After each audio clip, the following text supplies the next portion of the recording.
Okay. Okay. Alright. Well, here's hoping that this time it's actually gonna function the way that it was supposed to from the beginning. Which, you know, good lord. No, see, whoa, hello? Keep playing. There you go. Jeez, bump the space bar one time, I get so mad at you. Goodness. Okay, so. Yes. So what happened was, hello, what's up, Rabio? So what happened was, we had, for some reason, I reset our entire Wi-Fi, by the way. So what happened was we actually had, what's up, Bats? How you doing? Hello, Luna. Hello, friends. Oh, it's a little loud, I'm thinking. Just a little. So what, happened was we actually had fantastic download speed. So my parents could have watched anything they wanted all over the house. I could have pulled up some movies. I could have invited 10 friends over to make them download stuff. Our upload speed, so I don't know if you know anything about the internet, but in order for things to be functional for a stream, you need a upload speed of at least maybe 9 or 10 megabits per second. I was at 0.54, and then right before I started streaming, it went up to 6. So I'm thinking, okay, that's probably fine. And then it turned around and it went, nope, you're gonna crash a million times. So I reset the Wi-Fi, everything looks great. It's actually back up to like 12 where it's supposed to be, which is fantastic. Yeah, also, how's the volume for the music for you guys? It's not too loud, is it? 'Cause it sounds louder in my ears than I think it sounds compared to my voice, but I'm not sure, so I figured I should check. Yeah, so if you can not tell, I'm currently in my Grian cosplay. I also have, you can't see it very well, but I have like red, yellow, blue parrot eyeshadow, because I'm like, yeah, let's go full Grian mode for this. If we're gonna be talking about Minecraft Blorbos and Beasts, let's see if we can dress the part. So that's a good time. There were 7 people online before, and I feel bad because I'm like, there's not gonna be now because my stream crashed, and I think I lost all that first wave of folks who just were looking for something to watch. Remind you to tell me about the internet adventures you had within like the last month. Oh no! No, please, yeah, share your horror stories. I'm so down with that. Let's do that. Now I can see the chat down here. Beautiful. Okay, so okay, shh. It's fine. It's fine. So we have some voting that we need to, well, I have some voting that I need to do. So what we're gonna do is we're gonna pull that up over here. We're going to, actually, there it is. There's my stream elements, just told y'all. I have yet to vote in this round, today's round of the Minecraft YouTuber Sexyman poll on Tumblr, which is, oh my god, it's something. It's something. And I've been following it religiously since it started up. It is the most entertaining bit of interactive fandom, anything that has happened. Oh, camera. That's not my internet, that's just my camera. Stop it! Ma'am? You know what? It's fine. If you can hear me, then we're all good. So, good lord. If it's not the internet, it's the rest of my technology. No, so what we're gonna be doing is you know, so this bit of Tumblr lore that's been happening here is kind of hysterical to me. Because it started off as a funny thing because the regular Sexyman poll went up. Which is just, like, you know, standard Tumblr heritage. Like, you know what's up, you know. And so we had, if I recall correctly, I'm pretty sure Cecil from Welcome to Night Vale won that, which was fantastic. My boy. Amazing. But we turned right back around and someone in the Minecraft community said, hey, let's do this for Minecraft folks and just the characters, but let's do this. And so now there's a bracket that was 92, has been narrowed down to 2, 4, 6, 8, 10, 12, 14, 16, 32, I believe, people left. And I have to vote on that. So let me pull that up so y'all can see it. Let me see if I can get this up the way I want it to before I set this up. Because that would be nice, so that it looks pretty before I do stuff. Alright, if I recall correctly, this should automatically have... Come on, darling. It's thinking real hard. Come on, come on. Oh, I see. It's because the... Okay, okay. There it is. There we are. That's the familiar page. Look at her go. Okay, so... We are here today to cast our votes for Minecraft people. Oh boy. Oh boy. This is gonna be a good time. I have not actually voted today at all. I was gonna do this last night on stream. It did not end up happening because, you know, it got delayed. You're on Minecraft at the moment with some friends. Good. As you should be. Enjoy the game. Please do. I was playing Minecraft last night. Now, I was gonna stream last night. I was gonna stream basically what I'm doing today, where I was gonna vote, I was gonna play some games, and have a grand old time. But the poll got delayed, and then I also was exhausted, and so I was like, you know what? I'm just gonna do this tomorrow night. I'm just gonna, yeah. So let's see what we got. Let's open this elsewhere so that I can, not you, this. So we can get a closer look at what some of our options are here, because this is like... Oh wow, you're a little grainy there. That's alright. Yeah, so the ones that are killing me thus far.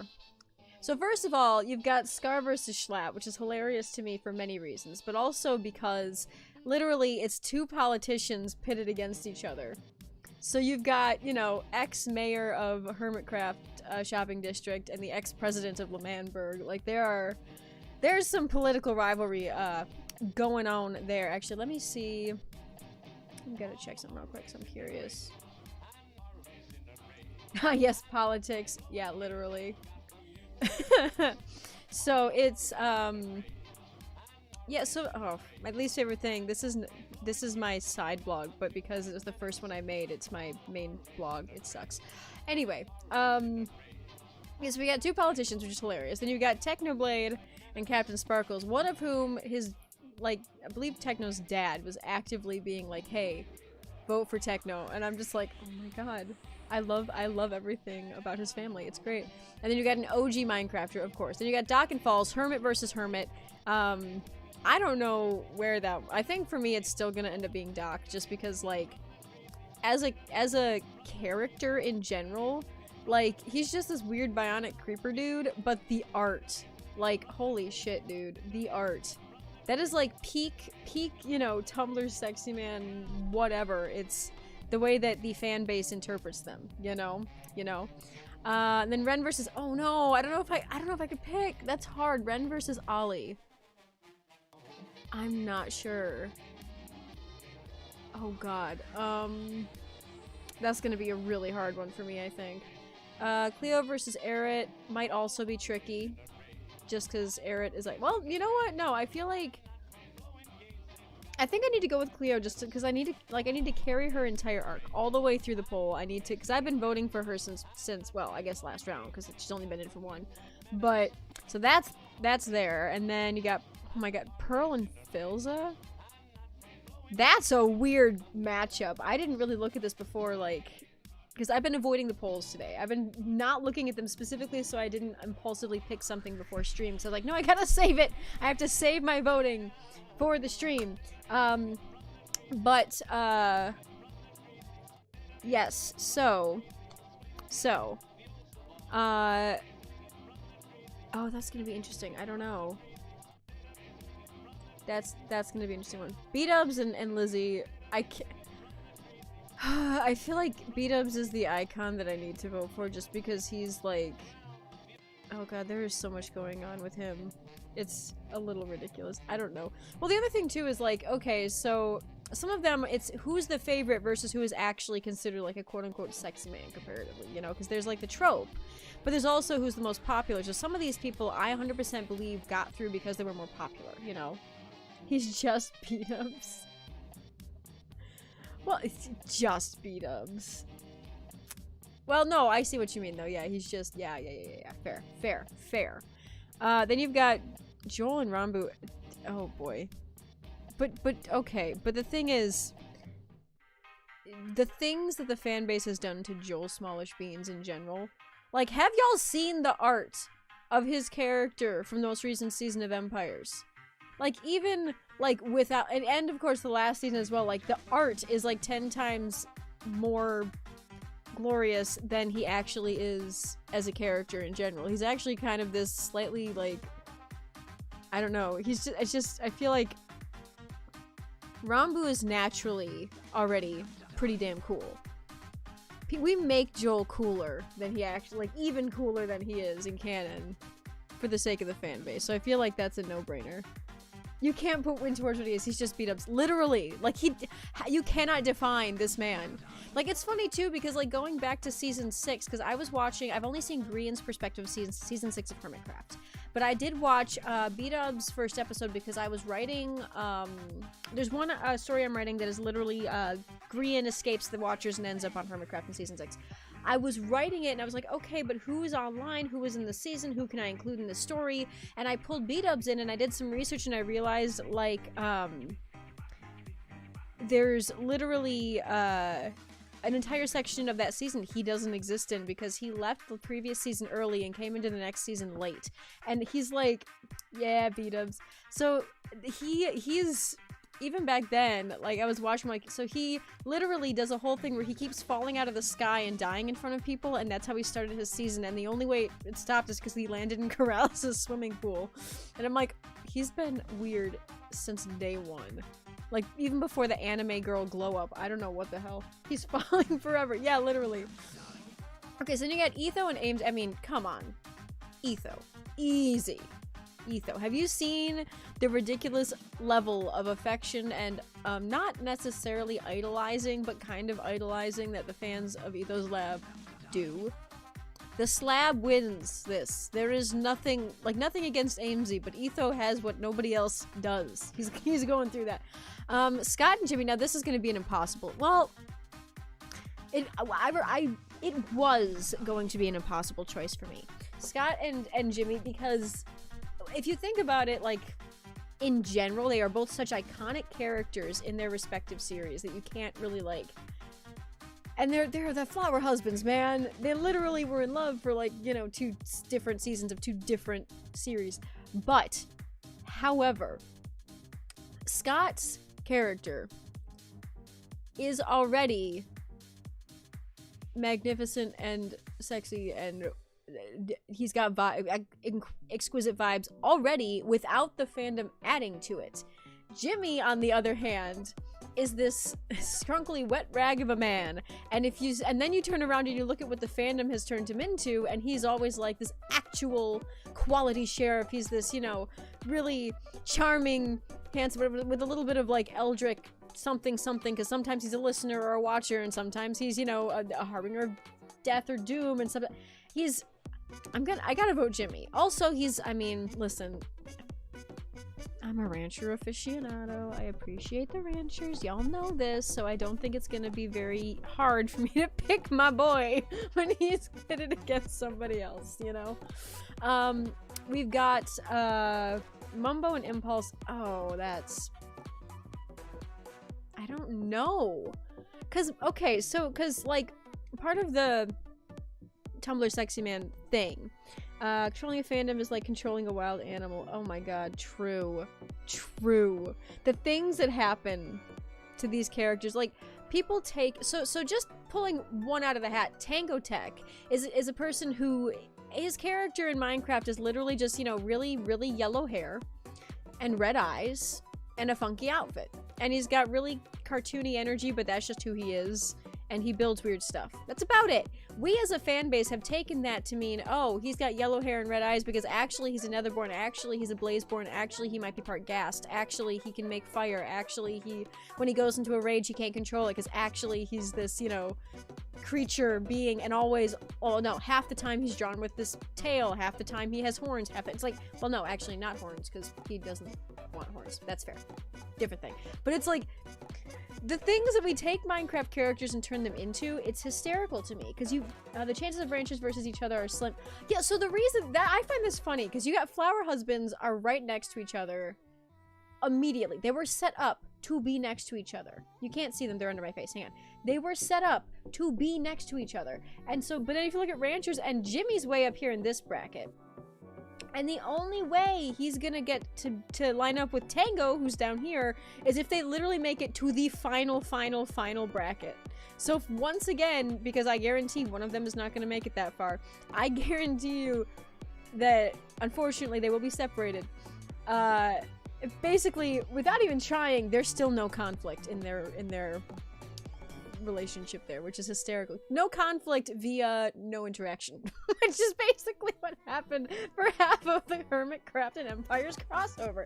They didn't even, like, no interaction whatsoever. Well, like, okay, some interaction, but it also meant that there was no bad interaction. So I'm a little scared for the next season of Traffic Life, because it means they're going to be pitted against each other, potentially, maybe, and I don't know. If they end up on opposing teams and killing each other, I will cry. But that's just me. So hang on, carrying on here. So then we've got, yeah, Mumbo and Impulse. I don't know. Because Mumbo sometimes gets the, part Enderman or part vampire treatment occasionally. But he's already a dapper man in a suit. Like, that wasn't something the fandom came up with. I mean, he's also, like, a little bit of a fool, but we portray him that way. It's just not like we've changed much. But Impulse is, like, I don't know. That's a hard one, though, because Impulse similarly is, like, he's just already got cool vibes in general. I don't know, man. He's dad friend, in truth. Impulse is, like, dad friend. Actually, my buddy Hibbs was talking about the concept that when you look at the vibes, specifically, of not necessarily the entirety of Team Zitz, but, Impulse, Tango, and Skizzleman. Together, Dadfalls, yeah. Together, they're a roving pack of dad friends. That's all they are, is a bunch of dad friends just hanging out together. And I just was like, oh my god. They're so right. She's so right. She's like, blew my mind with that. I'm like, yes, 100%. They're literally just, you know, right? They are. They're just, yeah. So I don't really know which one of them would be more iconic to move on. But then they'd also be going up against either Pixel or I'm still sad that Martin didn't get through, by the way. Charlie Slimesicle, yes, also iconic. But have you seen what Martin is capable of? Have you seen what the fandom does with Martin in the Littlewood? Like, my god. Don't even get me started on the Hand and the King bullshit, because he goes fucking hell. Versus Charlie Slimesicle, who's, like, also very cool, very quirky, but he's like that naturally. Martin's also a little off the deep end normally anyway, but we have taken that to another level as fans. So I'm just like, Zed would be the one that needs to be supervised at all times. Literally, they're three dads, and they're, you know, adoptive, chaotic child who cannot be contained. It's quite entertaining. So we have, yeah, that's fun. Yeah, I'm a little sad that Martin didn't win, but that's okay. But him versus Pixel Riffs, I feel like it's gotta be Pix. And I say this because if you've seen, so he's commented on this before. In, like, on streams, Pix has actually said, like, I find it so funny that people have drawn me looking so attractive. I'm not that attractive. Stop drawing me like that. It's, well, not that he didn't like it, but he was just like, you know, you're putting me to a very high standard. I'm not that attractive. I'm like, sir, have more self-confidence. But I will admit, like, character-wise, not creator, character-wise, I feel like Pix always is, like, this really cool, like, I don't know, I just feel like I have to go for him.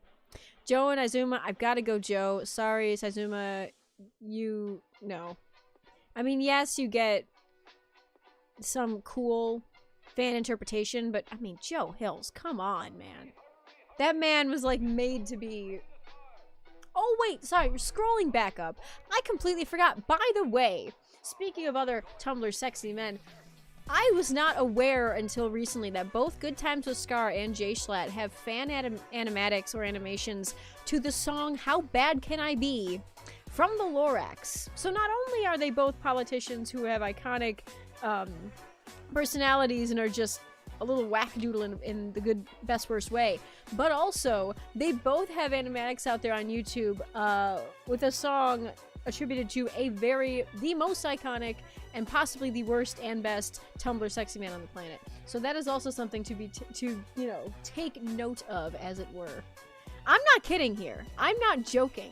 This, so I've seen, yes, so I've actually seen, the one for Scar was, I believe, during, either during the Bodum arc, or it was during the, arc of the Mycelium Resistance versus Hep in season 7. I don't know for sure. It was either Mayor Scar or it was Bodum Scar. But it was very much like, it's totally his vibe though. The whole, like, you know, raging capitalist, hilarious, like, going for the top. And with Schlatt, I mean, it makes sense for him as well, if you think about it. I don't know. I just think that's really funny. Wilbur versus Tango. Wilbur is already naturally charismatic and charming and attractive and all that. He didn't need the fandom to add that. He already was. Tango's character, like I said earlier, has been distorted to the... Yeah, no, please, look it up. Please, please look it up. They're so good.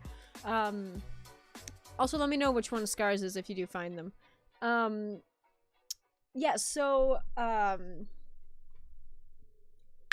there's, I'm gonna sneeze, sorry. Hang on. Goodness. Okay, actually, I'm gonna reblog this, because...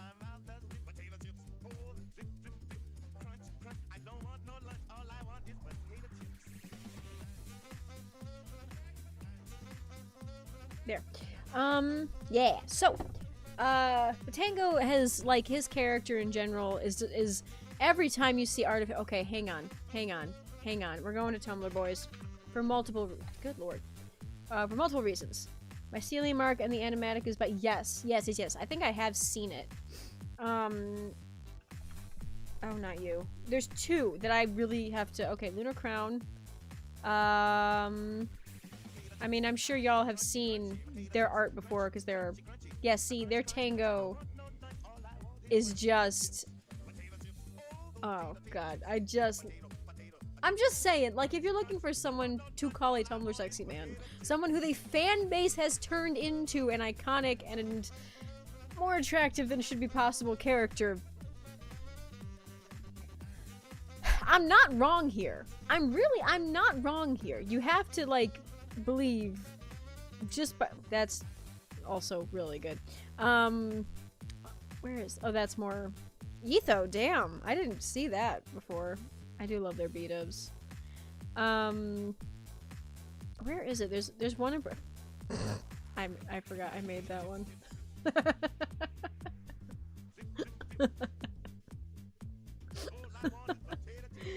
Oh, boy. I do love their green design. Ah, Timmy.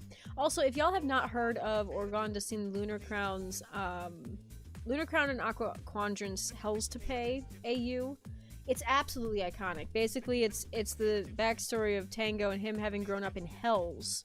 And then when he joined Hermitcraft, he swapped places with Bravo, who was his overworld counterpart, because he's the Hells version of him.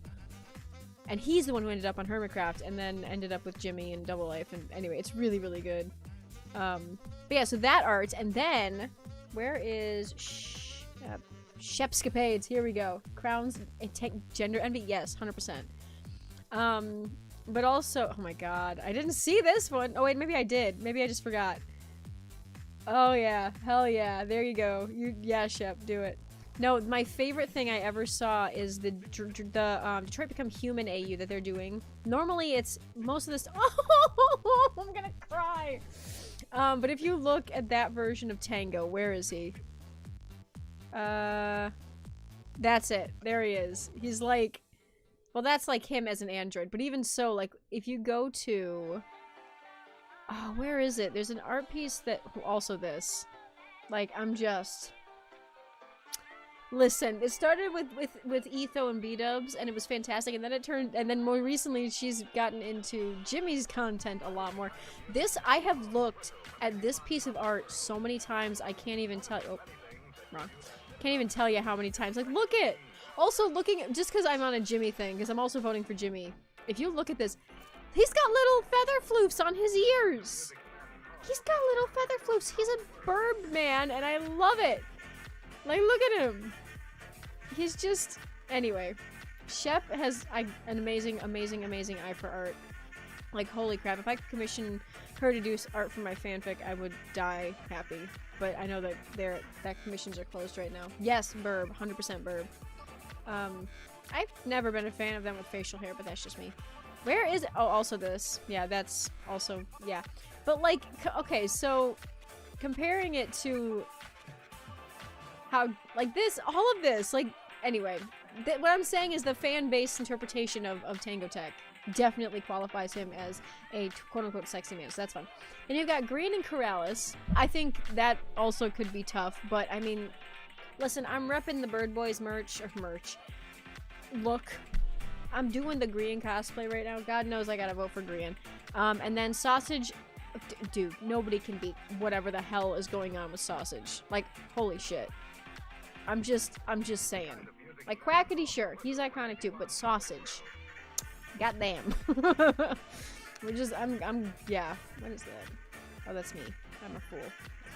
I love how I'm just, like, checking my Tumblr live on stream. How y'all doing? Okay, so, yes, so, I've got some voting to do. And I have done none of it. So, that's a thing. Whoa. Oh my god.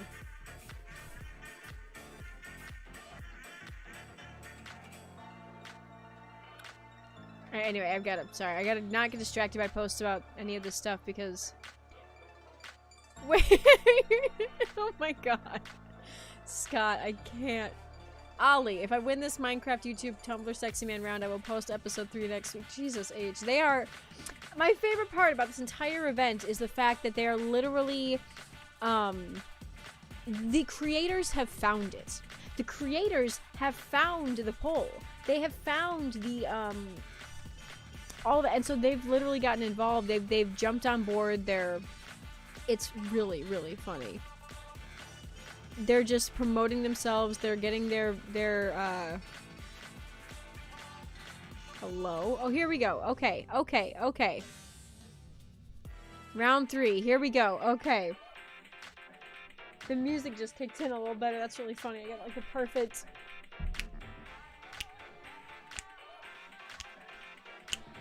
Alright.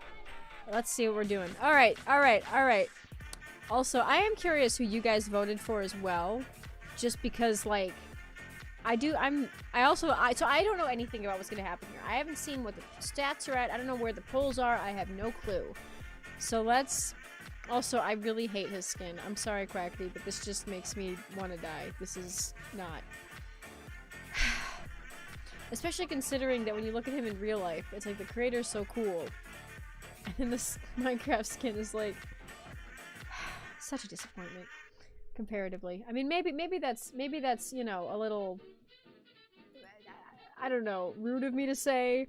But in truth, I'm just sitting here, I'm like, I don't know. I feel like he needs to up his game a little here. Anyway, okay, first vote, going to Sausage, 100%. He's my man. I gotta, whoa. Can't I just vote there? Or did I click in the, oh, no. No, come on, my boy, get back in it. I gotta go back. Why am I on this page? There we go. Why did it scroll all the way up? Okay. Now I'm lost. Hang on, I think I need to do this. They're actual polls. Cool. Sausage, oh, I already voted. It's gonna... No! Why does it keep doing this? Weird.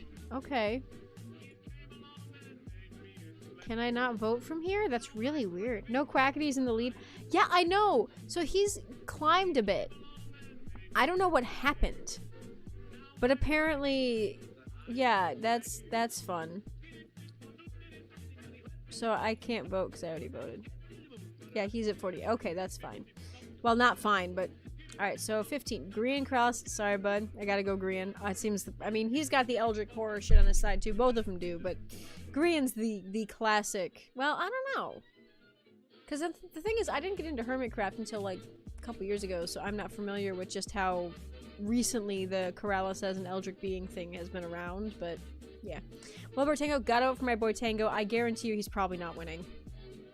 Ooh, that's closer than I thought it would be. Oh, my boy. Listen. If you win, I'll give you a lollipop. Okay. Jesus Christ. Both are true. Oh god. Why did they pick this skin? Oh no. I mean, I gotta go Joel, but oh no. Oh good! He's winning. Excellent. Maybe the Shrek skin did something. Maybe it helped. Good god. Okay. Sorry, Azuma, but yeah, well, Joe Hills is also a Tumblr man. Joe Hills is a local. Joe Hills lives here. He lives with us. He's yeah. So he deserves, for all the things he's been doing to try to win this thing, I think he deserves a little respect for that. Oh no! It's NHO B-dubs. I haven't actually seen season 5, so I would like to go back and start at season 4 or 5 and see where it goes, because I've only seen Gree in season 6, and then I watch almost every single POV onward, so I've been watching everybody else since, for the most part. Not the Vines. I don't know what, I think, don't they get, like, eaten by the jungle or something? And then there's something that goes around where Scar's like, yeah, I ate them. Cannibal Vexes. I think. Maybe. I don't know. I haven't seen it, so I don't know. But, yeah, the skin choices are great here. Alright, come on, B-dubs. Oh, that's so close. Oh, that's so close. Oh, no. Oh, no. And then, well, he disappears early in the season, and then he comes back late the next one, so it's part of the NHO plot, I know, but... God, okay. Pearl or Phil? Now, this is hard for me. Because technically, she gets a hell of a glow up from people on Tumblr. I will say that. But also, I have seen him drawn with a goddamn boob window a million times. Hey, Corey, what's up? Phil's a supremacy. Won't happen, but you can dream. Well, hey, let's see where the poll's at. Let's see, because I'm curious. Oh, fair enough. That's closer than I thought it would be, actually. Yeah, I feel like... I don't know what this outfit is, but I kind of love it. Maybe... Is that his Origins outfit? I'm not sure. Crow Father. Yeah. Okay. Verb Father. Yes. No, yeah. Some of these... How long have you been here? Have you seen some of my prior votes? Because some of these are really, like... I'm a little irritated. Not irritated. I'm sad that Quackity's in the lead because I love Sausage so much. Like, I love Dream SMP. But Mythical Sausage is such an iconic, like, I don't know. There's some stuff. It is Origins. Okay, I do have to watch that here at some point. And then, of course, Grian, because, I mean, I'm literally... I cosplay him, so felt like it would be... I voted for my boy Tango! He's not winning, but I can dream. Jimmy is my... If he doesn't win, I hope Jimmy does. Even though Scott's iconic, I'm like... Surprised that Wilbur vote is so close. Well, the thing is, first of all... So, I don't know, are you familiar with the Third Life, Last Life, Double Life series at all? You also voted Tango? Excellent. Proud of you. Proud of you. Because if you're not familiar with that, so not recently. Yeah, so basically, it's kind of like Hunger Games where it's fight to the death, last man standing wins, but there's a twist every season. So last season was Double Life, where you actually were soul-bound to another person. And there were a couple iconic pairings in that. There was a whole divorce quartet. There were a couple, like, people cheating on their soulmates. Like, it became a sitcom, or like a romantic comedy. It was hilarious.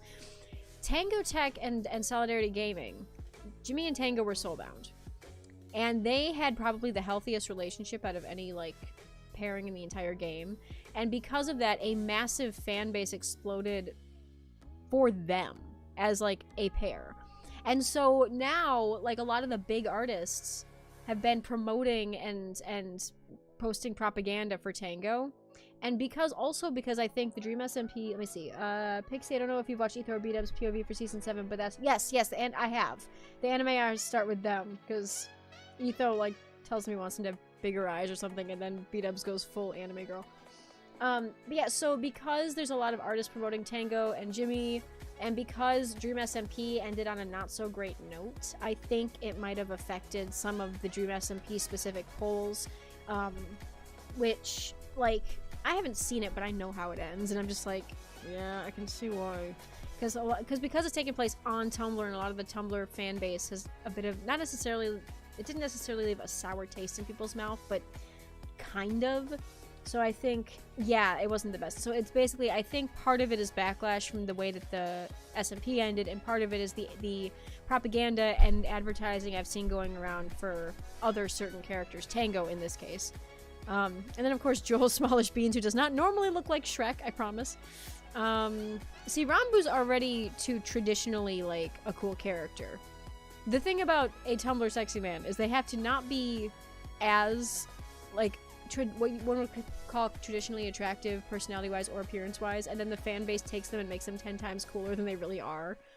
That's what makes an actual, like... Yeah, B-dubs, yeah. Okay, down here. So, oh, Eret. I love that they're both doing the Lemanberg outfits for this particular round. Rambo barely, let's see. Barely plays Minecraft. Really? Yeah, it was okay, not that great. That's fair. Does he not? I actually don't watch a lot of Rambo. I think other than knowing him from Dream SMP and stuff, like, I don't watch Rambo outside of that. Because I don't watch many of the Dream SMP people in general. I do watch Wilbur once in a while, just because I find him entertaining, but I lean more towards the Hermitcraft gang. Ow. What did I do? That hurts. Not really anymore. He's a variety streamer. That's fair. Honestly, I feel like when I first started streaming on here, I kind of wanted to start getting into the Minecraft scene. But then I was like, but there's so many other games out there that are so much more fun. I want to mix and match. So, full respect for that. Okay, so Cleo or Eret. Sorry, but I kind of have to go with Cleo because Cleo, first of all, literal zombie, and somehow the art for her, like, have you seen art of zombie Cleo with, let me see, I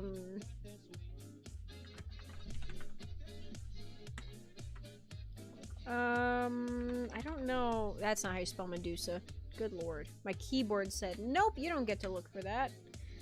Because of, yeah, her latest skin this season. There's a lot of, I mean, these aren't, I don't know what you would look up tag-wise to look for this kind of skin, but there's been some phenomenal art of her with her most recent stuff. Like, it's fantastic, right?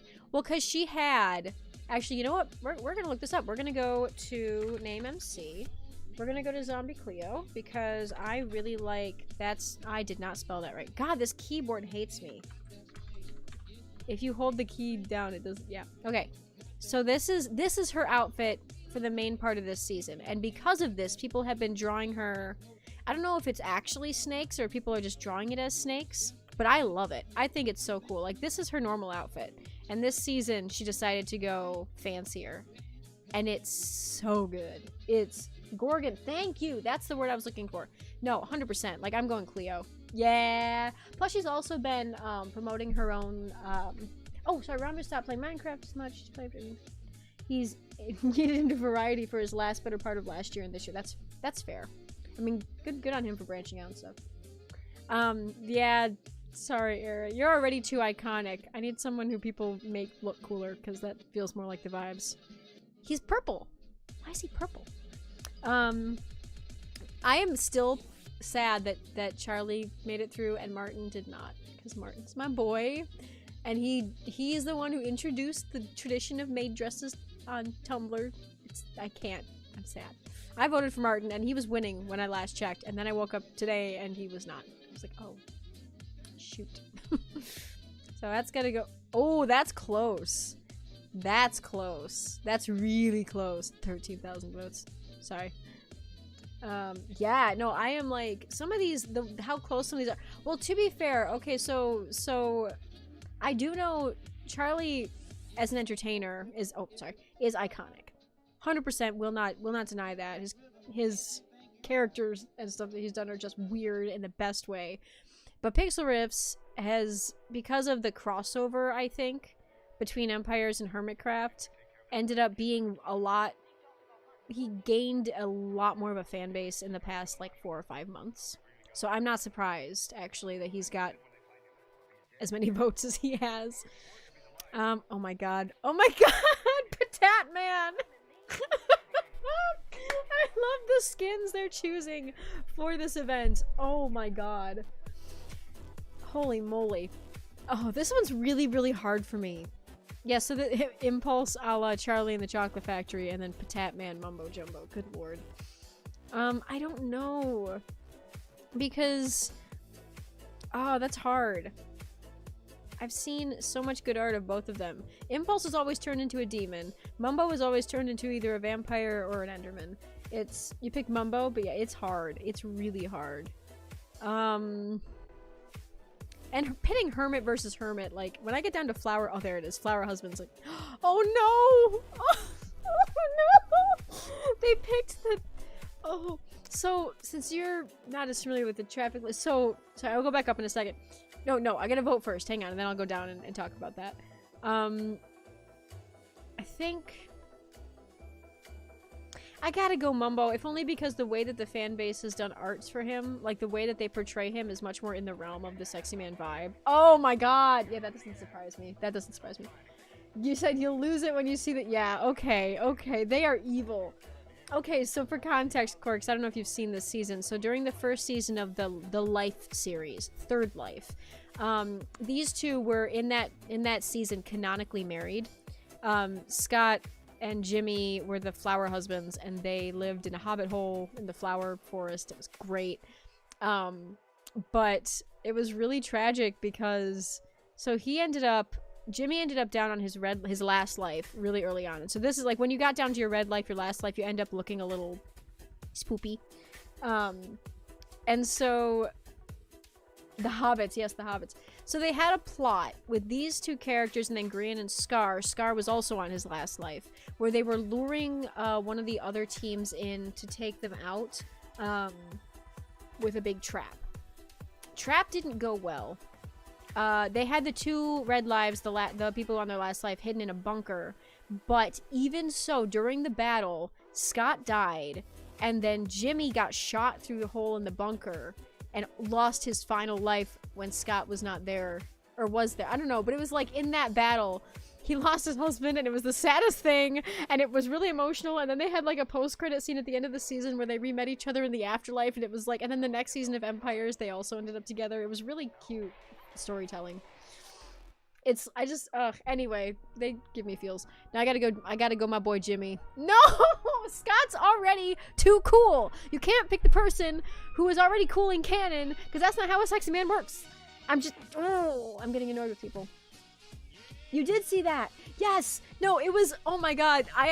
So I'm in the midst of writing a story based in that season where Martin in the Littlewood is stuck in a time loop where he keeps going back to the beginning of the season over and over because the Watchers that are basically like the overlords watching this gameplay are trying to get him to fix something, but he doesn't know what it is, and so he's been living through this game over and over and over, and at some point he ends up getting the help from these guys and from Tango Tech and from Grian. But I'm literally writing Flower Husbands stuff right now. It's very fun. You're just like, yes, please. No, I do a lot of writing, like a lot of writing. The time loop one is one I need to get back to because I'm kind of like, I got at a point where I got into other stuff, and so I need to come back. But I'm writing that one. I'm writing one that is after the third season of the Life series, which is the Soulmate one, where there is a crossover between Empires and Hermitcraft that canonically happens. The Hermit showed up in the Empire server, and there were like 2 different soulmate pairings that were split up between those servers that had like reunions. And so I'm writing it where they get through and the Empire's people do not remember anything and they have amnesia. And so it's like, oh, anyway, it's heart-wrenching and I love it. Yeah, I'm sorry, I get really into my writing. Oh yeah, you know this one, Ravio. Ravio's the one who actually wrote the prompt that inspired me to write this whole story in the first place. It's going places. It's going places. I sent a friend of mine, by the way, Ravio, I sent a friend of mine a clip from a flashback scene that starts off the next chapter, and she was just like, oh no, this is a flashback, isn't it? And I'm like, yeah, and she's like, oh no, they don't know what's gonna happen, oh no, and I'm like, I know, it's really cute, but really sad. Anyway, sorry, babbling. If you get me on the subject of anything I'm writing, I go off, man. I can't help myself. So I got that one, and then I've also got one where Grian first shows up in season 6 of Hermitcraft by escaping Watchers, and there's another one that's like, anyway, I have a lot of stories. So moving on, there's only 4 left. Speaking of, oh actually, is that Ren the King or is that the Red King? I think that's the Red King because the crown is bloody. Yeah, that's Third Life. Ooh, interesting. Okay. I don't know. You know what I think is funny? It's nominated from Hermitcraft, Third Life, Ren Bob, Ren the King, even though these are not series. These are characters. That's really funny, because you're supposed to list as characters. Maybe you should post that incomplete drawing of chapter 1 when they first meet. Oh, no. Oh, I'm gonna lose it. What do I got going on over here? Oh, yeah. Oh, I did a post jokingly where I was like, here, let's analyze the hermits, the character hermits, and see which ones of them would be able to hold a baby or not, and which ones of them would be good with kids or not, because I think it'd be really funny. It is really funny. You brought this upon yourself. I mean, yes, okay, I know, because I wrote the damn thing. Oh, I feel like I'm suffering without even trying because of that. I gotta go with Ren, because they make him look so cool when he's really this, like, pathetic dog of a man. I don't know. He has cool moments, but he's also like a theater kid. Oh, that's close. That's really close. Ethos, well, no fight there. Yeah, it's gotta be Ethos. Sorry, MZ. Ethos too iconic.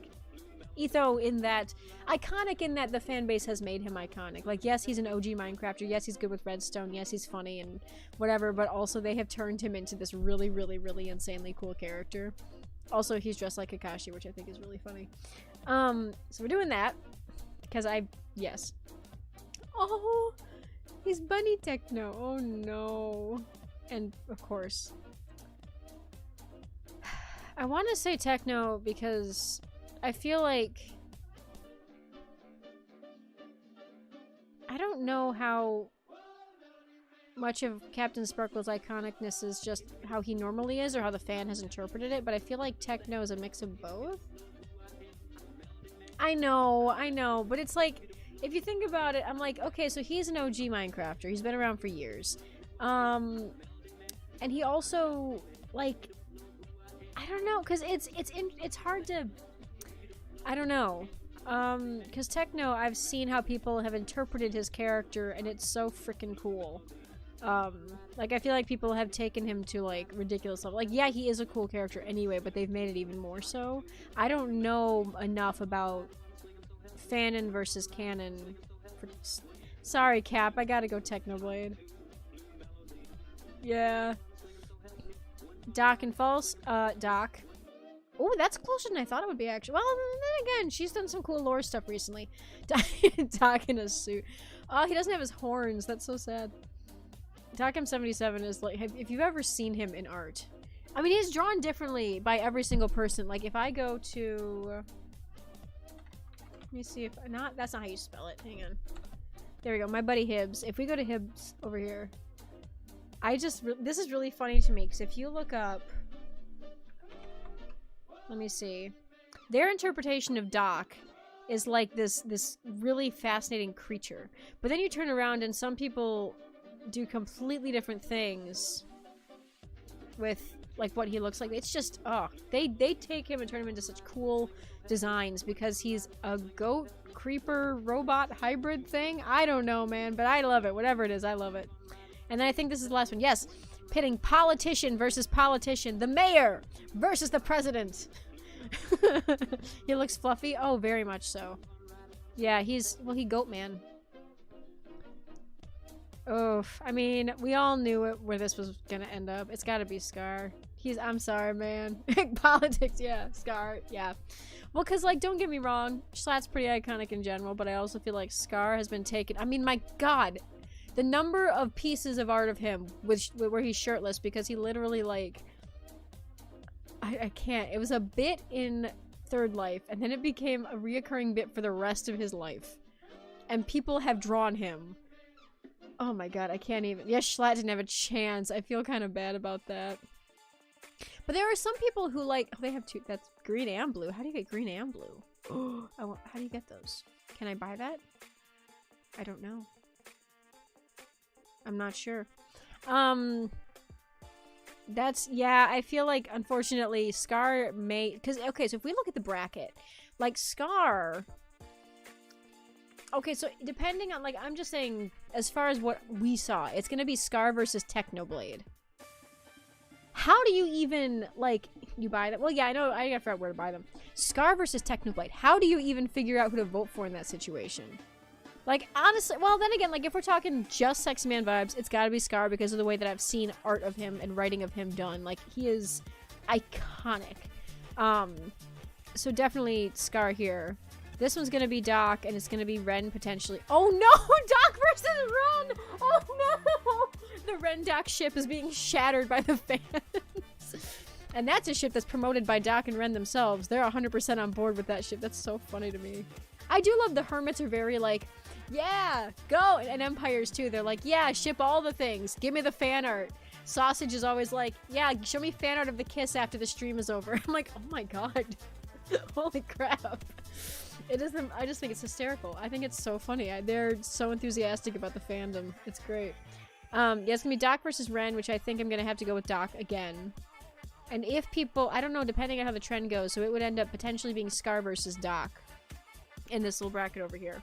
Which inevitably will probably be Scar, which means whoever ends up here, let's see, who do we have over here? So we got Etho versus whoever wins this, which might be Scott. So that is a toss-up depending on who wins the Flower Husband fight. And then you've got Mumbo Impulse. I'm not sure. Yeah, Mumbo's winning that one. Pix and Charlie is close. I don't know who could win that. If it's Charlie, I think Charlie might beat Mumbo. If it's Pix, it might be Mumbo beats Pixel. So it would be Mumbo versus either Etho or Scott or Jimmy. It's too soon to say in my opinion. But I think it's going to end up being Scott. So then you probably would end up with... if it's Mumbo versus... probably Scott, then Scott would win. So it would end up being Scott versus Scar. And then... oh, that would be interesting. Scott versus Scar. That's when I'm not sure who where that would go. Oh my god. Cause that's an interesting pair up. Cause I don't know between Good Times with Scar and Scott's Major which one would get more votes because they're both like completely different iconic parts of the fan base. Oh, that'd be hard. Well, let's see down here. So we're gonna have Cleo versus who was winning with Phil and it wasn't False. It was Pearl. Pearl was winning. Okay, so Cleo versus Pearl. Might be Cleo. Be prepared to be emotionally damaged when you see that there's not a word yet. AU incomplete drawing I've had sitting in my art app for— oh no, oh no. Well, you're gonna be ruined when I post the next chapter, I'm sure, because there are certain lines in there that kill me. There's a scene with Tango venting to Impulse, and it gets interesting. Also, Grian is there, and he's got a revelation that he has, and then Fwip is in the situation, which is just interesting from a Fwip and Jimmy betrayal standpoint. Anyway, it's up. Oh no. Am I gonna have to see? Well, you know what? I'll look in a bit, because I'm curious. So Pearl versus Cleo. I don't know who would win. I might say Cleo. Heck, because I'm discussing the polls and the brackets, my friend. Oh, Pixie Y for the writing? Dude, okay. It's, it's because, storytelling and pain and angst and, you know, I just like to see my readers suffer. Not really. I mean, in truth, it's good storytelling, and I like conflict mixed with angst and also fluff. So we do go back and forth and torture each other with emotions. No, when it comes to good storytelling, I do feel like you need a balance of more than just the floofy stuff or just the angsty thing. You gotta have both. So don't worry, it's gonna be even. Okay, so then we've got, I don't know who would win, Cleo and Pearl. I'm gonna bet on Cleo just because she's had, well, I'm gonna say Cleo. B-Dub's probably gonna go Joel. Although it would be really funny if it was, actually no, who was winning, B-Dubs or Lizzie? I think it was B-Dubs. That was up here, I think. Let's see. Oh, barely.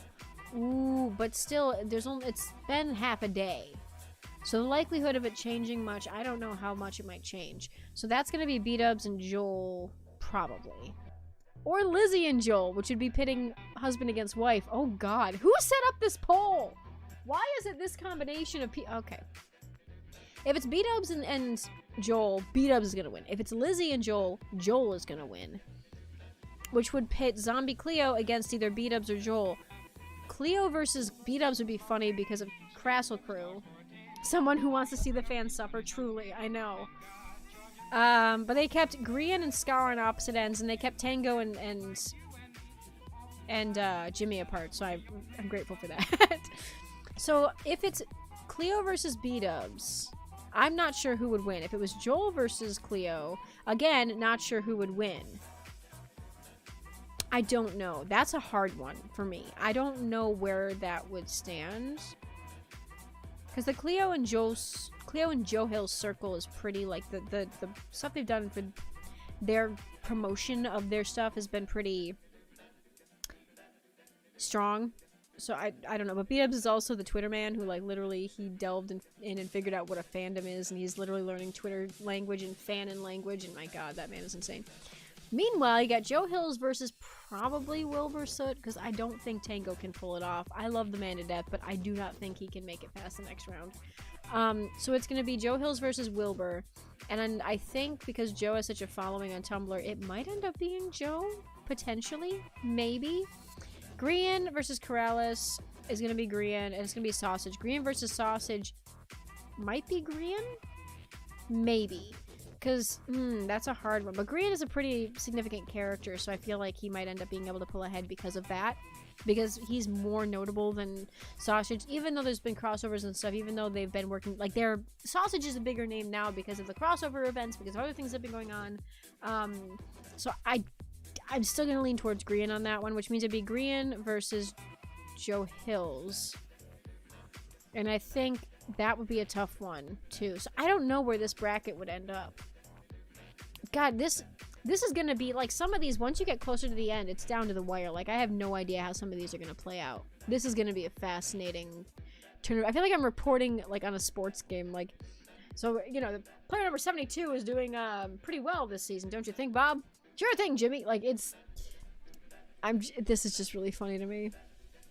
I'm having a damn good time. I will say that. I'm having a fantastic time trying to figure this out.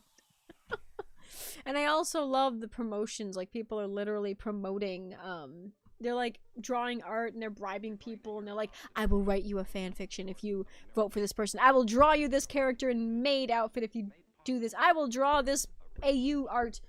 Oh, unrelated, kind of related. I got this in the mail today. You know what? Hang on, we're swapping over to my face. Where is it? There it is. Shaboink. So I got this in the mail today, which is a U2's box for a certain Minecraft man. I ordered this last fall in pre-order. By the way, it did not arrive. They weren't ready and out until recently, so I only got it this morning. So I'm very excited. Alright, y'all ready for this? Hold up, hold up. B-double-O, baby! So I have Jacksepticeye and I have Alan Becker. Alan Becker, who is the guy who does the Stickman. Oh my god, this is so cool. The box is so cool. It's a Minecraft house. It's got like... Oh god, the lighting is making it really hard to see against the plastic, but it's like a Minecraft house. Oh god, that's so fun. And then he's got the clock. And I don't care about keeping boxes. It's him! I don't care about keeping boxes closed for the sake of preserving things. I want it out of the box. Because I bought it to celebrate it and to enjoy it. Make sure to compliment him every 5 minutes. I will certainly try. The boxes are very creative. So if we get this... Oh, look at him! Okay, so the back says... Here we go. Here we go. Okay, so B-double-O.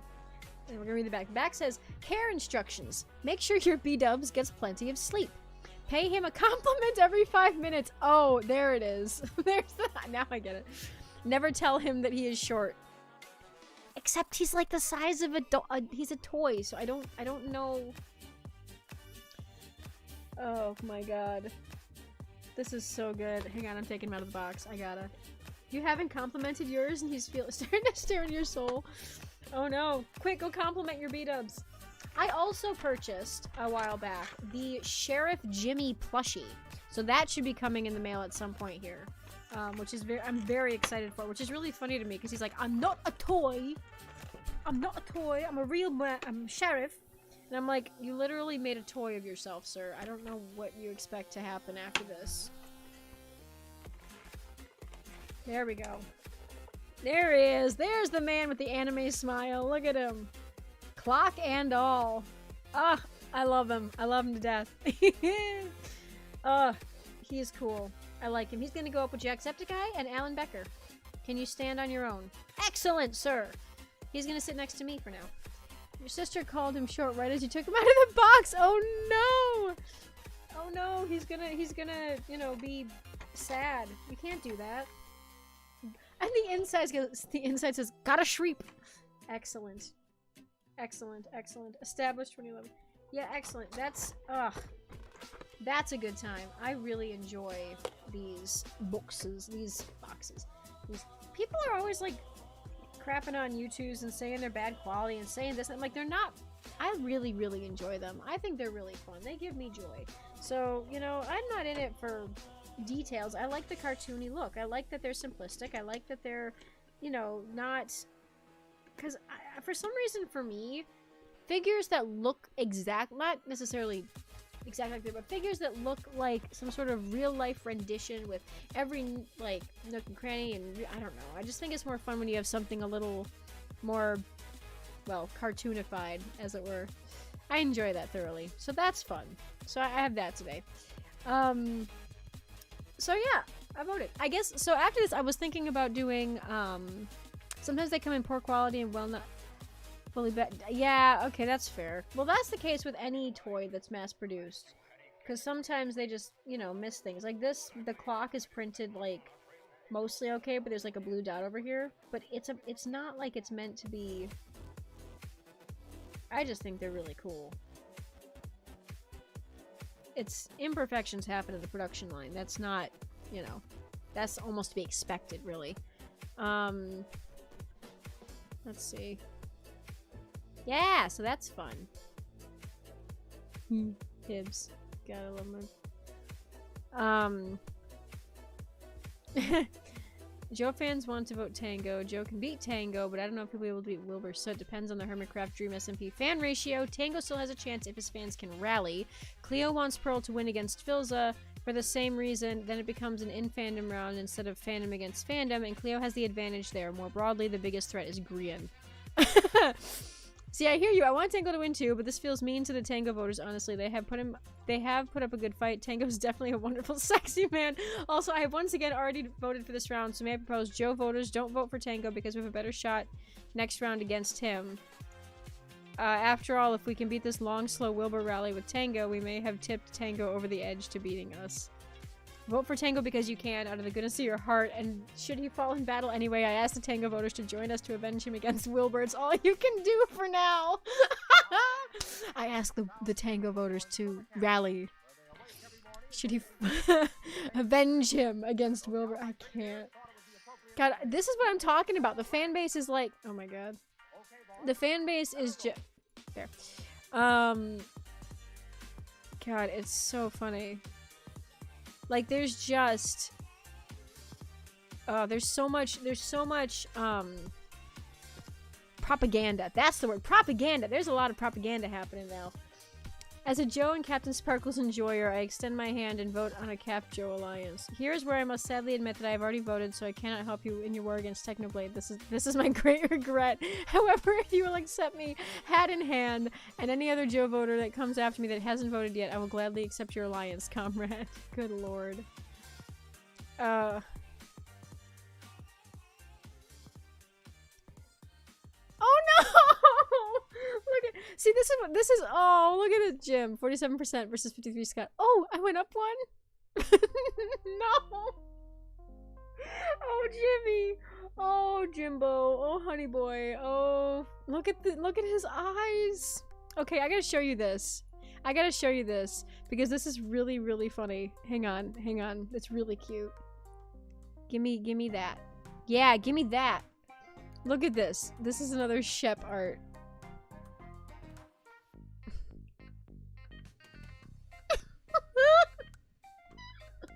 Oh, this poor man. Oh, Jim. Oh, honey. God, I love Shep's debates. I'm losing my mind. Good lord. I know, it's so so cute yet so sad at the same time.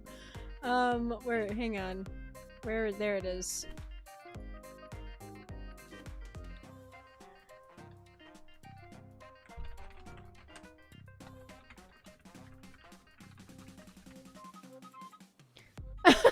The burp fishy.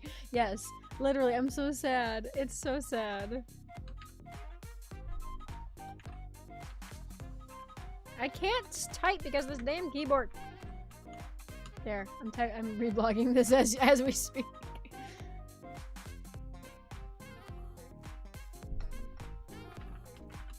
You guys want to give him a hug, right?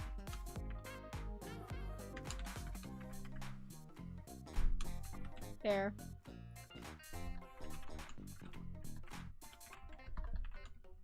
If you haven't voted, go vote Jim. Vote for the sheriff! Vote for your sheriff. I can't remember how to spell sheriff. Is it 2 R's or 2 F's? It's the one word that I always, like, even as I'm writing... It's 1 R, okay. Even as I'm writing, like, stories with that word in it, I'm always like, I have to check it consistently. Good lord. Vote Zed. Yeah, also, I am shocked that Zed lost. He was winning! Yeah, there it is, Sheriff, see? No, Zed was winning. 100% Zed was winning, and I am heartbroken that he did not win his hit. Look at this. This is like... It was goat versus goat. Zed should have won. I do not understand why he did not win. I know! It's so... it's just... There's so many good posts out there about this stuff. Oh, God, yeah, Supernatural. I have Supernatural on my dash consistently. Cute guy! I'm also cosplaying when the canonical cute guy design comes out on Hermitcraft, I am cosplaying that shit so fast you have no idea. Actually, I'm checking. I gotta check and see. Let me see. I don't think that he's shared it yet. No, he doesn't have it yet. Does Scar have it?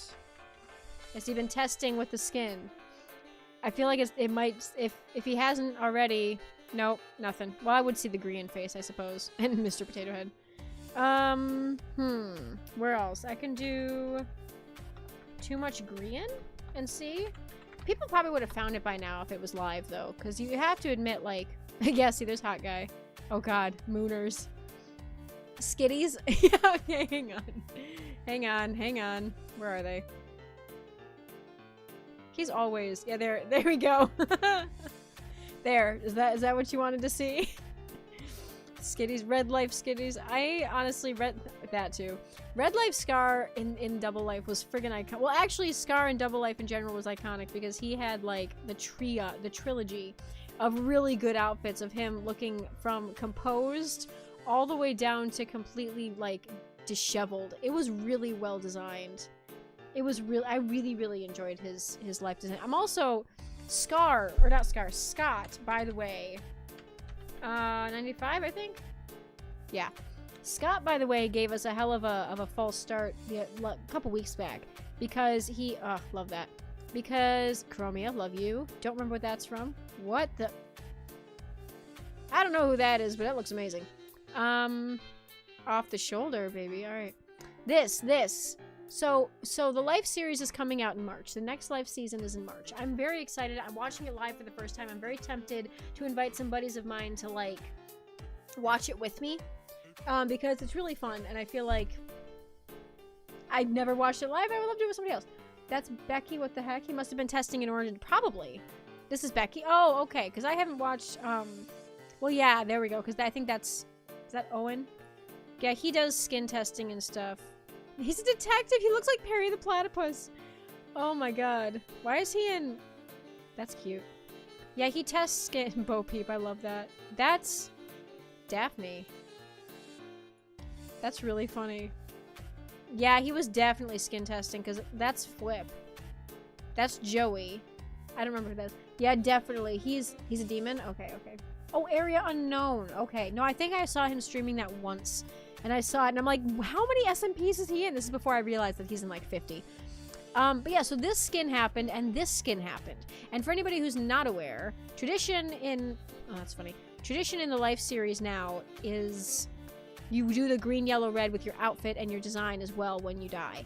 So we were seeing this, and we're thinking, oh god, they're testing outfits for the next season. Oh my god, it's coming out soon. It's not till March, but this was happening. So the only thing that I could think of... Actually, let's go to my Tumblr, because I feel like... Hang on, I'm clicking on my name because I don't... There we go. That's easier. So we're gonna search here because what I want to see is yeah, this. So the only thing I could think of was the outfit from In Space with Markiplier that's like a spacesuit. So I was sitting here and I'm like, is it a janitor's outfit? Is it a space? Are they doing the next season in space? I do not understand. Where is this going, sir? He's everywhere. He's a virus in a way. See, Green walks into Jimmy's Empire in the crossover and he's like, you can't escape me. I'm in your live streams. I'm in your SMP. I'm everywhere. And I'm like, Scott's everywhere. Scott is in every single... He's got a finger in every pie. I don't know what he's up to, but he's in every single... everything. It's ridiculous. That man doesn't have a social life. He must not. Or his social life is Minecraft. Yeah, this is what I was talking about earlier. Both of them have an animatic. Schlatt and Scar have an animatic for How Bad Can I Be from the Onceler. Or from the Onceler. About the Onceler. From the Lorax. It's so funny to me. Like, this is everywhere. Oh my god. That's red versus blue rivalry. I can't. Yeah, there's so many. When was this? This was 40 minutes ago. Eric started gaining? No. I voted Cleo. It'll be fine. It'll be fine. Yeah, look at this. All these... My boy. I'm so sorry, Tango. You're not doing well. Hi, Pidge. What's up? You missed the voting that I was doing for an hour. I was discussing... So, I don't know. You're not on Tumblr.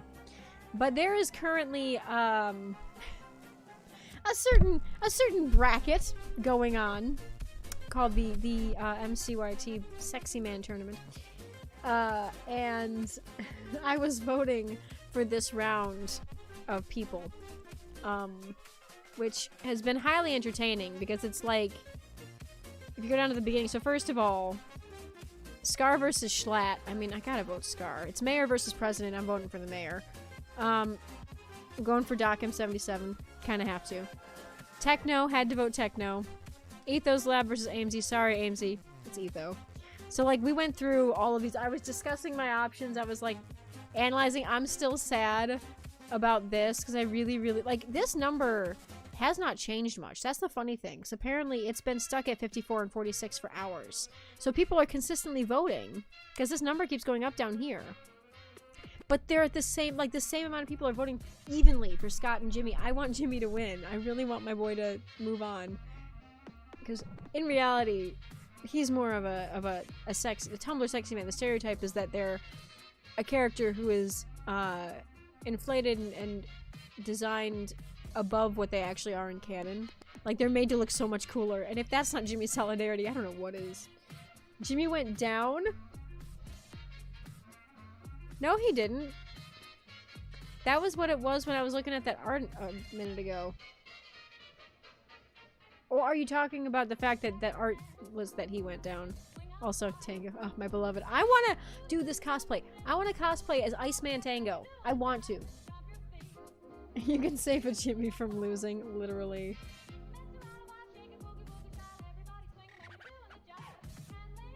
One hour. I gotta be like...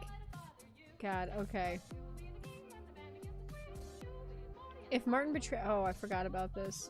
It was 47, it went down to 77. Dang it! We're losing here, folks. Let's see. Every so often, Martin helped betrayed Ren. I bet he would have won round 2 of the Oh, no! So, context. Originally in Third Life, Martin was supposed to betray Ren at the end of the game. Like, he wasn't... If they had lived a little longer, Martin was going to turn on Ren and betray him and kill him. Which was going to be fantastic or horrible. I'm not sure which. But they're like... if he had betrayed Ren, he would have won against Charlie Slimesicle in round 2. Oh no! Well, because it's the questionable life choices that make people... yeah. God. Oh, I am just... yeah, this was... my parents fell in love with you. They're okay with us going to YumaCon. Yay! Good! I was hoping, because I know that I was like... I was doing my best to... well, first of all, not that I'm ever on poor behavior, but I was trying to be on good behavior. So I'm really glad that, like... I really like your family. I really like your family. I feel like I might have gone the wrong direction when I admitted that I'm a little older than 21, because I am. But I think it's all good. It's all good. Also, how did you guys hold up after you... did you guys have a hangover at all the day after? So, Pidgey and her twin had their 21st birthday, and I was there. It was quite entertaining. Pidgey was a piranha for like an hour and a half. It was quite funny. Who knew that when you get drunk, you just want to bite everybody?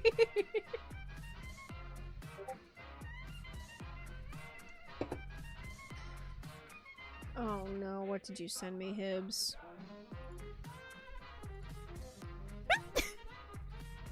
Okay, I can't share this on stream because no, but just know, so Hibbart, I don't know if you're familiar with Hibbart, but first of all, this cute sad Jimmy being destroyed in the polls. You were fine, had water show. You did have, we were like forcing you to drink water the entire night. So this is my buddy Hibbs. So Hibbs does really amazing art. This is what they've been doing recently to promote polls for Jimmy, Lizzie, Tango, and Pearl. And among other things, they also have an Apocalypse AU that is absolutely phenomenal. Currently, they're in a bit of a tough spot because they found a ranch, and they built up their ranch in the Apocalypse AU, and it's, you know, everything's hell. So, you know, they found a safe haven. And it's winter right now, so Tango is blue because his fire goes blue when he's cold. But Jimmy is sick, and there are people, there's a raid going on at their farm. Hey, it's you! Hi! No! Yes, hello! You came in right as I was showing off your art. No, I was just saying that sometimes you send me art that I cannot share with other people. And it gives me so much joy, but also, like, the most recent one is killing me. And I'm not showing people, don't worry, I never would. But I'm just sitting here and I'm like... I'm losing my mind over the one. Yes, yes, okay, first of all, hysterical. Second of all, we all love when Jimmy doesn't know how to handle a situation. And third, I'm losing it. I'm just losing it. I can't. But yeah, no, I was showing off your art, briefly. I was actually, so I just voted. Okay, if you're sure about that. Let's do, here, we're doing it this way. We're gonna do, screw it. Okay, okay, fine, fine.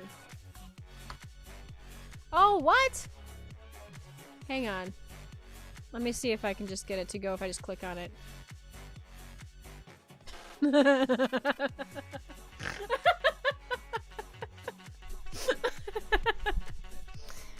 So this is the promotional art that isn't going to go out for the Jimmy Solidarity propaganda. I am losing it over. I don't think I want to be a Tumblr sexy man. What happens in the stream stays in the stream. Listen, I think I'm small enough that I can get away with it. It's a blip on the radar of the, you know, online world. It's fine. I never would post your art anywhere that you send me in private, but this is killing me. Jesus Lord. Well, you send me stuff, like, that I find, like, sometimes it's just fun. Like, sometimes it's just fun, fluffy stuff. Like, you've sent me, I don't think you've sent me anything on Discord. Because Discord is a recent extension. You're trying to think of an outfit and you couldn't think of anything except cat. Very pretty. Right? It's gorgeous. It's gorgeous. It's just like, you know, the kind of thing. So I know that Hibbs tends to try to avoid, first of all, too shippy of content on their page, and also Hello? Okay. Too much ship content and also stuff that leans into the more, not necessarily risque, but less innocent territory, which is fair. Specifically the Minecraft stuff. Is it because of the fact that the fan base is split on how they approach that, or is it just a personal preference? Because I never actually asked. I'm curious. Because you've also sent me really, really cute rancher art that I'm like, I wish the world could see, but I also am fully respectful if people decide not to share stuff. Well, because like I write stuff that's never gonna see the light of day. God knows. That, and also you would die if it. Yeah, that's fair.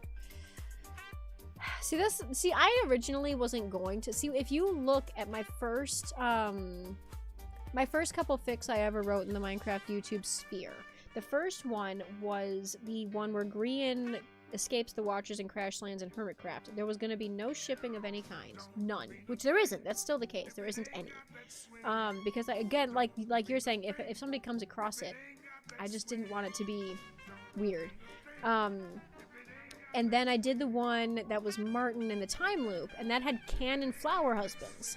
So I was like, well, that's different because that's canon. That's fine. And then I turned around and I started writing rancher stuff, and originally it was just platonic soulmate goofy sillies.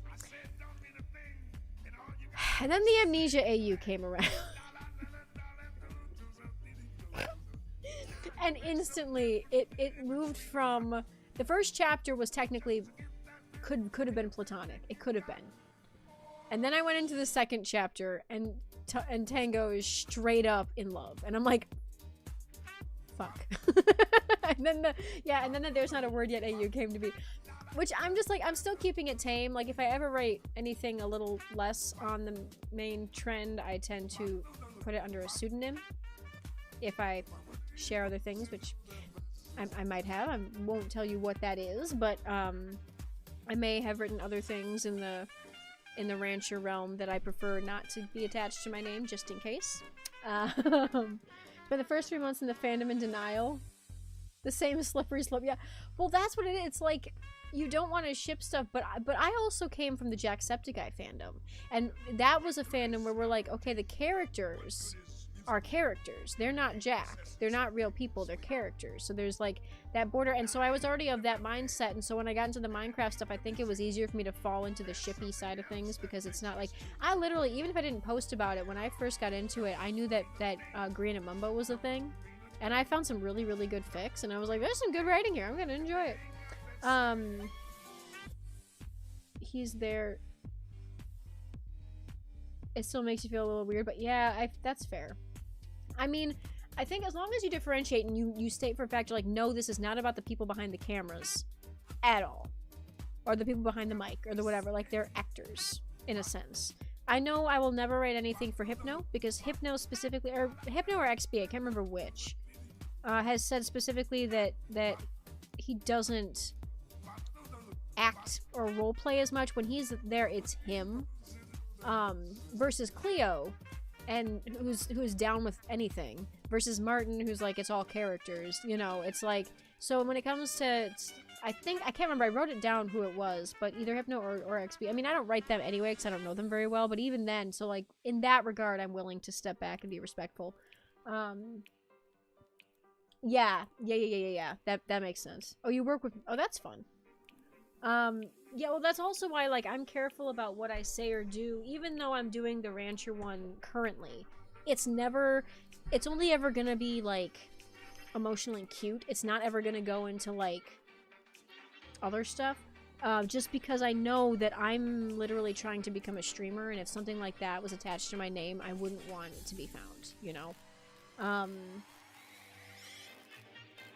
Any character? Yeah, I get you. Keeping it just the characters and not the content creators. That's fair. Like, it's literally a character, not a caricature, but kind of who they portray on the screen when they're playing. Because I know, especially the Empires folks, anything in Empires is a character. 100%. They are 100% role playing. With Hermitcraft, you're walking a line because more of them are doing character stuff. Like, I know Scar definitely is. I know that, Ren Dog, 100%. And I know Ren and Doc have literally posted jokes about shipping stuff, so they don't care. But it's like I know there are certain creators who are more like, I'm literally just playing a video game. I don't want, like, B-Dubs thinks it's fun and great. He's having a grand old time. But, you know, it's just like, Ren is a theater kid, literally. Martin, too. We got to tell you, but the art is up. Oh! Yeah, you did say that, and I didn't even look. Let me take a look. Because I am curious. Let me take a look.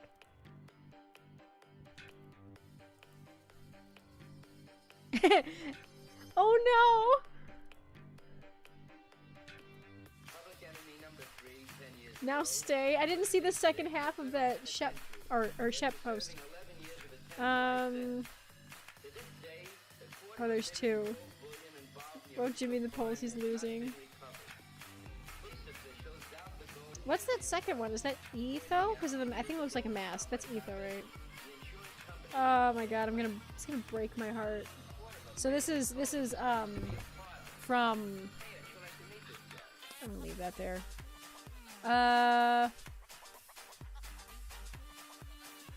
There. Okay. I think you tagged me here. Yeah, here it is.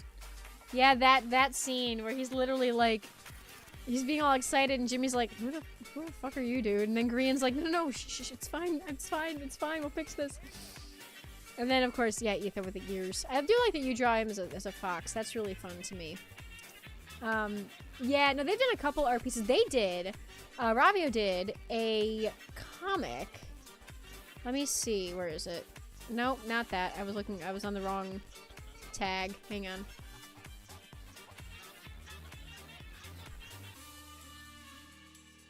Oh yeah, that's Spooking with Creeper. No, you did this whole comic. That was of him finding the ranch and being like emotional and yeah. This page in particular is just, oh boy. Oh, it kills me. Oh, it kills me. I'm dead. It's so good. Just this moment of him literally building in the flashback. I was like, oh my god, that's genius. Yeah, I don't know how you do. Murder me, why don't you? Literally.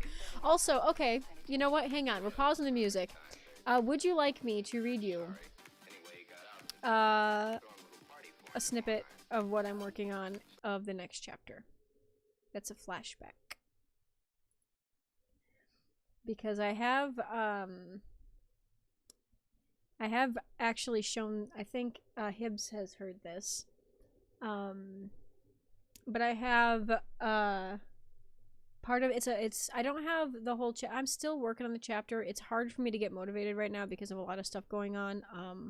But I am slowly but surely making progress.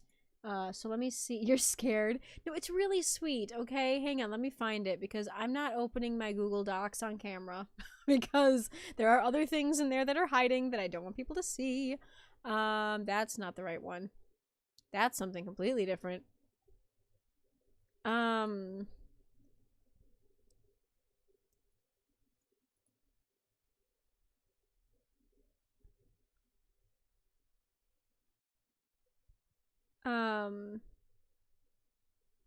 Here we go. So this is oh, I'm tempted to read this part, but this is a big plot drop. I'm gonna leave that for when you actually read it in person. Oh, hi! I'm not playing that game right now. Sorry, dude. I was about to read fanfiction for friends. We're on a Minecraft chat. We're talking, so it's just real quick because you just showed up. There's a poll going on that is a bracket of the Minecraft Sexyman tournament. There's Minecrafters. And they hilariously it's gotten to the point where the content creators are, I'm not making my people into cannibals. My cult members are perfectly respectable members of society, thank you, except Jimmy because he's a fish and he eats fish apparently sometimes, which was not my fault. For the comic, you doodled the base for it in one of your classes, and then in your free time, you started working on it. It was a pain to do. That's well, if you're doing it on your phone, I'm not surprised. You will be eaten. No. You're still there somewhere. I'm not opening the game on stream this time because I'm like, I'll do it later. Yeah, I can read you part of that next chapter if you want. It's very kind of fluffy. It's actually kind of cute. It's Josh, this is definitely not the kind of thing you and I normally ever talk about. So, Hibbs! I'm gonna fucking strangle somebody. You already gave me your word that oh, wait a minute. I said if you died. If you died. You have not died. But also, I could bring you back. So there is that, too. Most art you see that isn't all nicely done and shaded is from your phone. Gotcha. Darn it. You're still alive. Unfortunately, Jimmy's Solidarity somehow got added to the cult and really old within the span of half of a stream. And I don't know. It was the fastest anyone ever. It broke my heart. I'm like, what is happening with this man? No! No, what are you doing? Oh, God. I don't know what just happened. That was... We just watched them get boiled.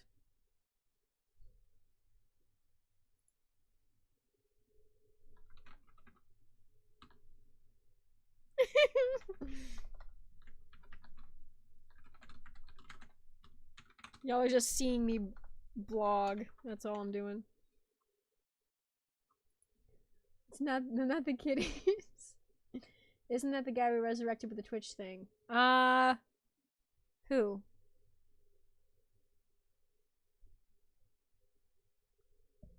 You resurrected a couple people. There was, I think Technoblade got resurrected. I think Luna might have? I'm not sure. Jimmy, no. I know. So Jimmy, I'm gonna resurrect next because he's about to die and I can't have my god. This is literally the competition. That's all it is. They're literally just squares. This is literally what happens. This is the entirety of They're just block men and we're voting on them being the smexiest man alive. Holy crap. Yeah, this is how people draw sausage. Like, I'm not surprised that he is winning the polls.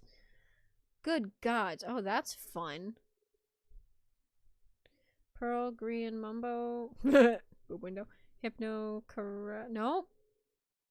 Corrales? I think that's Corrales. I've never seen him with a fishtail. That's fun. Yeah, so there's a lot of propaganda. You doodled the cannibal fish-eating Jimmy and old Jimmy. You did. Smexy, yes. Smexy squares. Look at those. Look at those. Look at those squares. That's what the people want to see. But yeah, if you don't mind a little emotional turmoil, I do have... Yeah, literally, they're squares! They're squares! What are you supposed to do with squares? I don't know. Were you ever into the Kingdom? So I was never in the fandom because I didn't get into the games till later, even though we had them when I was a kid.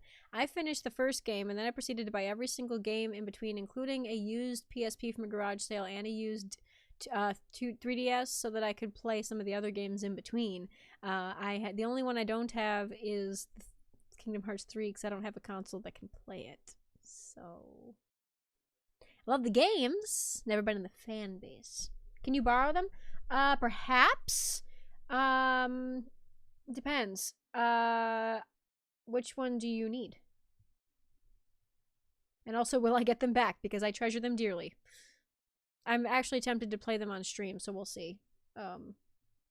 If I do that as well. I have half of the setup I need to start playing console games, though. I have, I recently purchased my L-Tink, or my L-Tink. That's a combination of RetroTink and Elgato. Elgato's next on my list. I do not have Elgato, but I do have my RetroTink upscaler so that I can actually plug in my PlayStation to HDMI and it's going to look pretty. And then I need a capture card and then I'll be able to play console games. I don't know what Union Cross is, actually. In the fandom, Zexium was always called Zexi. That's fantastic. Play that before servers shut down. Oh, was it an online thing? Okay, alright. I'm not familiar with that one. 3DS and PSP, Dream. Oh, gotcha. I have actually, I think I have not played those yet. I really haven't. Do you have the consoles to play them? Or the handhelds, or do you need to borrow? Because PSP I'm willing to loan out, because you both might take a full year fare. Okay. 3DS I'm a little more reluctant because I really, really like her, and I've modded it. PSP I'm willing to loan because it's literally the only game I have for that thing. And my DS is like, she's my baby, and so I'm just like, I don't often like to, yeah. I do live close. I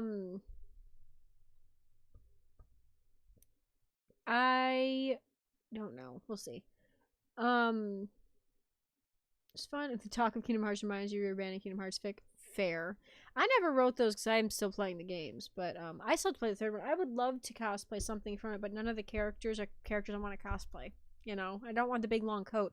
I've thought about designing a version of Vanellope that is literally a Keyblade holder. Like, I've wanted to make her a Kingdom Hearts Keyblade and outfit to go with it. Like, oh god, one of these days my brain will get into it, and I'll be able to. All right, what was I looking? No, okay. But yeah, so if you want, I could read a thingy thing. There's not a word yet, part 4.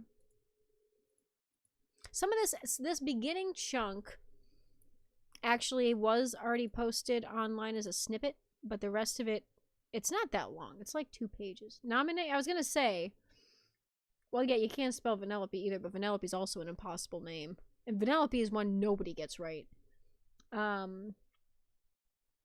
So every time you send it to me, I'm like, another person who can never get it. Vanellope.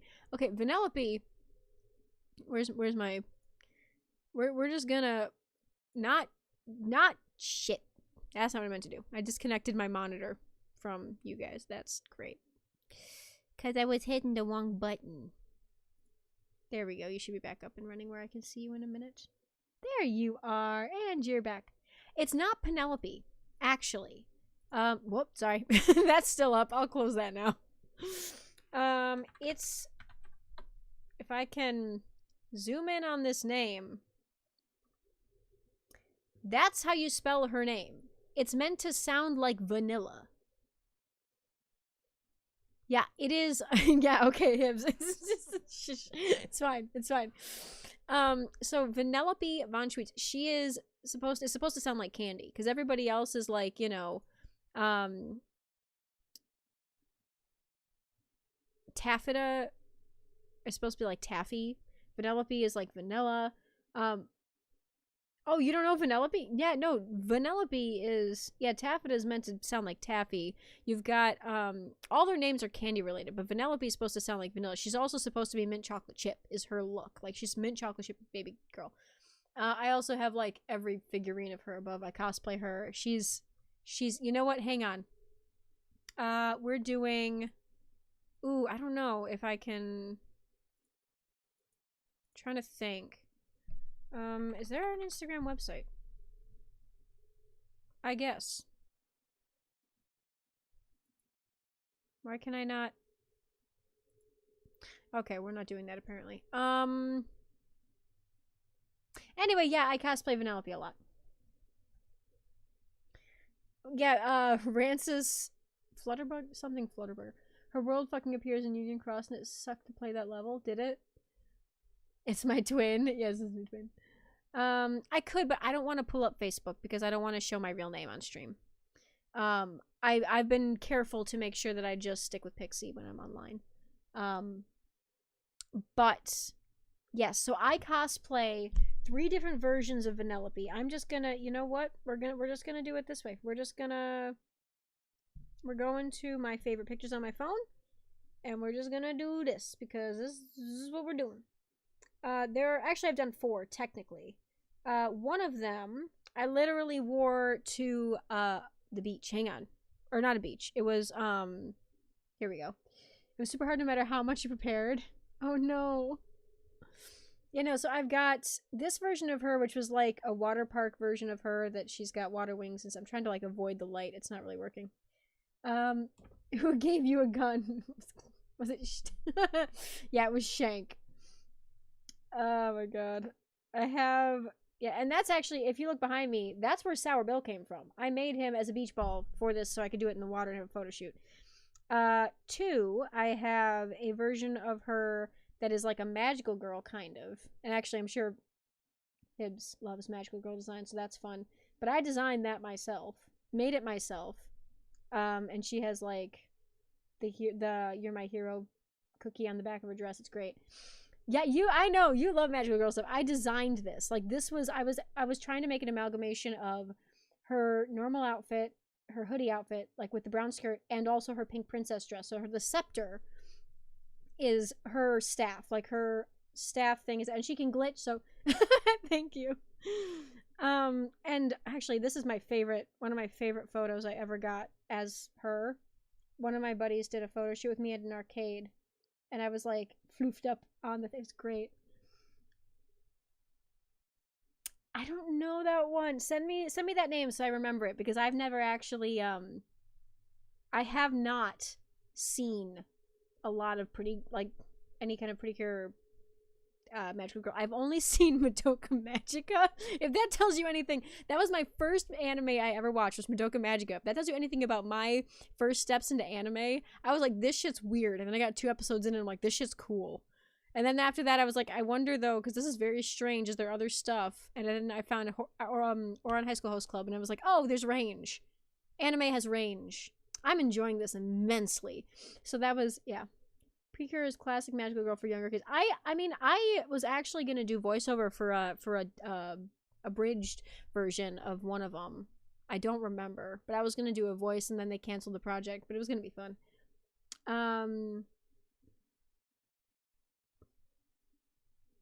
Genre, medium, I don't know. No, there's genres within anime. You're right. You make an excellent point there. And where is, oh yeah, and the last one. So I also do this version of her that's her like if she was in Slaughter Race. So I have her looking like this, and she's got a Coke and Mentos gun. And I love it because I also built that myself. And so I just have this like this Coke and Mentos gun that it will not focus. Turn it away from the light, maybe? I don't know, it's not focusing. But I have fun with it. Send it on Discord? Oh. Yeah, that, I think after the exclamation point it broke. But that's fine. Yeah, just send it on Discord and I'll look later. Yeah, we did a video. Yeah, a gun. So she is my favorite character. I have plans to do. Let me see if I can find it. Because it was art. Penelope. That's not how you spell it. I hate this. Let me see. This. That's not a very good... Yeah, this picture is my next cosplay project. I am 100% planning on doing this. Let me get this pulled up. I had to see if it was on Google before I did it, because I was like, I don't know. Here we go. This is my next cosplay project. This is my baby girl. I am 100% like... That's fun. I like your art. No, she's got, first of all, the broom is going to be immense. Like, that's going to be some building and structuring, and I just got an airbrush kit for Christmas. I cannot wait to use it. I'm commissioning my hat from a place that does really, really nice leather, really high quality witch hats, and among others. Like, they also do top hats, bowler hats, all kinds of stuff. But I really want to get this done properly. And I'm willing to make the belt around it myself. I just want the hat part. And if they can do this, if they can make this work, I will be content. Oh, I know. No, this is going to be a fun project. I mean, I literally made, let me see if I can find myself on here. Oh yeah, this was my process for my Grian wings, by the way. Can't I just log in? Never mind. Okay. Oh yeah, I've got other stuff. Why can I not go farther? Because I'm not logged in. Oh no, it'll let me. Let's go down to... I don't care. Why can I not? I'm so mad. Anyway, so the magical girl one I actually made from scratch. I made the skirt, I made the top, I patterned the vest, I made the cover up and the thing and the fluffy sleeves and the staff and everything. I love it. I sew, I craft. It's really, really fun. No, I want it to look like this. I want it to look like a chocolate covered pretzel broom. Because this is literally Vanellope. Like, I want it to be this exact design. Instagram becomes a problem by making you unable to scroll. Yeah, literally. So I'm very excited to get into this. At some point here, I need to figure out this material for the big bow on the back is sheer, so I do need to figure out what that's going to be. This wig is going to be a much longer ponytail than any I've done before for her, so that's going to take some interesting work of trying to figure out what... I mean, it's just an add-on, so I could use the same base. I just need a longer ponytail. And I'm going to have to make more candy, because I have candy. I just need to make more. The gloves are going to be fun. I've never made gloves before, so I might end up buying some and altering them. And then the jacket's going to be super fun. I can find a pattern base and work with that and then detail it myself by hand. The tights are the hardest part, honestly. The tights are going to be a friggin' nightmare. Because I've tried multiple ways to make tights, and every time they're not quite right. So I need to figure out... Oh, hey, Corey, what's up? Yeah, no, this is my next Vanellope cosplay plan. Like, I am commissioning the hat, I'm making the outfit, I'm making the broom. My only nightmare is I don't know how to make the tights because I'm really... Ugh, it's awful. It's awful. And I'm not getting them printed because, unfortunately, when you get the printed ones online, the spirals don't line up. So I've learned this the hard way. So I'm trying to figure out... I'm going to talk to a friend of mine who is a seamstress, and she is going to be able to tell me, because she knows how to work with stretchy materials, she's going to potentially be able to help me. The skirt's going to be fun. I got to use a really stiff material to get it to do what I want it to do, to get the pleats to do what I want it to do, but I think it's going to be really cool when it's done. So that's going to be a good time. And then I also want to do, God, this is a dream cosplay. I'm never going to be able to do it. Let me see if I can find, that's not how you spell Tango Tech. I want to do Tango, but I want to do, actually, that's really good. Where is... It's his Dungeon Master outfit, but there's a specific design that I absolutely... love that art. That I adore. And I want to say... I've saved it on my phone, but I don't know who drew it. Them. It's this person's art. Hang on. Where is it? Like, this is something I would friggin' love to do, but it's probably never gonna happen because it's a lot of work for a character that wouldn't get very recognized. That boy right there. Hang on, let me see if it's in the Tango tag. There it is. Why not green pantyhose or something? Well, I want it to look really good. I am a perfectionist. I've done it before where I've painted them and the paint cracks and dries. I've done it before where the current ones I have, I've stitched and glued strips of fabric on after the fact, and it's fine, but they look bulky and they're not great. So I really want to get them done professionally. No, that's fair. No, I appreciate the ideas. I'm just like, I've thought about this for 4 years, if not more. So at this point, I've kind of exhausted other ideas other than just literally making them myself, which is going to be insane. It's a Tango of the tech variety. Yes, I really want to do this outfit specifically. But God knows nobody would fucking recognize me. Not a single person at a convention center would recognize me. I don't look good in yellow as far as wigs go. Like, yellow's not my color, so I don't know how well I would do if I were to do classic Tango. But my friends and I, Pidgey and our friend Leo and I were talking about potentially doing Flower Ranchers, in that I was going to do Scott, and they were going to do Jimmy and Tango, and it would be so fun. Not like Hell's Tech from Lunar Crown, or God,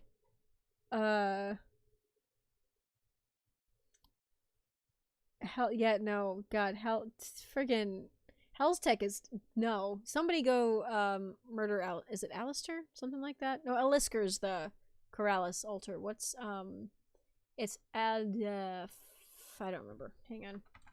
They literally drew him. Do they have pronoun? No idea what their pronouns are. That's fine.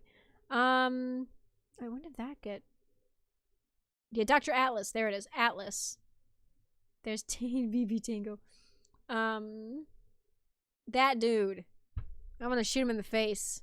I want to punch him and make him lose his last heart and a half. I mean, I love Atlas, but I hate Atlas. He's the character I love to hate. He's so good. And I also like... right.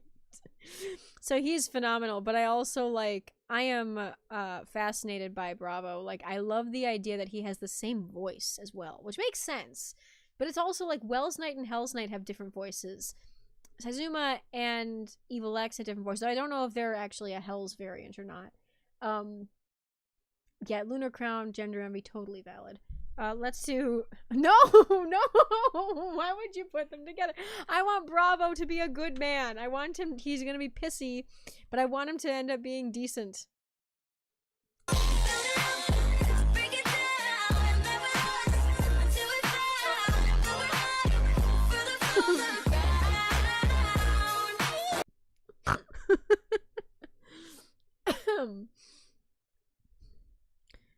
I love this. It's Timmy and Tango. It's so funny to me. This loser bird man who is like...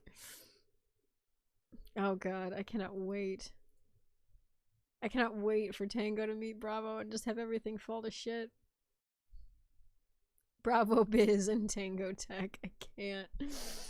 You want them to make each other worse? Oh no. Oh no. Why would you want that? Also, God, Timmy is just a wreck. I forget. look at him face. His baby face. I adore him. God, I love it. I love it. I love it. I love it.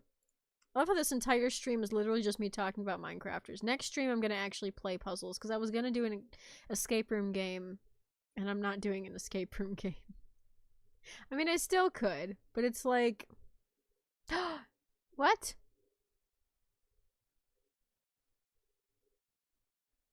That's funny. You want Tango and Jimmy to adopt? Please bring him into the fold. Make him part of the flock. Thoughts of it. So I have certain names that I recognize in my notifications now. Rose the Bookworm has been around for a long time. Castic Loki is my friend. Simple Serenade sends me asks and stuff. I love them. Ella Lily is almost always the first person to like my posts, which is so funny to me. I wonder if she's got notifications turned on. If Disney Plus right... no, I'm watching National Treasure Edge of History. I haven't seen the last episode, but I've seen the rest of it. And I lost it because I realized that the one dude in it who's the stalker guy with the crazy hair is a vampire in season 6 of Supernatural, and I recognized him. I couldn't figure out why I recognized him. And then I realized he was on Supernatural as an extra. It's so good. But yeah, and then I got, Hibbs pops up, and I'm like, my friend! My love! And then I've got Thoughts of Anon shows up. I've got fun names that I always recognize. So that's a good time. Oh my god. Oh, this is too close. No! I'm gonna lose it! Oh my god, this is not making me happy. Hang on.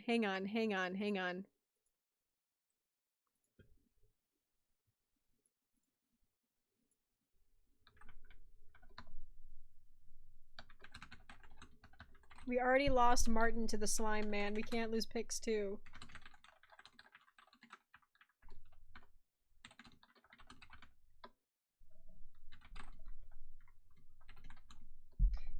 Not me tempted to make like 10 extra accounts just to start moving things in the other direction. Charlie Supremacy. Pix is not... Well, no, but like, okay, so here's the thing. Between the two of them, Charlie Slimesicle already has the vibes. He's chaotic. He's already like at the point that the fandom portrays him. He's exactly what the fandom portrays. And that's the difference. For me, somebody who is a Tumblr sexy man is portrayed by fans as far greater, not greater, but far more than they are in canon.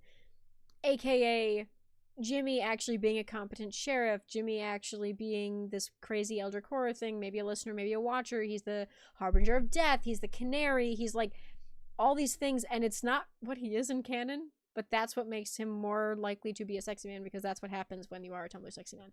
Pix has gotten more of that treatment than Charlie has.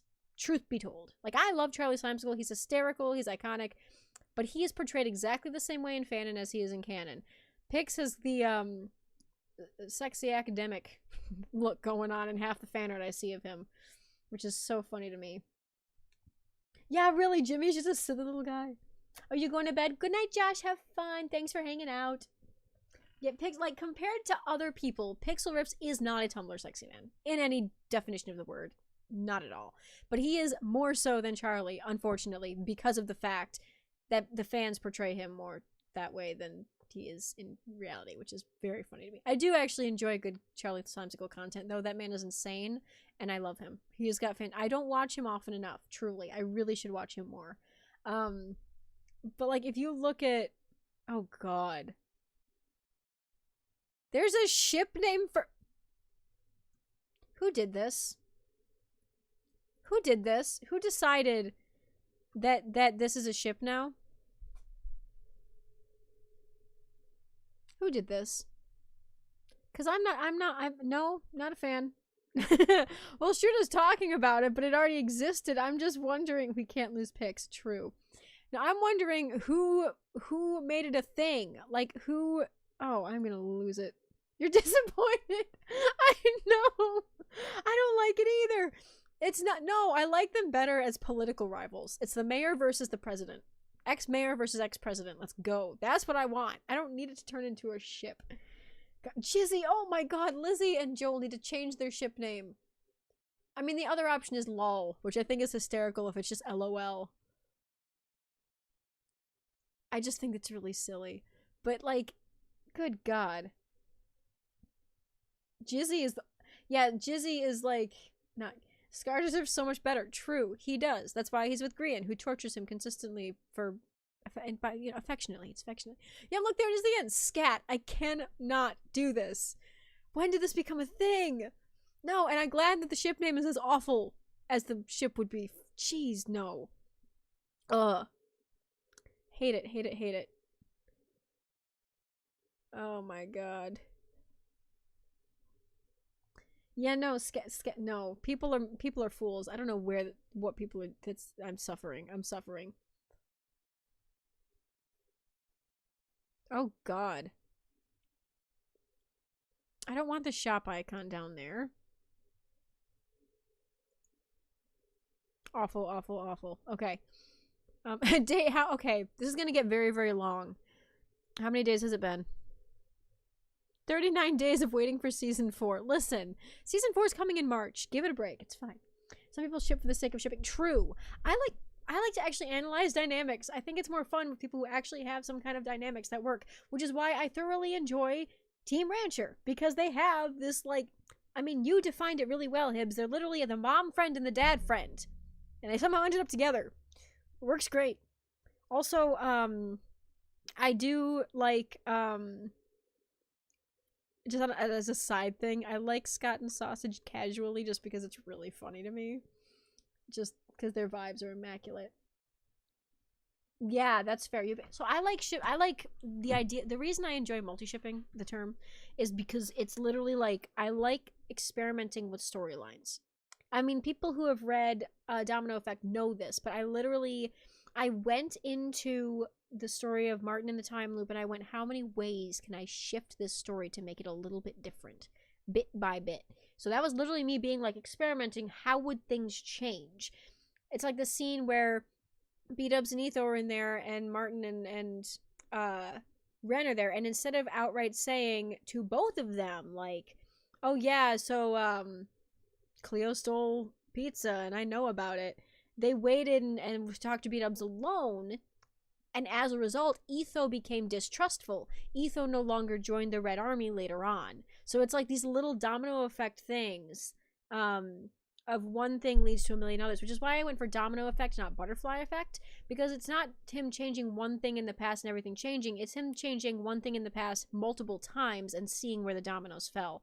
So I love that kind of thing with storytelling, is looking at a world and looking at a plot and looking at character choices and seeing how they work together and the dynamics between characters. Anyway, I'm babbling on about storytelling and writing. Let's see. Crack Ship is Doc and Zach. Yeah, you sent me that one art piece, or you posted or sent. I don't remember. It was hysterical. Oh, you don't know that one. So Domino Effect is an interesting one for me. It started off almost poetic. Because here, let's actually, I could read you a little bit. I keep wanting to read my stories to people because I really like the practice. I'm trying to get into voice acting, so my brain is always like, read it, read the thing, read the thing. Let's do, where's Domino Effect? It should be open. There it is. The prompt I started with was, you've died 349 times in this place and yet you still call it home. So that was, yeah, if you're okay with a little bit of story time, I do like to read. You haven't seen that. You've only saw him and Shovel fight. Oh, you don't like Ethubs. Interesting. Okay. That's fair. When Joy started flirting with Catherine and so I haven't actually seen a lot of season 2 yet. I'm still watching season 1, and what I've seen of season 2 is literally like just the crossover content. I want to watch it from the beginning. So I'm working my way through. I'm working my way through season 1 for the first time, so it's a good time. So yeah, so this is Domino Effect. I don't know how much of it I want to read, but I can read part of it. Also, please note, I'm going to try to do voices and accents. I cannot do Ren's voice because he's not British exactly. His accent isn't quite British, but all I can do is British for him. Child going to the storytime circle where the kids gather around the teacher. Aww, that's cute. Okay. Yeah, I know he's South African, but it's like I don't know how to pin down his accent when I'm listening to it because I don't know what it's supposed to be. Anyway. Unless I just don't try to do voices. Because I feel like I'm going to embarrass myself if I try. He has an accent, yeah. Ren has an accent.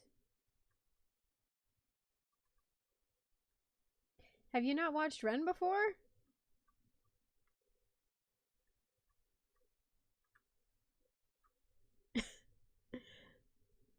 Or are you saying he just has an accent undefined? Where are you from then? If you well, not that don't tell me where you're from if you're not. No, like I have really. Well, he literally says things different. Like already. Like he doesn't say already, he's like already, which is different. And he says like when he's doing tree choppage, it's tree choppage. It's got a little bit of a British lilt to it, but it's not British. It's like, I don't know how to explain it. US, okay. No, that's fair. That's fair. 100%. I don't think I've heard Captain Puppy's voice often enough to know. Hi, Fiji! I give you hugs. I was about to start reading some random stuff. We're debating the accent of Ren Dog. Also, just so you're aware, this document is sitting at 85 pages on Google Docs. The story itself is sitting at 76. And after that, it scrolls off a little bit. But it's fun. I'm gonna read a little bit. I don't know how far we'll get. We'll see, because it's like, I don't know how much y'all want to hear, because it's a long document, so I'm not gonna get through the whole story, but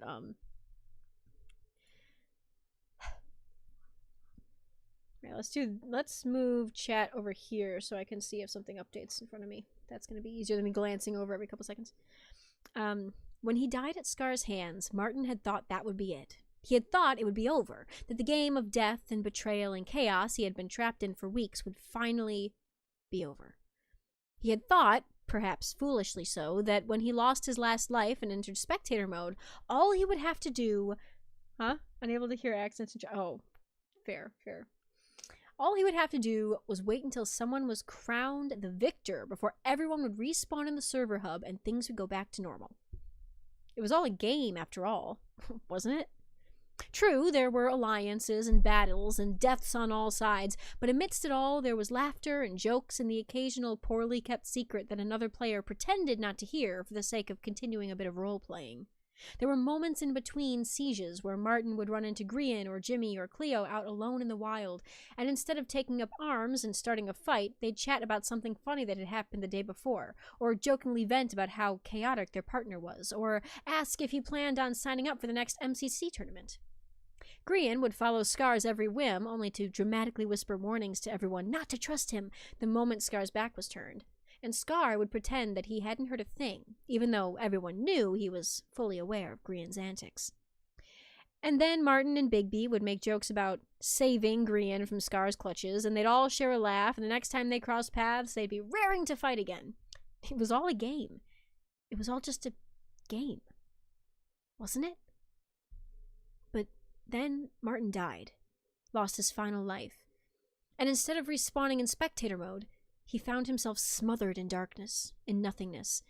Darkness pressing in on all sides and voices whispering in his ears. They spoke of failure, of unworthy victory, of things going wrong, of plans being torn asunder. They spoke of fixing things and making things right and rewriting and repairing and changing it all. We are not pleased. Change is in order. Our will be done. By the time the voices had risen to unbearable levels, Martin was jerking back to awareness with a sharp gasp, his lungs burning and his head pounding as he struggled to catch his breath. Littlewood? Man, you all right? Martin jolted at the voice, and his eyes landed on Ren. I'm not doing an accent for Ren because I don't know how to do his accent.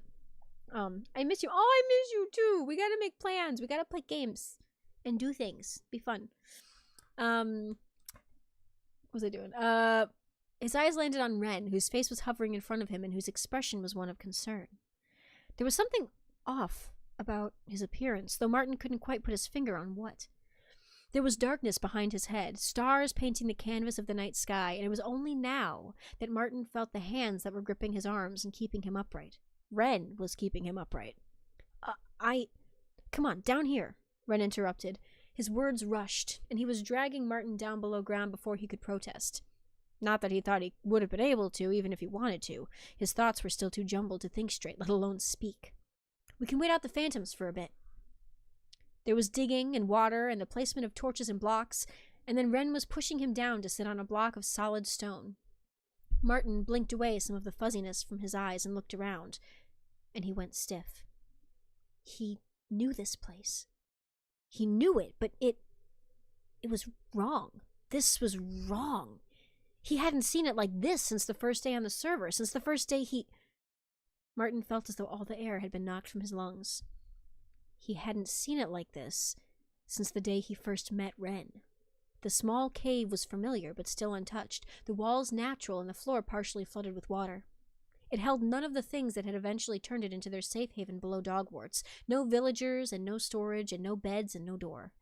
A small dirt staircase led back to the surface from which they'd come, and he was sure if he set foot above ground, he'd find himself staring at the very beginnings of Renchanting. It wasn't even called Renchanting yet back then, he reminded himself, and he had to close his eyes and take a few slow, shaking breaths to keep himself from going into a complete panic. Where was I? He felt as though he was going insane. It wouldn't be the first time he had time traveled, but Evo was years ago by now. Martin? Martin's eyes flew open and he found Ren watching him from across the little cavern, looking more concerned than he had been outside. He realized now what was so off about Ren's appearance. The grayed skin and the crimson eyes and the bloodied crown he had grown so used to were missing, replaced by the lively and colorful complexion and attire that Ren had long since abandoned back when his name had gone red by Martin's hand. Ren was still watching him, growing ever more concerned, so Martin rushed to find a response. Yeah, boss? The confused look that flashed across Ren's face for a second made Martin want to slam his head against a wall. Shit, that nickname wasn't even accurate yet. They'd only just met, hadn't they? Martin had just finished sneaking in some enchantments on his gear, and Ren had just appeared out of the forest with phantoms on his tail, and both of them had just run for cover together despite having just met. There was no friendship here. Not yet. Only friendly acquaintanceship, and maybe a short-term alliance for the sake of survival through the night. Ren wasn't his friend, his boss, his king, his anything. I know. The thought made his throat go tight and he looked away, unsure how to go forward without a basis for how to act around someone who now saw him as little more than a stranger. Interesting how apparently I have a thing for writing stories where someone isn't recognized by somebody else and then goes through pain because of it. I didn't know that was a recurring trend. Oh, why is that? You sensed this and I don't know why that was not... There we go. There it is. Sorry. That, for some reason, your comment didn't go through before. But yeah, also, yes. His improv husband, literally. They're just like, yeah.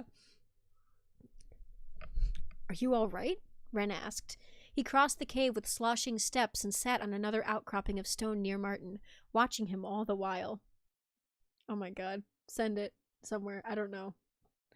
You send it on Tumblr too if you want. Okay. Let's see. Just tired. Oh wait, no, I skipped a whole thing. Sorry. Watching him all the while. You seem a bit spooked, my dude. Yeah. Martin cleared his throat and shook himself mentally. He forced a grin.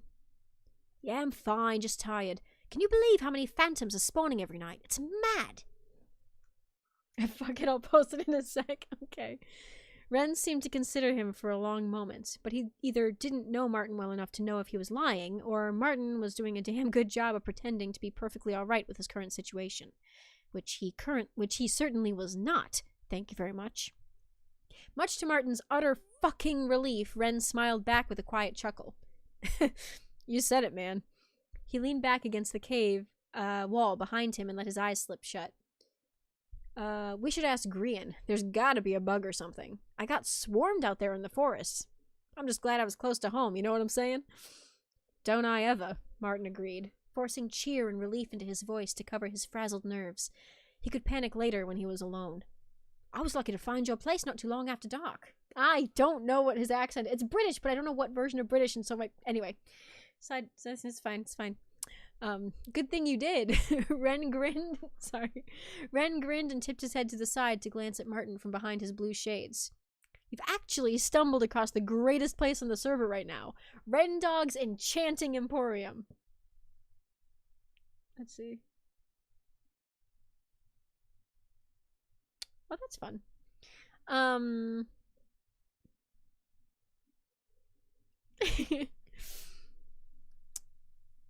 Let's see. Ren Dog's Enchanting Emporium. He held out his hands in front of himself as if framing the title, and Martin had to withhold a chuckle at the sound of the old name. I have, he agreed, sloshing to his feet in the water and meandering across the cave to get a bit of distance between himself and his not friend. He cast a cheeky grin back over his shoulder. I'll be honest, I did partake in a little bit of enchanting, you know, before my day was ruined. He gestured toward the surface, and the phantoms, but the words carried far more weight than that. There was something familiar about them, too. His words, that is. As if he had said them before. As if he was reading from a script. It was as though he knew instinctively what he needed to say. Was this what he had said the first time around? Was this some form of enchanted memory? Was he able to recall the original timeline on instinct alone, or was there a greater power at play here? If so, he couldn't help but wonder what the voices in the darkness were playing at, sending him here and demanding change if they were only going to feed him the exact same words he'd used the first time around. What was the point? Or perhaps the better question was, could he deviate from the script? What? Ren demanded. Now standing and staring at Martin incredulously. Excuse me? That was enchanting before prices were set. Oh! Martin spun around, playing innocent and smiling all the while. Well, that means it was free then, right? The shop was open, there was no doorway, there was no threshold to block customers. He sing-songed his way through the list, and when he felt as though he had reached the end, he pushed one step further and threw out something he knew would be new. I could have very well stolen the whole enchanter, but I was respectful enough not to touch another man's goods. If I had been Scar, he would have sold it to the highest bidder. Technically, Martin didn't know Scar very well yet, at least at this point in the timeline, but Ren wouldn't have known that.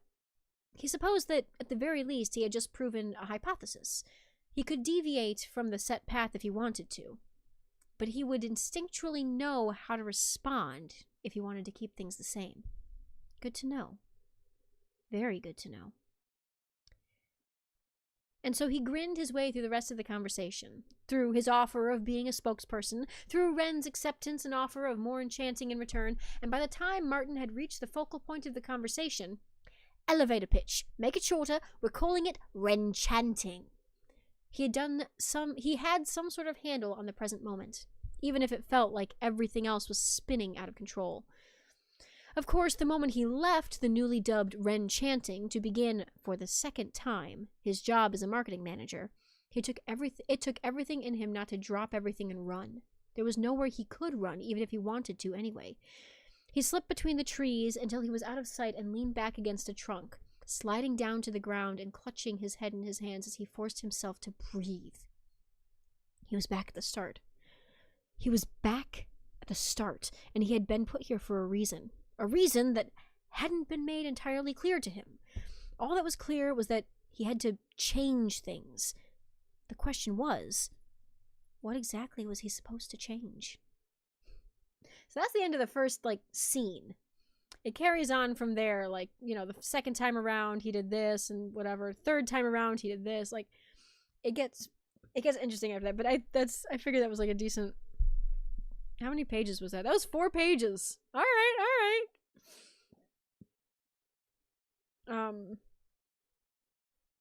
I know Pixel and Charlie are split, and I'm just sitting here I want one to win. I need Pixel to win. Let me see.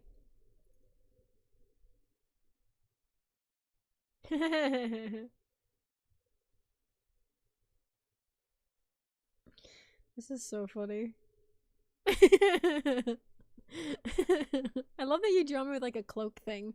That's so fun. You avoid depicting. That's fair. I have an online persona because I show my face, and also it's kind of based off my Minecraft character, but currently I know my profile picture's my Grian cosplay, but yeah, it's fine. No, but I think I forgot I was gonna read you semi-spoilers for the next chapter of... No, not Through a Crack in the Void. That's good too, but there's not a word yet. I forgot I was gonna read that. So you literally haven't seen Tango's bracket since this morning. I assume he's still losing. Yeah, he was when I voted. When I checked, let's go over to that page actually, because last I checked, there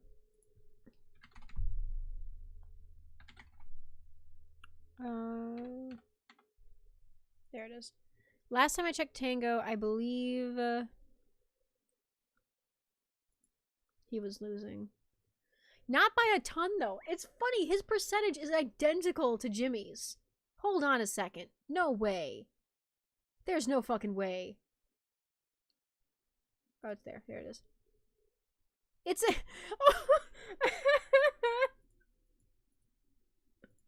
It's exactly the same.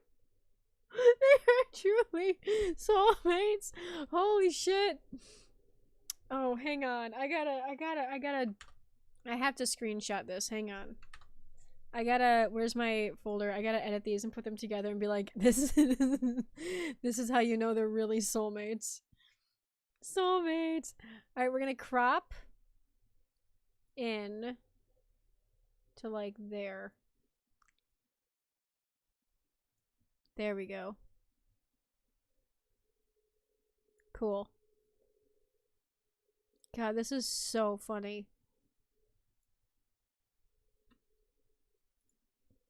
That's not a very good screenshot.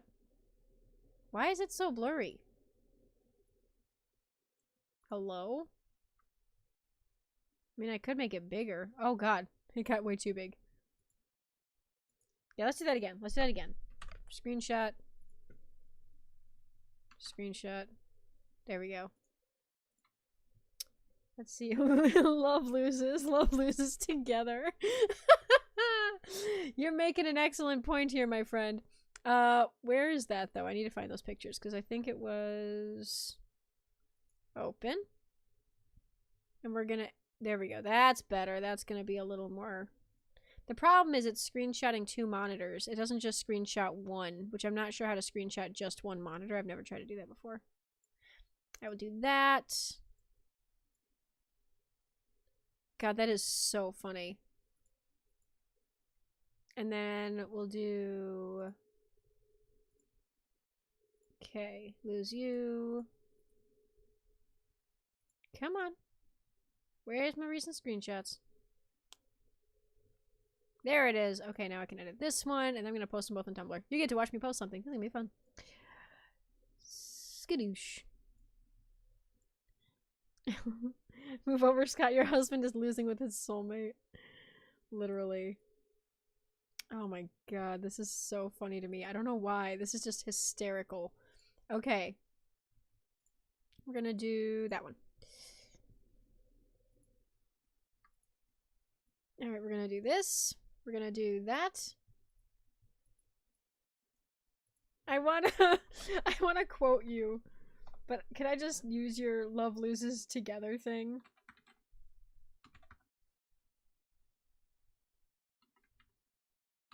Cause that's really funny.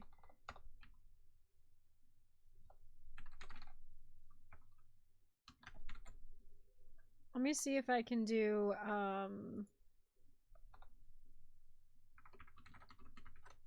and whoa, hello? Oh no. I think my headphones just died. Battery 30%. 30. Oh, because I wasn't using them. That's fine, that's fine. Alright, so in this ship, love loses together. Well, I could just do it on its own, but I think it's funnier if it's like, I don't know. There we go. No, I meant... Sorry, did I say mic? I meant headphones. My headphones just blooped off in my ear.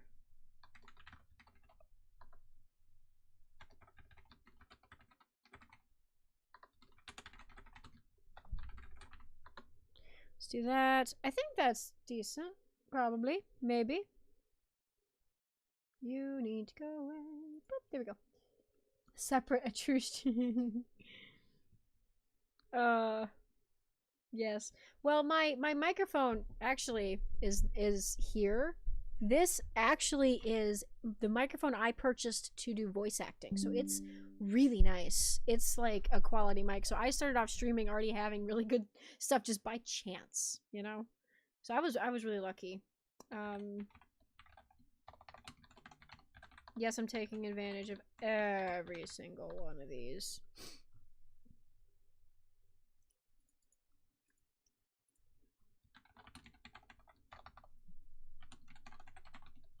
Mother of God, I can't type.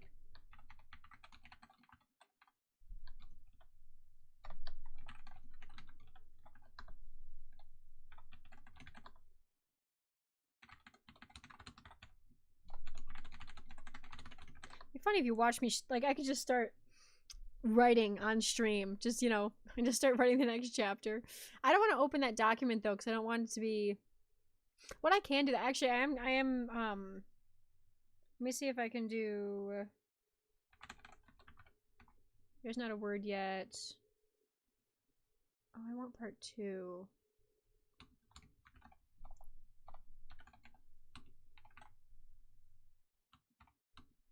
There's only... Dang it! It doesn't have... It was only 1 in 4. Alright, alright. Fine, I'll open 1. Writing stream.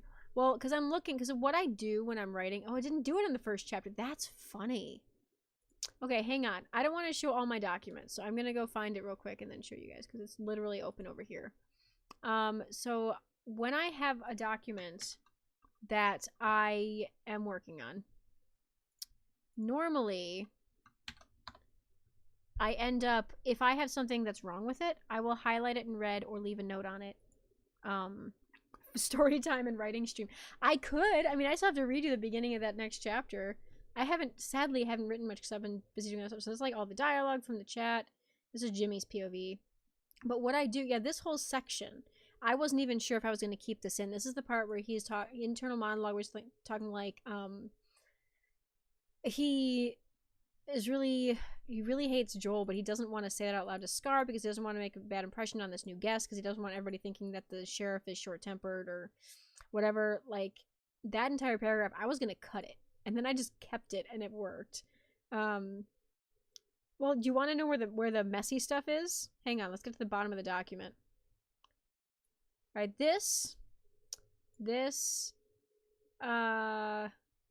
actually, this was a whole conversation that I got rid of because it was making this too long. But it was like, talking about the tour. It won't be much of a show, will it? Joel muttered as an aside to Fwip, but from the way his voice carried, it was intended to be heard by everyone present. Frankly, I think I've added more to his empire than he has. Jimmy flinched. Tango's flames leapt on his hand. Fwip laughed weakly, and then, "Oh, Boyd, actually," Grian spoke up suddenly, his eyes on Fwip's communicator, which he apparently hadn't returned yet. "Time's getting short. Hey, Joel, do you know where I can find pixel riffs?"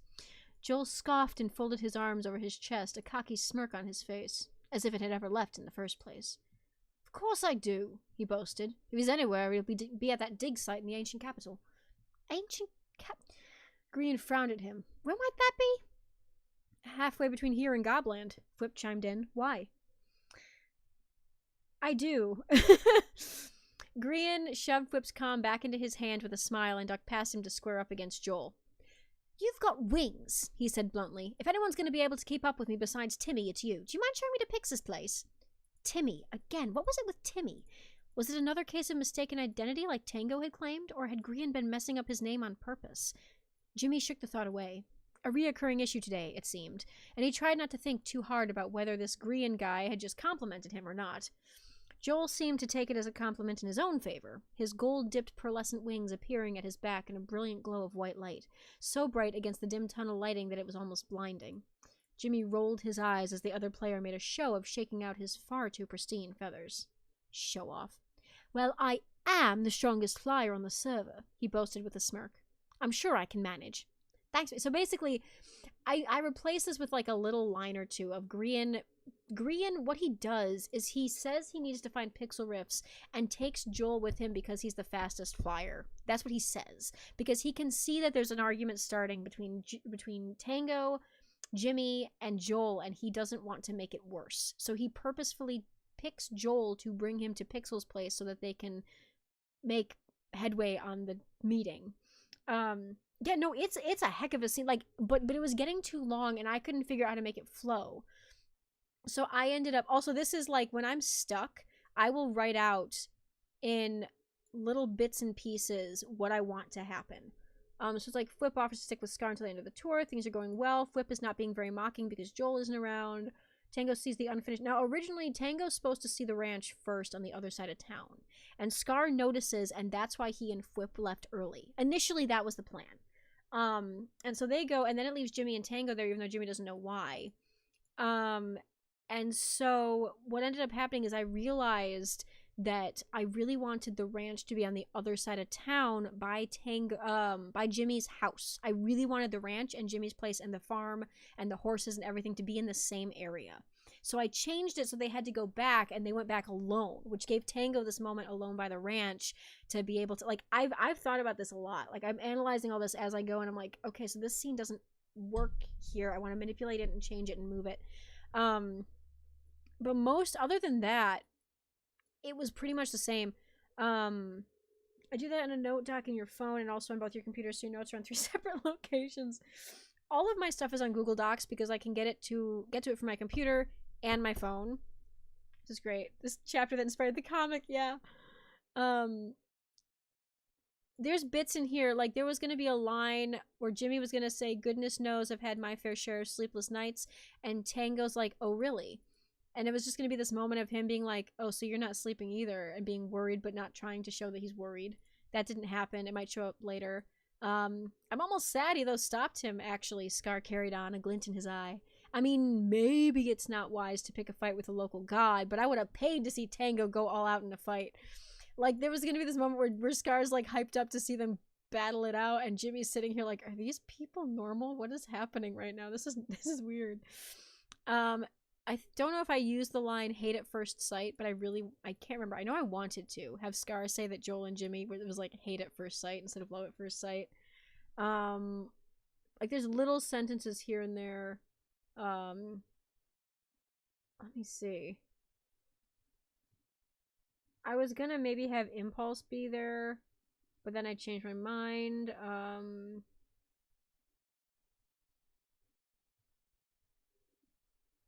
Yeah, anyway, so but what I do, so the shit you write isn't edited until it's fully written out. I end up editing as I go because I literally cannot write without somebody. Yes, so the color part, this is the fun part. This is the bits that got removed or edited. So there was initially it was going to be Joel's like Hermes is in his room. Ollie, I found a strange parrot man in a field. So instead of Joe Hills, he was going to find Grian. And then the dwarf, and then like dialogue bits. This one was Jimmy was gonna give Scar a lift to Tumbletown instead of them walking, and Scar was gonna make some quip about avian air, and saying his legs aren't always the most reliable things in the world. You know how it is. And Jimmy's like, Jimmy did not, in fact, know how it is, but he wasn't about to ask the man to elaborate. They had only just been introduced, and it seemed too rude to pester him about whatever it was he was implying, especially when it seemed to be like I was gonna have this whole thing about Jimmy finding out that Scar has walking issues, which never came up because it just didn't work out. Although Lord knows when I write the next chapter when the meeting is happening, Scar's gonna be exhausted, so Grian's gonna be like making sure that he's taking care of himself because he did a shit ton of walking and traveling that day. Tango being angry at Joel. Jimmy confusion. Literally, yeah, no, half of like, where is that? That was definitely a thing. Yeah, there's little bits and pieces that got removed. There's one bit that's like, between you and me, I think Tango might have been right to call Joel a bully. I was gonna have that line in there and then I changed it. There was a thing about let's see. Oh, typo when I don't know what that was supposed to say. You done your job making a character summarize thingy. Yes, excellent. Anyway, yeah, no. So this is like, this is how I move things. If I come back down and I'm reading and I decide I want something back, like yeah, the blue flame sparked red at the edges. There was a whole thing about like. Yeah, anyway, so this is like how I do. So currently, chapter 4, who's online? Who's on here? Last time with Jimmy in jail. Yeah, Jimmy ending up in jail when we were playing, that was kind of phenomenal, actually. Let's do this. So this is the new chapter, which y'all have not seen. This is a scene I will not show you. Yeah, this here is something I'm gonna scroll past really quickly because it's gonna be good. Yeah, then he became old. Jimmy had a time. He joined the cult. He revolted. He went to jail. He turned into an old man. He ate fish, so technically he had cannibalism. Like, he went on a trip last. Clip it and pause. No, listen, you'll read it when you get there. If you read it now, it's gonna spoil things, and I really want the reaction for you guys. Do you want to be able to experience it in the moment when I share it? But how do you clip? Nope, not happening. I mean, if this is going to be posted, so if you read it, you want to read it now. Well, I can read you the first couple, like the first part of the flashback, because you've seen part. Hibbs, you've actually seen a bunch of this already. But I'm tempted to read this anyway because I can. So this is the beginning of the next chapter. It's a flashback to what happened before they left Double Life. So yeah.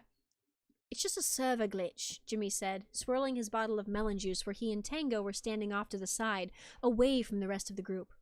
He made a face, his frown illuminated by the light of the campfire most of their Double Life server mates were gathered around. Whip says it'll be patched up soon, but soon could be anywhere between 2 days and 2 months, knowing him. It was said with a half humorous chuckle, one that made Tango grin slightly from where he was leaning against the trunk of the nearest tree. He stabbed at his slice of cake with a fork. The vanilla sponge gave way easily, smearing a bit of frosting along his plate. He took a bite, chewed, swallowed. "What kind of glitch?" Tango asked curiously, his head tilting at his avian partner. Some of the buttercream stuck to the roof of his mouth, and he poked at it with his tongue, trying to clear some of the stickiness from his palate before he spoke again. "I mean, is it dangerous? Are you guys gonna be in trouble by heading back to Empires? If you guys are gonna be in trouble heading back to Empires, I can talk to Izuma about— No! Jimmy quickly shook his head, the feathers around his ears fluffing up in alarm. He waved his hands in front of him, wide-eyed, his juice bottle sloshing slightly. No, nothing like that. It's just connection issues, he says. Unstable connection. The server's having a bit of trouble staying hooked up to the main hub is all. Which is annoying, sure, but there's plenty of servers and worlds that run offline, so... Jimmy wasn't wrong, Tango supposed. While less common, it wasn't exactly unheard of for people to create group servers and with the explicit purpose of disconnecting them from the hub. Tango couldn't remember the last time he'd been on one himself. Hermitcraft, though private, was always connected, so server members could come and go as they pleased.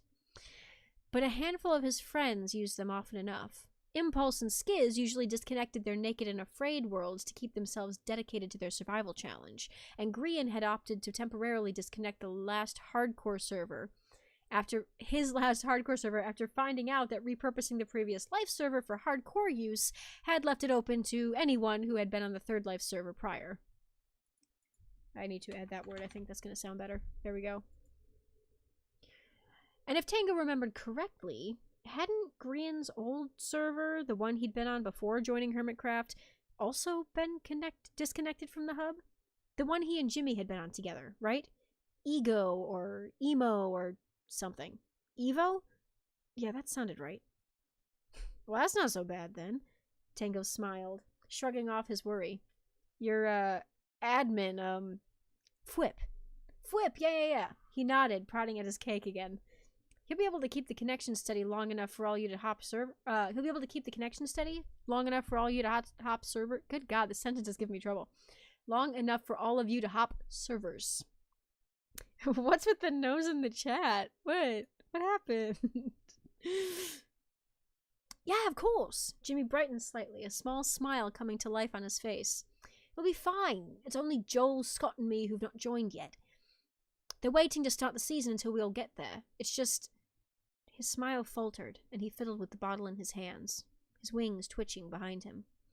Well, like I said, there's been connection issues, and it... He fumbled the bottle, nearly dropped it, caught it at the last second, and clutched it at his chest with a strained look on his face. Well, it's the comms, too. The... What? Tango paused. And this part, I don't have the sentence finished, and then it skips. There's just one or two sentences missing in here. I might not be able to message you for a little while, Jimmy said woefully. His wings pulled tight against his back, and his ear feathers pinned back against his head. He looked so sad, so apologetic, and Tango couldn't help but tug him closer by the arm. The half-finished plate of cake quickly vanished into his inventory. He brought up a warm hand to cup his soulmate's cheek, absolutely melting at the way Jimmy leaned into his touch with a warbled chirp. Hey, it's okay, Tango murmured softly, flashing his soulmate a bright smile. It's only a few weeks, right? And besides... He tilted his head to the side, grinning a sharp-toothed grin, winking. If you can't stand being away that long, you can always sneak off to the hub the next time Empires has a stable connection. I'm sure I could, abuse my admin status and a bit to sneakificate you onto the Hermitcraft whitelist. Jimmy let out a startled laugh, and he gave Tango a scolding knock upside the shoulder. But in Tango's opinion, it was worth it to see the way Jimmy's downtrodden expression gave way to exasperated amusement. Tango! Jimmy hissed, his wings fluffing up while he cast a glance over his shoulder, as though he was worried someone might overhear. And I don't know if I'll use this sentence, but the next sentence is, you can't do that! If I end up on Hermitcraft, I want to make a good impression, alright? Don't sneak me on like some... God, English. Sneak me in like some stowaway. It's, half the hermits have had admin privileges. Oh, I know. There's like 6 of them, I think, that I have listed. Tango's just one of them. But I know I've used it for him before in the past as a character point.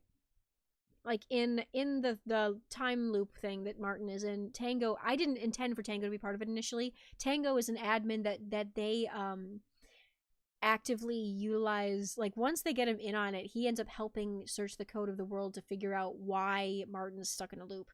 Let's see. Oh man, I know. I'm sorry. Chirp chirp. No, it's so this scene, and so I can tell you because I'm gonna write it, and this isn't too much farther, but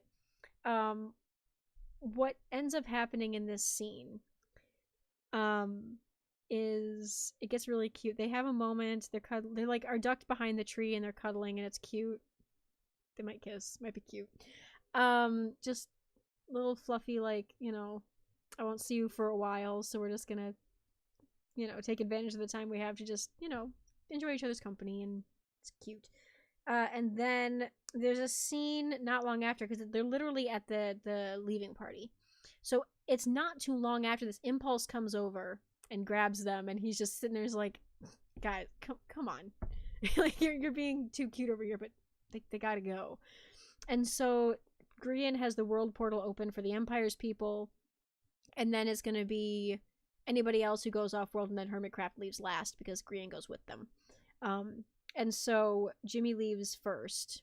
Well, he doesn't leave first, but Scott and Joel are leaving, and he's going to leave too. And there's this last moment when he goes to leave, like they've said their goodbyes, but Tango goes to stop him to say something else, and then he doesn't. And then instead he says, "Don't be a stranger, okay?"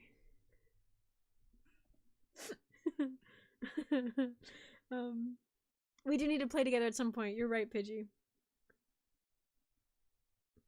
100%. We should Minecraft. Or something. I don't know. Do you want to Minecraft or something else? I'm not sure. It'll be a good time. But yeah, it's so he says so he says don't be a stranger, which is Minstraft, yes. Yeah, your amnesia AU is sad. No, but the worst part about that line, if you don't recall, in the previous chapter, that's the last thing Jimmy says to Tango. Amnesia Jimmy says to Tango. He doesn't remember Tango, and he's like, "Come back to my empire, don't be a stranger, okay?" And Tango's like, has this moment. Half of the reason he reacts that way is because that's what Tango said to Jimmy before he left, and when he saw him again, Jimmy didn't remember him. And so it's great.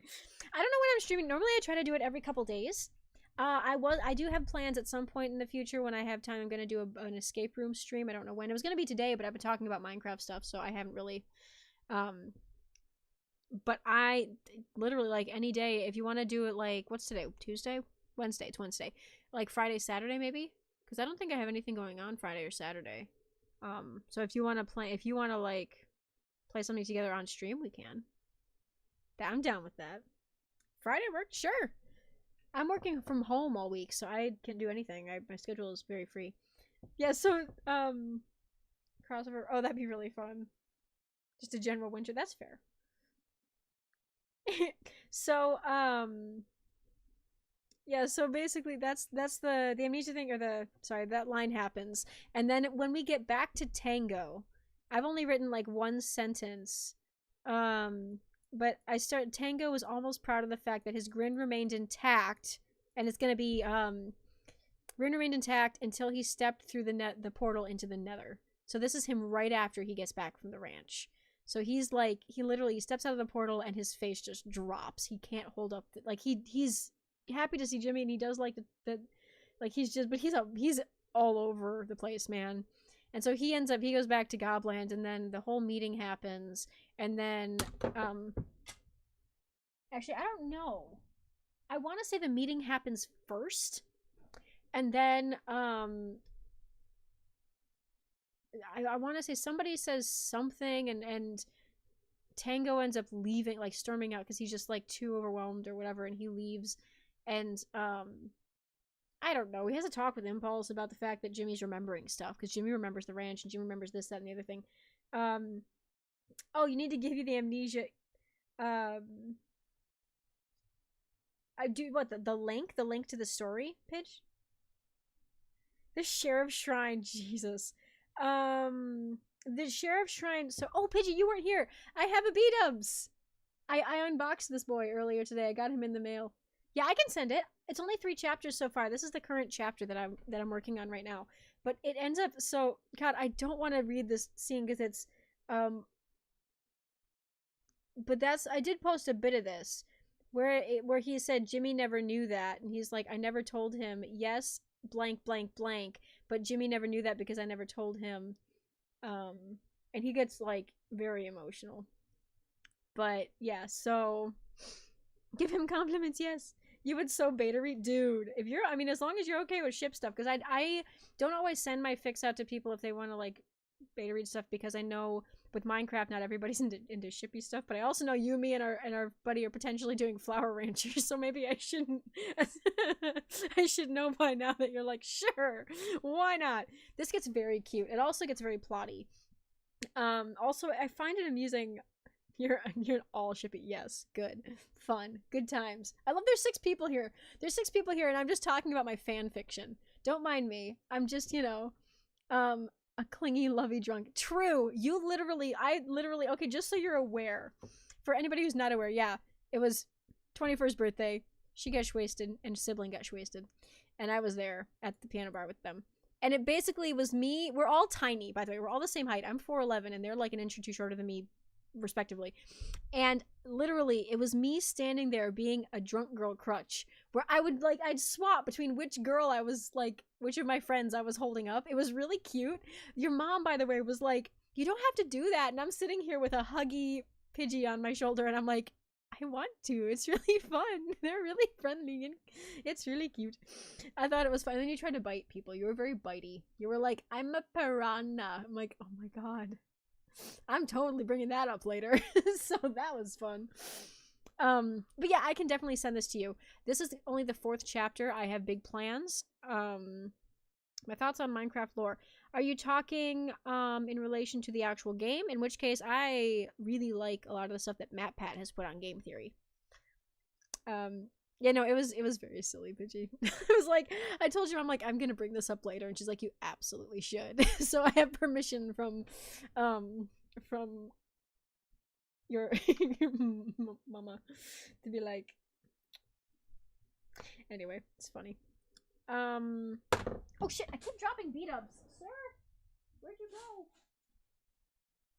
Beta below 100, my darling. I'm sorry. You're a very tall man. You're very tall. Don't worry. Yeah, so I have this. I also have, things. Game and lore about player and mob hybrids. So, I don't know. So, I don't know how, so there's 2 ways a player can come into existence. One, they spawn in as a kid, and they just show up, which is version A, which is how most characters, probably almost all the hermits, showed up that way. Saizuma, I don't think did. I picture X and Evil X as being legitimate brothers, which means they had parents. Grian, Jimmy, and Pearl, and all them are not blood siblings, but they are siblings because they grew up together as kids. That's the way I picture it. With but it is possible to have like a kid the normal way, but it's just like I feel like a lesser amount of the population is born that way, because the other half is like just appear. They just appear. It's great. Yes, I also have a video of the head, shoulders, knees, and toes. But yeah, so I actually have entire posts about the how a world based in code like Minecraft in a story setting would work with armor and inventory space, and also clothing, and why you respawn with your clothing but not your armor. I have a whole post about how blocks work, and how some blocks will float because they're the whole block, but if you manipulate it, it's no longer a base Minecraft crafted item. You can make crafted food, you can make non-crafted food. Crafted food is made with crafting magic of the code and of the world or whatever, and it's going to be always the same every single time. But if you make handmade food, like I have, I can't say that because that's from the story that I'm not sharing with people. well, basically, I've written a scene that somebody makes something, and they're like, well, I can only make this with certain ingredients, and we don't have that here. No, you and your sis were steady, like, you were friggin' boat rocking all over the place, but yeah, Hibbs knows what I'm talking about. There's a certain fic series that I will not be sharing here that I post under a pseudonym. If you find it, it was not me. If you think it's mine, no, it's not. It's not me. Uses references for something I'm writing that's a book with a Minecraft mechanic setting. Absolutely. So there's two posts. If you go to my, actually, you know what? I'm going to send them to you real quick. We're actually going to look this up right here because this is fascinating to me. Oh wait, do I have, hang on, I'm checking this. Team Rancher Girlies, me losing again. They die together. Oh my god. So people are appreciating this. They're winners in my heart. Love loses. Oh my god. The canary in his coal mine strikes again. The fact that they're all at the same percentages, I know.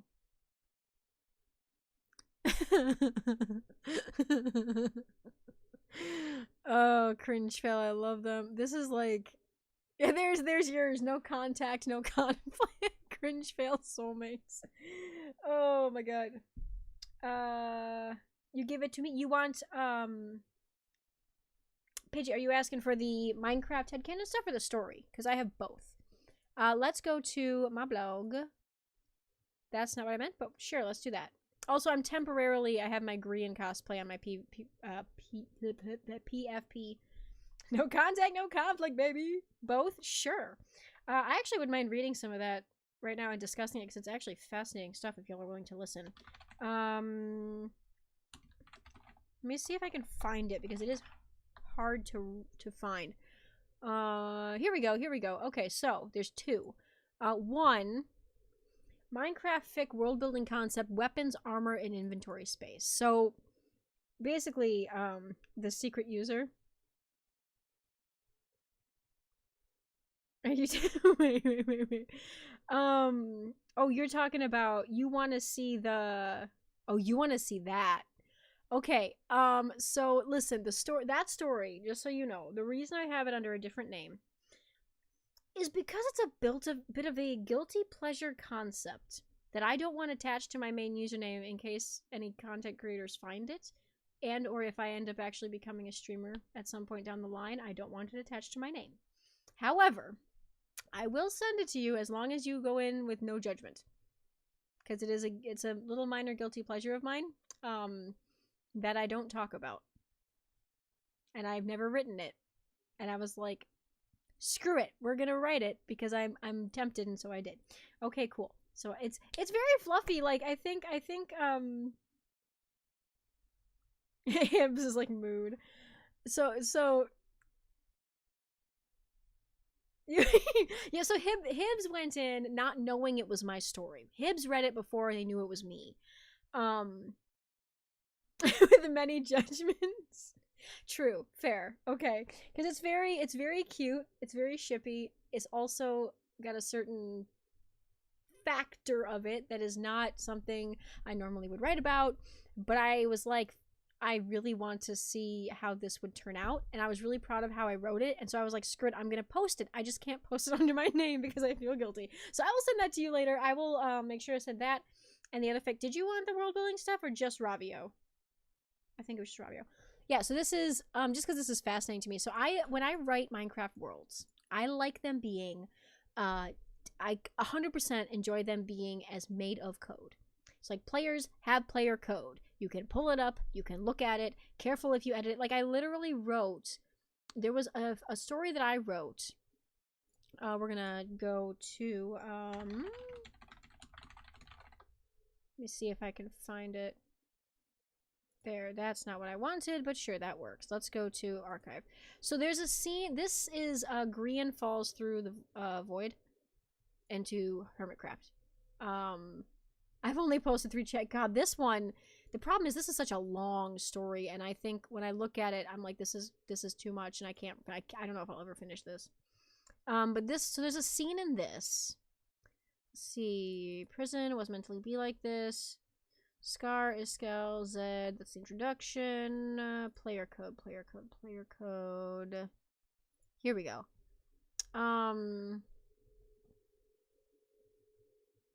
Yeah, there's a whole thing where he's analyzing. Izuma is analyzing the player code with TFC and Joe Hills, and he's talking about how parts of it are written in Ancient Galactic and Galactic because the Watchers corrupted his code, and there's like all these.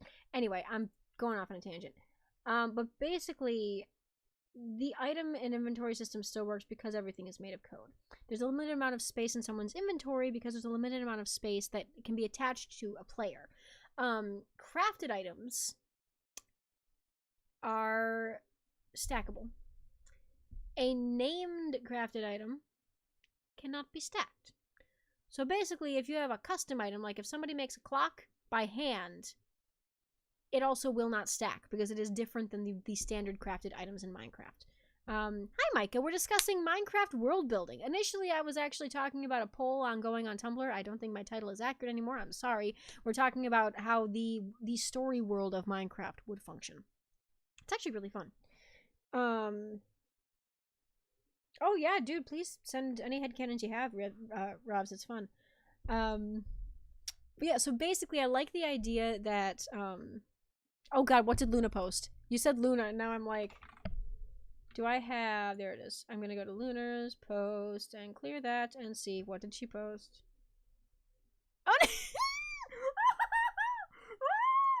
oh my god! Oh my god, the boys! Oh, I'm losing it. Hang on. Is it Luna or Lunar? I don't ever know.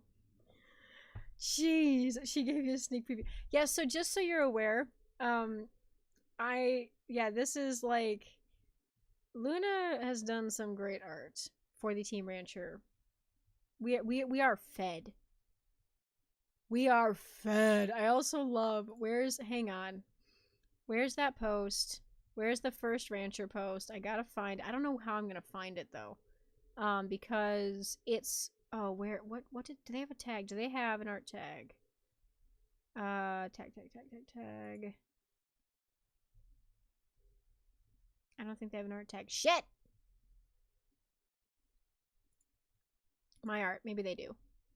Let's see how far back I have to go to find this damn thing. Oh my god. I forgot about, oh, the hands! I'm gonna cry! So in their story, Tango always keeps his hands covered because they can burn things, and also they're, yeah, but he burns Jimmy by mistake, I think. And Jimmy, anyway, it's such a good story. They're, okay, that's from my story. This is from my story. I commissioned this. This is from like the opening. I mean, he doesn't dress like that in my story, but I didn't care. Let's see. What did I miss? Lunar is braver than any U.S. Marine.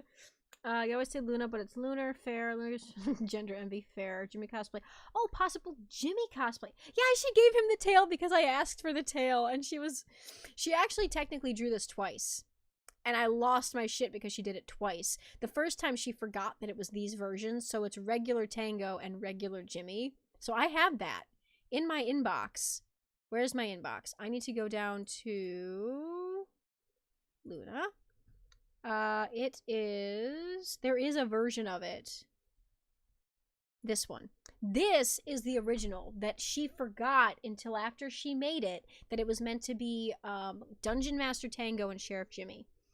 So this was the original.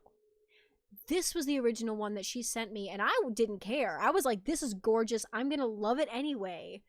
But the color, for some reason, like, I know it's supposed to be Dungeon Master for my story, but the flashes of red in this version somehow almost make it so much more intense. Like, I love it. I can't. It's really pretty. Let's see, sorry. So, Pidgey, I did see your thing, Pidgey. The Jimmy cosplay at the end of the month. If you cosplay Jimmy, you send me pictures. I want to see it so bad. I'm also going to be trying to work on Scott at some point. I don't know when. We'll see. But I really want to do Scott now that I know that our buddy's doing Tango, to my knowledge. I will check in with Leo to make sure. But I would love to do the boys. Plus, I love Scott anyway. I don't know how to do his accent, though, because it's Scottish, but it's nasally gay Scottish, which makes sense once you, like, if you listen to his voice. I don't know, because it's 3 layers of accent and dialect manipulation that I haven't managed to meld together yet. So, Scottish, yeah. There is actually, I'm able to do a half-decent Scottish accent. It's not perfect. I know that I mess it up sometimes. But I also know that I think I've gotten better in time since I learned how to do it, which was by watching David Tennant in a Shakespearean production of Much Ado About Nothing. And I do really like this. I like the Scottish accent. I prefer Irish because it comes easier to me. But I don't know how to do that while also making it sound like Scots Major. I don't know how to do that. Scottish. Rancher Jimmy cow hybrid. That one is gonna be cute. Oh yeah, by the way, yeah, so Pidgey's a cosplay buddy of mine, and they're doing literal cowboy Jimmy, which is gonna be cute as shit. I cannot wait. Scott has a very distinct true. Ask me why Scott's major sound is the way he does. Oh, sound the way he does. It's because he's British. Jeez. No, it's definitely like a mix of sassy gay, Scottish, and a little bit of nasal. Like, it's just something about it. It's only Scott's Major can do that voice. He does have a very distinct accent. I also, I learned Irish from Jacksepticeye, so if there was an Irish YouTuber that I watched, I could do that one. I'd be fine. It'd be a good time. I do that one casually when I'm bored in the middle of the day. I'll be talking and I'll just turn Irish. You'll hear me. If I'm playing on a stream, you probably have heard me doing this. When I was playing Bendy and the Ink Machine, I'm sure there were times when I said, no, now we're sucking Dazel, which is something I literally stole from a Jacksepticeye stream. The only difference is, I made mine thicker, because Jack tends to make his dumbed down to make it not dumbed down, thinned out, to make it more American. And that's not something he does purposefully anymore, it's just kind of how his voice sounds now. But I tried to make mine thicker, because it just felt better, and so I use it that way. But it's a good time. Try to do an accent, your voice just travels all the way around. Y'all doing around the world in 80 days, but with your accent. But yeah, no, no, I gotta show Pidgey if I can find the art. The first, this is also really cute, of him not realizing that Jimmy is freezing his ass off in the Citadel. He looks like Captain America. I still think that Jimmy IRL looks like he could be Steve Rogers halfway between pre and post serum. To be the first person to see Cowboy Jimmy, please, I want to see. That's one of the cutest things on the planet. I love this art piece of him just as a, like, just cozy. Where's yours? Yours was, oh, I do like that fic. I don't know where it went, but it was cute. Yours, what did you do? That's also really sad of him missing his rancher. The stuff I've written for Minecraft Headcanon's lore is set in the settings of an SMP you're creating. I'll set a separate timeline. Yeah, sure. Oh, yours has the cat. Hang on. Oh god, he's having a crowbait. Oh, not crowbait. Oh god, I'm gonna lose it. This one. Was this you? That was you! This was Hibbs' commission, and it's so fucking cute. I can't. Yeah, Tango. Sad Tango makes me sad. I know. Yeah, so this is the best one. It's, well, not the best. I still think I like Minolax. It's, well, this one in particular, even though it's not canon outfits, this is it's awesome. No, but this is just so soft. It's so soft. It's their vibes. It's immaculate. Also, I do think that Lunar Crown single-handedly has caused, I like this one too, the slutification of the Tango tech. Like, literally, that's all that Luna does. Everything you see of, oh yeah, wait, no, not this. He's just a floppy man. Oh, Timmy. So this is an AU based on the concept that the thighs those seasons greetings. Yeah. This is based on a story that they are writing in which Tango is from Hells. Like, Hells is in Hell's Night, Hells is in Evil Exile, Exile Void. And so Tango was Hell's Tango. He's the Hell's version of his persona. He ended up on Hermitcraft because the portal that brought him to Hermitcraft was like, you're destined to be here, and brought him, and he didn't. He's under the impression that he stole someone else's spot. Bravo is his overworld counterpart. They're both Redstoners. Bravo thought he was going to Hermitcraft and got the invite, but he ended up in Hell's. Timmy is the Animosity Gaming is the alternate of Jimmy, and he's a pathetic wimp of a man. He lives at Spawn, which is the only place you can't grief in Hell's, and he lives there because he figured, I'm gonna stop trying to do anything else. He just keeps starving to death, so he lives in an infinite loop of just living there, doing nothing, and then starving and dying. Yeah, no, I did see that, so I got an awesome notification.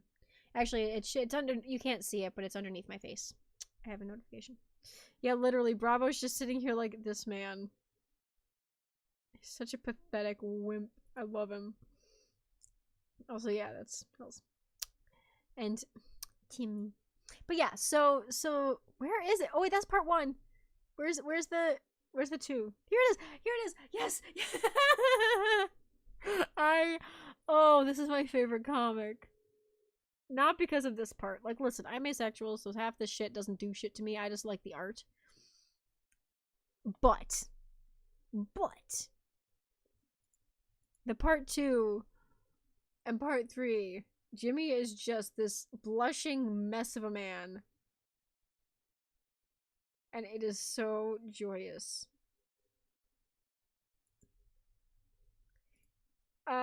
Yeah, so I don't actually know if it's Lunar's intent, but I know for a fact that a lot of the people who like this design of Tango like it because it's the sludification of the character does something for people, I guess. I don't know. But I only found out last month that people are supposed to have semi-physical reactions to people they find physically attractive. I do not know what that's like. I feel like a lot of people in the neurodivergent spectrum are ace, I have found. Not a lot, but there is a bit of an overlap there, in that there's a lot of the Venn diagrams cross in a way. So it's like I have no idea. I didn't know that like people call people hot because they literally make you feel like hot and bothered, and I'm like, that's a fucking thing. I thought that was like in cartoons. God, this one too. So he goes from being this handsome man, handsome, dashing, whatever, to baby blob boy. And it's so cute. I can't. Y'all have seen this, but this is like, the flap, flap, flap makes me happy. Aces are everywhere. So Lunar's also ace. So Lunar isn't even intending, they just like the art style. Yeah, baby boy. Baby. Seriously, just... I do find it funny. This is the point where they tip over into a lot more Hermitcraft stuff. Like, there's not long before this, that scene, the one with the bucket, I think it was a little bit before that. There's not a lot of Hermitcraft stuff on the page. Oh wait, I love that picture. It's just something about, he's just so happy. It's so cute. Oh yeah, this is me, by the way. I commented and it was like, between your art style and your immaculate vibes, I've officially turned on notifications for your blog, and that's not something I do lightly, which is true. Hibbs, yours also has notifications turned on. Keep on creating your masterpieces, my friend. You're a rock star. No, seriously, how are your characters and poses so lively and dynamic? It's like magic. And so when she drew the response, because I said I was Pixie, I'm literally like this teeny little Pixie person, which is so funny to me, and also just me. Talk about hot people and other things that are hot with friends. I'm just acting like I understand what the feeling. Literally, what the fuck is it supposed to mean? I do not understand. Also, this is so funny. Mad scientist beats lover boy, just a dude. We were talking about this the other day, Hibbs and I. We were talking about the fact that their dynamic is literally, Tango is this chaotic, monstrous, ridiculously powerful being, and Jimmy's just some guy who fell in love with him. And it's so funny to me. Who ended up as soulmates with him. Ooh. Okay. Oh my god, that's cute. That's Sally, right? I think the second one's Sally. Sorry, Pidgey in the chat just sent me all their, Here, we're doing this. This is their Grian. I love the wings to death. I don't know if anyone here is it's so good. Kremlin Tango, yes, that was Uranon. Yeah. No, Gremlin Tango is good stuff. It's canon. But yeah, no, this is so Pidgey's, like I said, a cosplay buddy. This is how this is actually what you look, except for the hat. You were doing Sally when I met you. So that was like kind of the look. I think you were wearing more floofy skirts, I believe. But you sent a lot of anons that got drawn. That's cute.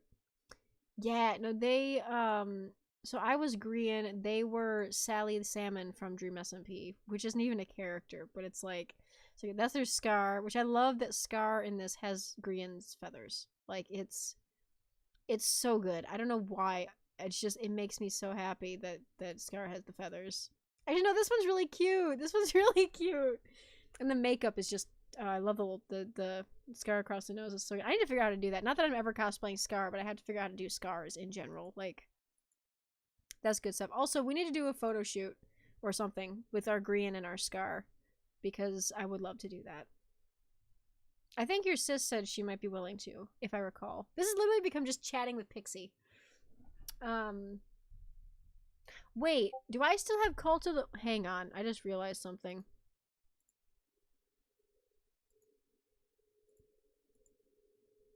Uh-oh.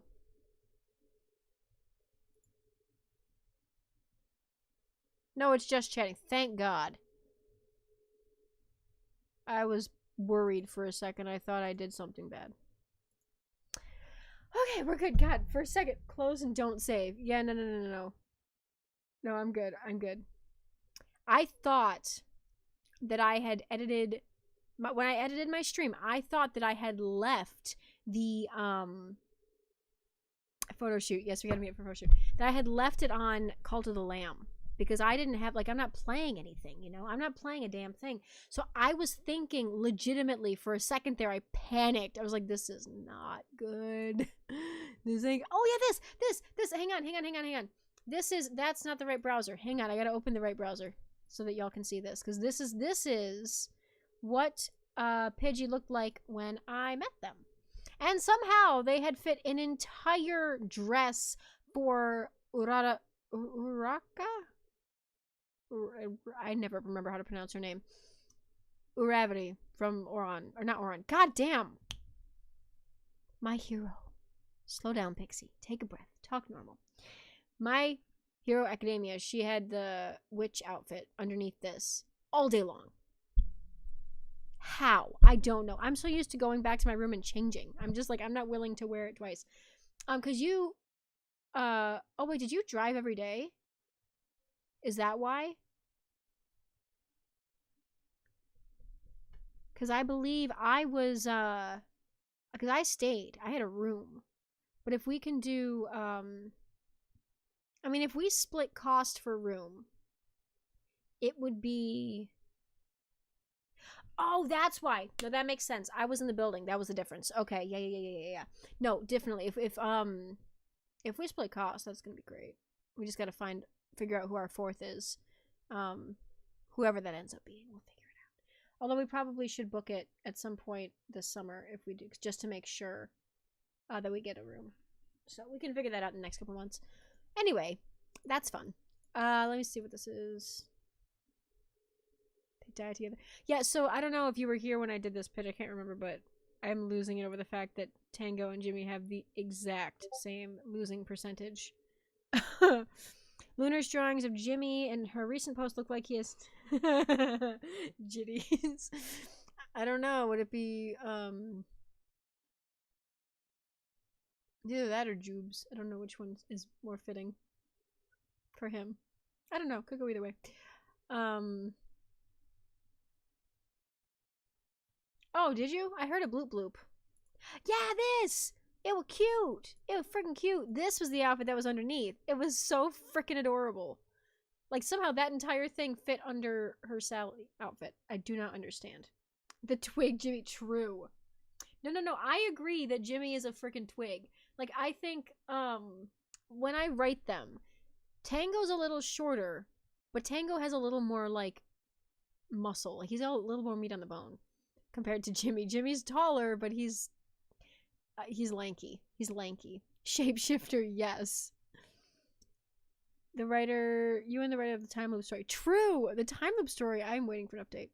I can't decide if you like twig Jimmy or buff Jimmy. Well, to be fair, it's like one is pre-serum Captain America and the other's post-serum, so it just depends on where on that spectrum you lie. Let's do... Oh yeah, I'm not even on the homepage. Supernatural. Yeah, look at this man! You cannot tell me that any people draw him as this buff, like, well, Lunar draws him as a buff cowboy himbo. That man does no. He's a stick. He's a stick of a human being. Actually, that's like, no, don't get me wrong. I do appreciate. Yeah, no, Lunar gives him, you're right, a farmer body specifically. You are 100% on point with that. No, I could see a short Jimmy. 100% I could see that. Because, I mean, like, he's got the vibes. But I just like the idea of Tango being shorter. I don't know what it is. I think I just like the idea that Jimmy is taller than Grian. And Tango is taller than Grian, but shorter than Jimmy. Like, I don't know what it is. Like, I feel like it works better for me if he's, like, this small bundle of insane energy. And then Tango's a bird who is, like, no idea what to do with all his limbs. Like, that's literally how I portray them. I do respect when someone has them the other way around. But it's his voice. No, 100%. Oh, yeah, you don't do your art based on the IRL people. You do it based on the skins and the vibes. Half your artwork is everyone has the same body shape. True, I have seen that. I would draw Twig Jimmy for another you have called Winter's Rebirth. That's on long hiatus, but my personal amnesia ranchers AU, he's buff and short. You are a short Jimmy. I'm gonna be a short Scott, which is funny to me because let's just check this.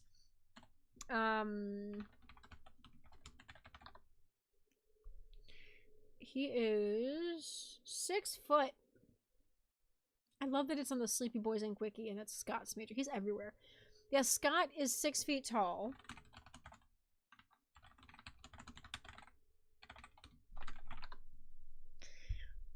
And Jimmy is, like, really fucking tall. Like, really, really tall. Which is just funny to me. But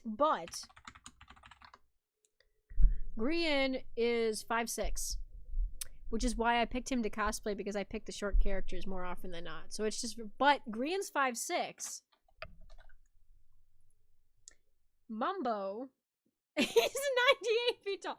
No. He's 6'5". So literally, he and Grian are a foot apart in height. But Grian's a short stack and Mumbo's a friggin' Enderman of a human being. Yeah, I don't believe him. I believe he's 100% 5'6". Gotta get better at body shape. Scott is super tall, to me, elf tall. Yeah, I'm down with that. Well, he's literally canonically an elf, so that makes sense. There's not a word yet is when I started to draw side profiles. Yeah, I did notice that.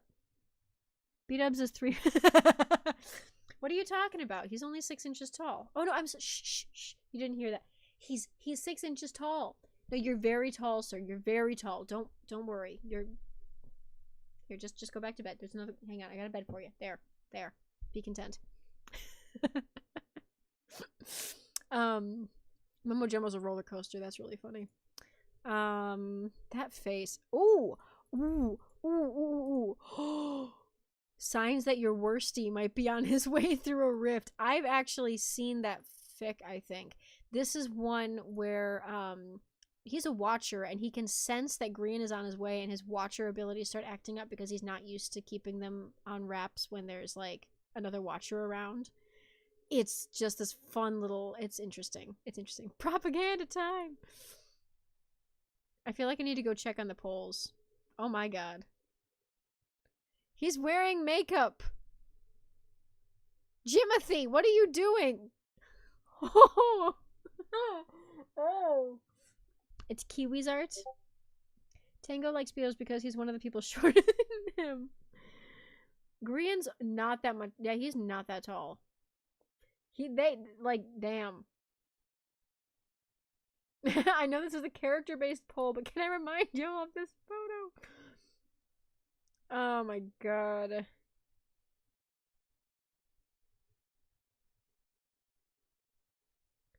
Jeez Louise. People who voted, I'm finding that some people voted. Oh my god.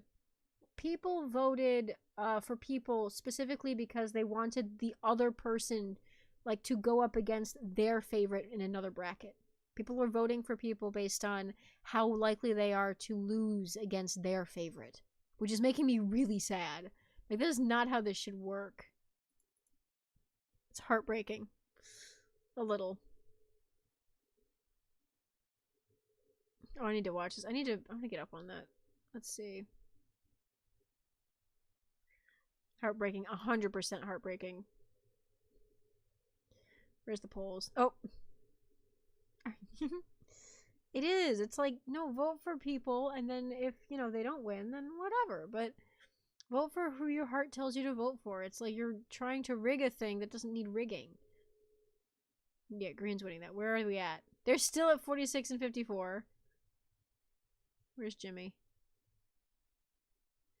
46 and... They haven't changed a thing! And it's 15. It's going up. The votes are going up, and the percentage is staying exactly the fucking same. How is this possible? Pix and Charlie are so true. If Zed was more popular, he would win us. Zed almost won the last round. Zed is up there for Zed and Scar. And there's somebody else on the list. Let me take a look at the actual bracket real quick, because I'm trying to remember. Let's see who we have. Scar is like one of the most iconic ones. Zed definitely is up there. Let's see. Skizzleman could have been if people had more faith in him, because he definitely is drawn as this like hunk, which is so funny to me. But less so than other people because he doesn't have the Eldritch horror side. Although people do draw him with wings, which is interesting. I didn't know that. He's got like wing ears and stuff. He lost to some nobody. True. Wait, who did he lose to? Where's Zeddery? Zeddery Flynn. That's a character of mine. Zedaf. It's funny to me because I have a Zed in my stories. And so it's like I see Zed and I'm like, oh, Zed. He went up against Schlatt. He was winning. It was goat versus goat. 100% goat versus goat. And frickin' I'm salty that it was not my boy Zed who won, because he's way more of a sexy man stereotype, like as far as the Tumblr definition, for like multiple reasons. Way more than Jay Schlatt. Don't get me wrong. Schlatt's a comedic genius. I appreciate his work. He's not a Tumblr sexy man. His name is filtered from your feed. So Jay Schlatt is a also an old-time Minecrafter on a very different side of the coin. He was second generation. We're now at like third or fourth generation. But he was yeah, no, I did know about Zloy's competitor, which was very funny because that's who he was like rooting for in the during the last, I want to say it was the last one they did the Hermitcraft recap, and it was like a little nod in there.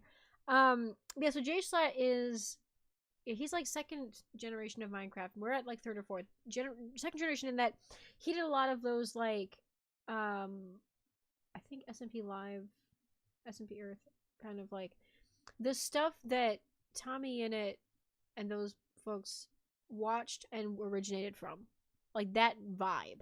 It was less family friendly, definitely more like mature comedic.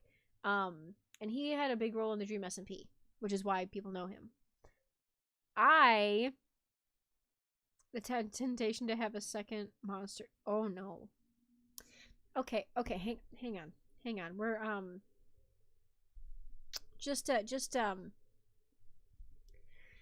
there are multiple reasons why that's not the best idea. Like, I'm just putting this out here. Maybe don't. It's serious time. Maybe we chill on the... Yeah. I mean, this is coming from somebody who drinks 2 Cokes a day. So if I'm saying that, then you know I'm like... Also, don't drink more than one of the, what are they called? The Panera Charged Lemonade. That could kill you. Matt Pat proved it scientifically. It could kill you. You used to drink a 2 liter. Damn. I was just about to tell you. You literally just said it as I was saying it. That's so funny. Yeah, no, so the charged lemonade has like 3 grams less caffeine than should be someone's entire daily limit of caffeine in a day. So drink something stronger. Well, I mean, you're legal now. You might as well. It's legal for you to do that. Yes. So charged lemonade, if you have like a couple in a day, could give you a heart attack if you have like, health conditions and stuff. Oh, what did you send me? Yeah, this was from yes. Hang on. We're gonna pull this up because I do like the picture you sent. I forgot about this. So this was at con. Also, I need to get not so skinny jeans because I need them to look like normal guy jeans, not like skinny jeans. And also the wig is way too floofy. I need to trim it down. But that's the Hawkeye that I met, our buddy Leo. And then I was green all weekend. And I need to shade those feathers. But taking MatPat's proving it with a grain of salt. My dad drinks more than what he would. Well, I mean, to be fair, some people can handle a little more caffeine. It's the concept that it's the almost the highest recommended amount, and people who are at a health risk, people who are nursing, pregnant, whatever the spiel is, definitely should not even be drinking that, but they don't label it very well. So that's what the risk is, really. But oh, thank you.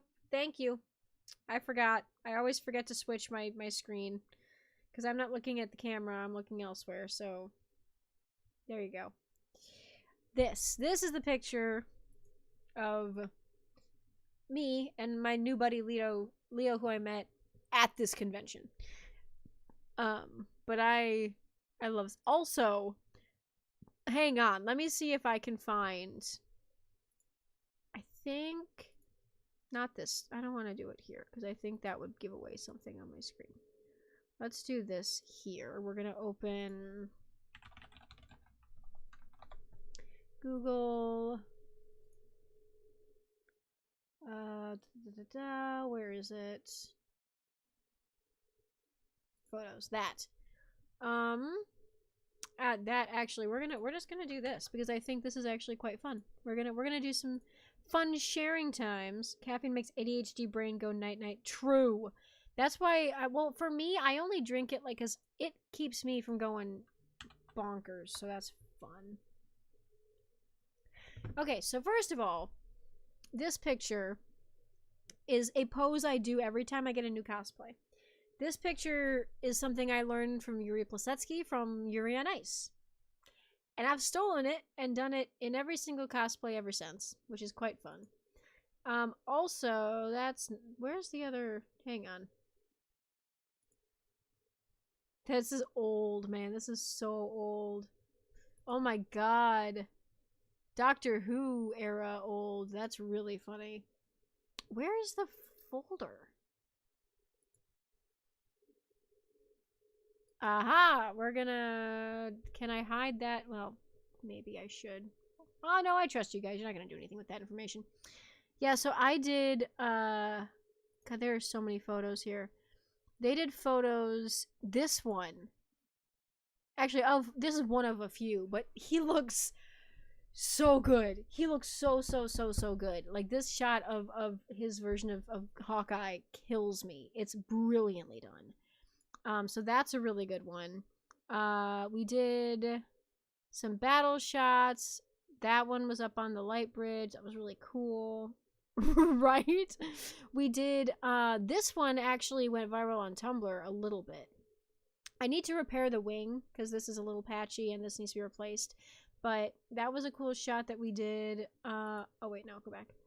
And then there was some overhead stuff. That was really cool.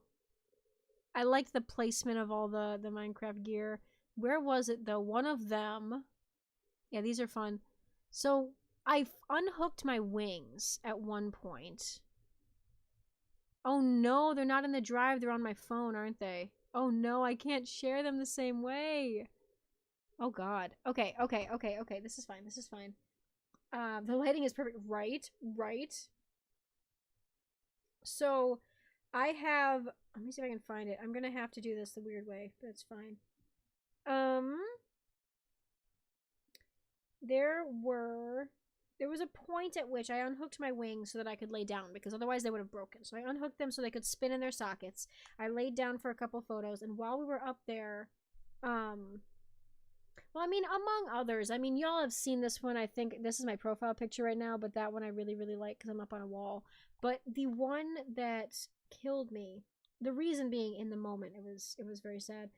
We took this shot of me sitting there. Is it this one? Which one did I edit? This one. So this shot. No, you know what? Why can't I just hang on? Hold up.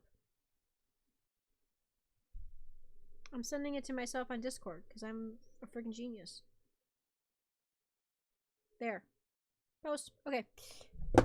Text them to me, then you can do. No, I realized I can DM them to myself because I'm an idiot. I didn't think of this. So this one. So this pose came about with the wings curled forward because I realized that I could move my wings. And I was sitting there and I was like, we could do something with this. I don't know what.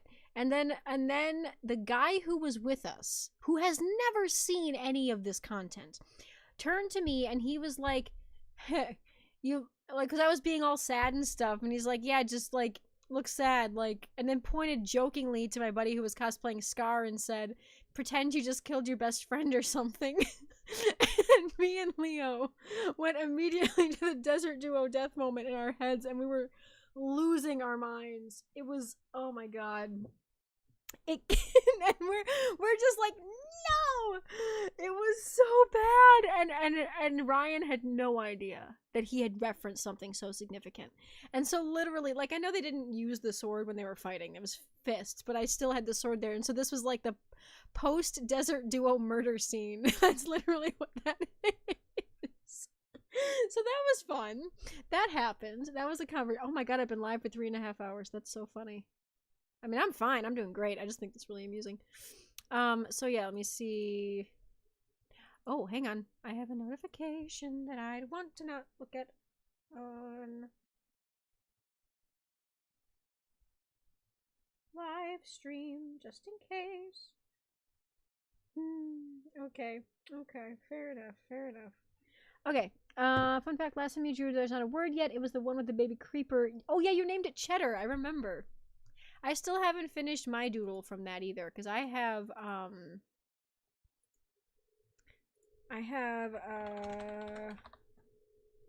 oh, that's a lot. That's not right. Let me see. Where is the doodle? Because it's quite cute. Yeah, I like that. Was really cute. This! I never finished this, but I still have this of the baby creeper. No! No! You forgot to make dinner! No! I'm sorry! Go make dinner! I mean, I don't know if you can bring me with you, but go make dinner. Cheddar has an art piece. Good. I mean, I'm not naming mine Cheddar, but you can name yours Cheddar. That's cute. I just need to figure out how to do this, because it's cute. But yeah, you can see this is the edge of Tango's cloak and his boots, and this is Jimmy's cowboy boots. And it's just so small. Okay, good. Good. Wireless. Great. Go eat. Get food. I already ate before my stream, so I'm good. You are not. Go foods. Oh my god. Wet cat. Don't vote Scott. He's already fucking winning. Mad about it. There on a block of cheese. Excellent. Good god. Go archaeology boy, go. Yes. Oh my god. I'm Joe Hill's post. Why does Joe Hills have rainbow check marks? I don't know how. I'm stealing the green one. I'm putting it somewhere else. Ugh. You can make them rainbow now? Yeah, look at this. I'm stealing his green check mark. I don't know where to put it. I'm gonna put it up here. I'm putting it there. That's mine, bitch.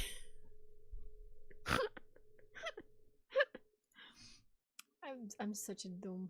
I'm a dum-dum. Okay. Well, yes, Tumblr's shot, but oh my god, they're rainbow. So they just keep cycling through the rainbow as you go. That's so funny. Tumblr horse friend. Dashboard crabs. Crabs. I never participated in the crab. I missed the crab event, actually. Which made me a little sad. I want them to win, but I guess they lose. Oh yeah, this is another name. I don't know how to pronounce this, but they show up in my feed consistently. Actually, they show up on both of my feeds. All of them. My main account, the one that I pretend is my main account because it's the one I wish was my main account, this one. And then the one that is my secret account. All of them. I get notifications from that person, and I'm like, you like all my stuff. I like you. Listen, it's my check mark now. Let's see. Being immune to Scout Flower Husband's propaganda. Fair. Well, I know you're not a Flower Husband's fan, which is valid. That's fair. You do you, my friend. You enjoy or don't enjoy whatever you wish. Also, you know what? I can share with Ravio something that I wrote kind of, it's not great. It was a half-assed writing project. But it was the one that we talked about, Hibbs. That was the... So Hibbs and I thoroughly enjoy Bird Jimmy and also Netherborn Tango, and also them having, like, you know, bird language and Netherborn language stuff that they do, like the nesting stuff or the and you as well. I don't remember what I said now. What did I say to encourage that sentence? I'm not sure. My brain is short-circuiting. But the concept that, like, Jimmy goes bird brain sometimes and Tango has nether brain. Like, it's a thing. Your propaganda will not fool me. Yeah, bird brain. Dude, I like that. That's actually quite amusing. But yeah, so I wrote this one little snippet that I've been dubbing it Iron Forged in Iron, I think was what it was called. Because basically it was that Tango. Well, there was a couple concepts we talked about. We talked about the idea of Jimmy, like Tango accidentally setting off Jimmy's bird brain instincts. Like Jimmy builds a house, right? Or Tango builds a house for them. And Jimmy is like, holy shit, he made a nest for us to share in bird language. Like, that's where his brain goes. And immediately, like, Tango builds him a house, and Jimmy sees it, and he instantly is like, hard eyes, motherfucker. Like, he's just staring at him like, oh my god. But among other things, like, that's not the only one. Like, Tango casually is like, hey, do you want help cleaning your wings? I think we got some ash in the feathers. And Jimmy's just sitting there like, that's very forward of him. Like, it's so dumb, but I think it's so funny. Like, I really like the idea. But then the other way around, this is something Hibbs came up with. Tango's obsessed with iron farms. Like, in any season, he's obsessed with making a really good iron farm. That's what, yeah, and the nest, you made it sad. I know, because the nest burned down. And yeah, anyway, but the idea that because Green is obsessed with iron, he doesn't go for gold like Netherborns normally would. Like, you'd think a piglin hybrid or whatever, they go for gold. It's always gold, gold this, gold that. Tango never liked gold as much, and then he went to the overworld. And he found iron. And he went, ooh, shiny, I like this one better.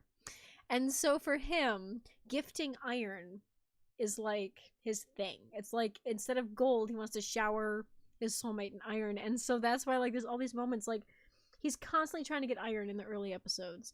He literally gives Jimmy his boots the second that he realizes Jimmy doesn't have any. Like, no thought, just like, boots, here, give. And so I was writing a bit where he, like, literally doesn't realize that that's what he's doing. And Impulse is the one who points out, like, have you slept recently? You sure this isn't, like, another thing?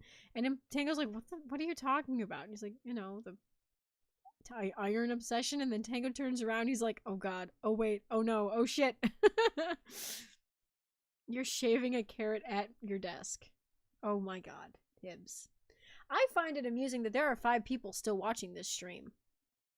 I don't know who they are. I know who 2 of you are. I know maybe a third of Pidgey's lingering, but I think Pidgey might have left. But I don't know who anybody else is who's listening to me babble since the beginning of the stream about freaking Rancher. This is literally just a chatting stream. Next stream, I'll play some stuff. Next stream, I'm going to play some fun things. You're always here. Okay, good. So whoever the other 2 are who are here, I adore you. I thank you for listening and willingly joining in on the chaos that is my streams. I don't know why you found how you found me, why you found me, why you've stuck around, but hey, glad you're having a good time. There's 7 of you. My thing is not correct then. There are 7. Oh wow. Well then 4 of you. 4 of you are here just chilling out listening to me ramble on about Minecraft Blockmen and whatever the hell is in their water. I'm down with that. I appreciate your presence. I'm glad you're here. Thank you. Baby bird always lurking, always watching. Pidgey baby. God, I gotta see you guys again. I'm just like I'm running out of my. I'm lacking. You could do an art stream. You don't even have to do your face if you don't want to. Oh wait, do you stream or do you already stream and I just didn't know it? I might not know. That's fair. My mic, this was like a really expensive mic, but the one that I normally would have used if I didn't have this one was like the blue snowball mic, which I think is like 50 to 100 tops. Oh, you do have oh, that's fun. Blazeborns being similar in nature to cats and birds. I actually have an interesting thing. I think that they do have like feline instincts in some ways. I don't know about birds. I haven't I should read your thing. I'm very curious. But I like terminology. Like some people have it as a herd. Like I think there was one where, because I think in that fic it was the one that was leather and feathers, where it was like Jimmy tries on Tango's leather jacket when he's not home, and then Tango's like, no, keep it on, because it's kind of like a mark of like you belong to each other, you know. And so Jimmy gives him a feather in return. It's a whole thing. And in that one, it's a herd. Impulse says welcome to the herd, which I didn't dislike, but I didn't really love it. And so when I'm writing it, I like hive better, because the way that they migrate, like if you're looking in the nether and stuff, they're these flying creatures and they kind of cluster together. And so I like calling it a hive because they're like buzzy bees and it's fun for me. You lost your normal mic. Oh no, I'm sorry. Hive is really fun. Hive is cute. Hive I really like because it's just something that like I think it fits the nature of a blaze, and also like bees. I just feel like they swarm, you know, and so that's how my mentality was. I was looking up words. Another one was den, and I was like, I don't really like that one. Another one was I don't know. I liked hive as like there's flock and nest for birds, but I wanted something. I'm reluctant to say the other word I use because it might be a little telling of what one of the stories I wrote is. But yeah. That's a good one, yeah. Pyre is good. Check a poll I have up for your first stream. Oh, fun. Go check the poll. Yeah, pack is an interesting one, but I feel like I don't know. I don't know how to word. My brain is like has this abstract concept of what I picture Blazeborns and Netherborns to be like, and it's just fascinating to me the way that different people portray them. A clan. You're gonna get me thinking of oh goodness, warrior stuffs. Oh my goodness. But yeah, so I really like. You miss the cuddles. I know. I want more hugs. Hugs and go. So are you planning on watching, by the way, the next Life series, Pidgey? Because I know your sister isn't as into it. But I know you do enjoy some of that. Stardew is in the lead. I have no idea how I'll be able to stream that for like an hour and a half. Yeah, Stardew's not... It's never been one that I've been... I don't know, that's the kind of thing where you'll play it if you have something to talk about. You know, it's something you will play if you want to chat with people. Oh my god. Okay, so would you like to do a viewing party for like the first day that it goes live? Would you like to wait and watch like a whole bunch of them all at once together? Just for like the first day.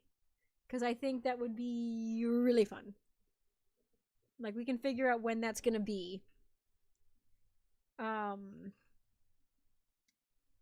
And I can invite you over. It'd be fun. It'd be fun. I didn't even think about streaming it. That'd be really fun too if I could stream it. But even just hanging out, like, oh, modded Minecraft, it's good stuff. Good stuff. Depends on the mods, but there's some fun stuff out there for that. Yeah, because I've been thinking about it. I'm like, I really want to watch it with somebody. So I would love to, like, yeah, that'd be fun. That'd be good times. So I've never actually watched a season of the Life series, live. Because when I started watching Third Life, Last Life was already over, I think, or ending. No, Double Life was in progress when I started watching Third or Last Life. I can't remember, but I was behind because I started watching season 7, season 8. Like, I was working through Hermitcraft, and anyway. You can make cookies. I can make cookies too. We can make a cookie party. I have butterbeer cookies that I adore and that I haven't made since Christmas, and I would love to make more butterbeer cookies. They are amazing. They're butterbeer butterscotch pudding cookies with a French vanilla drizzle on top. They take forever to make when you have to make 10 dozen for the Christmas cookie party we do every year, but they're really good. So I'm tempted to make more at some point. Let's see. Sort of save with that. Yeah, there you go. I don't mod Minecraft much. I tend to only do vanilla based. I'm chilling on Tumblr while y'all are. Let's see. But yes. God, I wish I could talk plot stuff with people, but I really don't want to spoil plot because I have so many things in this story that I'm doing that are just like, I would love to gush about it. I would love to gush about There's Not a Word Yet. But it would spoil stuff. And I don't want to spoil stuff. You would love me to gush.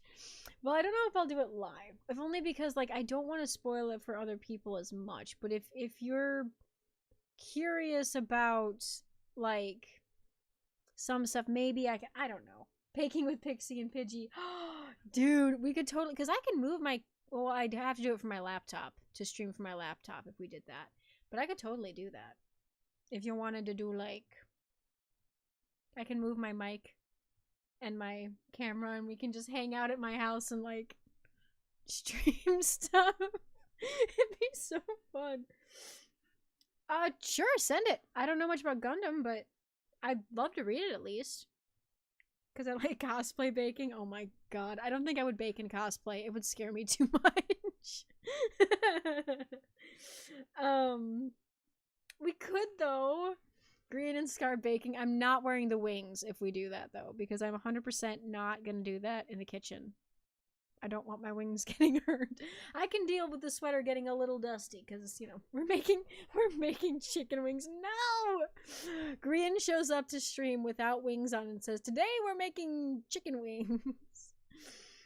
Oh my god. No, I would love to. That'd be a really good time. And then we would have to watch. It could be. I wonder if we could. How long would that stream last? Would we just do the cookies, or would we do cookies and then, like, do the the streaming of the viewing of the. Oh my god, that would be crazy, actually. We'll figure something out. It would be a good time. Just cooking, I think, and then we can watch whatever we want after that. Like, I feel like that's something I would want to just do together because I feel like it'd be fun. And totally, if you want to invite, because I know that your Sib hasn't watched the Life series as much, but, like, if y'all both want to come over and chill and hang, you can. Unless you just want to have, like, some one-on-one time, which is also totally valid. What story is that? Shipment order. What order is on its way? What did I order? Oh my god. So today I got B-dubs. And as of yesterday, well, today technically because it's just past midnight, I got, it says that my Sheriff Jimmy plushie is on its way. I can stick this.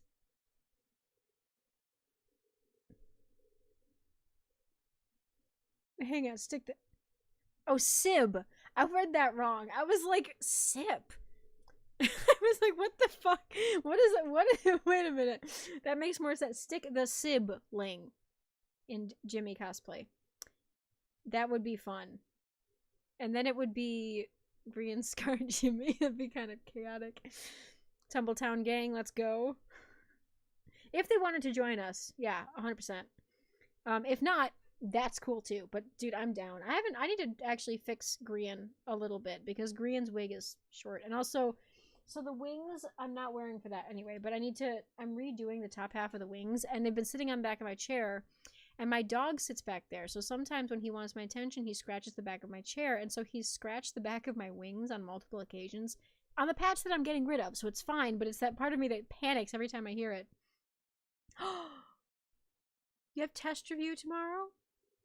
Well, hey, if it's affecting your school stuff, you don't have to hang out here just because of me. I'm gonna stream again, and God knows I have a habit to turn into the subject anyway, so it's not like this is the last thing you'll see of me.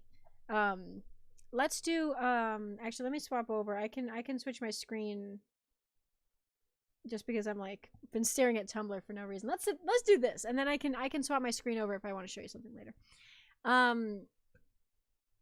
But yeah, so I have like a portion of my chapter written for the next chapter if there's not a word yet. And then I also I need to make progress on the domino effect and the secret fic, and also through a crack in the oh my god, I haven't updated that in months. Good god. I forgot. So this is one that's like the Grian escapes to Hermitcraft one. Mischievous Moon Bunny. Hello, welcome to chat. How you doing? Welcome to the party. My name is Pixie. Hope you're having a good time. We I'm sure so we were actually talking about the Minecraft YouTube Sexyman poll prior to this. We have somehow devolved into just talking about everything Minecraft YouTuber related. It's become a conversation of many facets.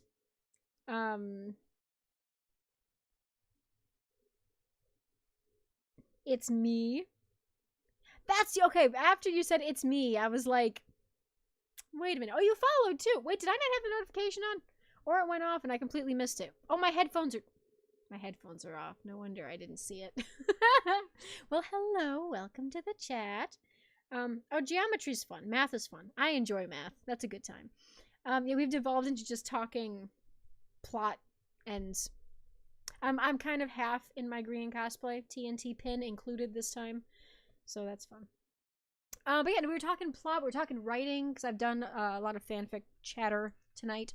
I showed off my B-dubs, because I got a B-dubs. He's a very happy boy. He has a clock. He doesn't have a wool cloak, though. I might make him a wool cloak, depending on how motivated I am to do so. Devolved. Is this not where we start? Okay, true. I did start the stream. I never implied that this would be doing anything else, really. Like, I started the stream with, welcome to the Minecraft YouTube Sexyman poll competition. Let's talk about some block men and the shit that put in the water. No, but it's... but hello. Good to see you. Welcome to Chaos. So we've discussed... I read some stuff. We've discussed Minecraft world building. We've discussed other things. Oh god, I forgot. There's so many parodies I haven't recorded. Those sexy block abs. Hey, Bats, what's up? Why does it keep blocking your comments? I don't think that that's bad.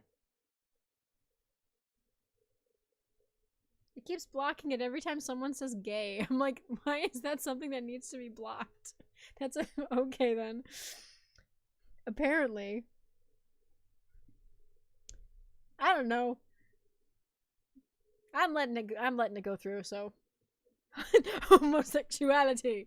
Why hang on. Okay, it's quiet. Well, I was reading earlier, so I guess that makes sense. There's been no music for like 4 hours. There was music for the first half when I was discussing the polls, and then I started reading fan fiction and I turned off the music and it never came back on. The censor thing for the censor is homophobic. Now sexy black girls, those are where it's at. Fair. Hey, I mean, you do you, man. But also, Zombie Cleo's got some potential to go far in this poll. So I will vote for her for sure. She's doing good shit.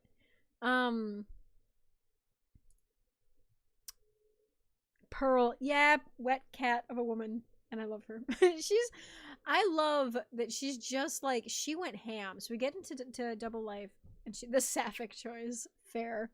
For those who are into that, that would be an excellent choice. But yeah, so I don't know. I don't know what to do now. I'm just chilling. We could do Game Means Happy. What's wrong with happy? Yeah, literally. I could do more fan fiction reading. She wore a suit. She is buff. She's a wet cat. 100%. Accurate. Very real. I'm literally flicking through my tabs over here now that you can't see my screen. I'm just going through all my fan fiction, including the ones that you guys will never see. Or at least some of you will see them. I will send things to Pidgey, because I know y'all asked for those. Story time. Okay. Now here's the question. Do we jump into... Do I just start reading the rancher story? Or... Because... Oh, I could read the Spaceman one. 18 plus? No. I will read those in my free time every once in a blue moon when I'm looking for good plot and that happen. See, that's the funny thing. I don't look for inappropriate fic actively. I'll read a story with it in it, if only because the plot looks good. Like, I have no interest. I don't really care, you know? And I think I've only ever written that kind of stuff, like, twice in my life, just out of, like, being like, I wonder if I have the capacity to, as a writing challenge, and that's it. When you're asexual, it doesn't really do anything unless it forwards the plot. So, you know, it's like... Oh, yeah, that's true. It's either or. There is no in between. I will admit I have read a couple just because there's not much rancher content in general. So I have perused the offered collections. But you know what? Here, I don't know if...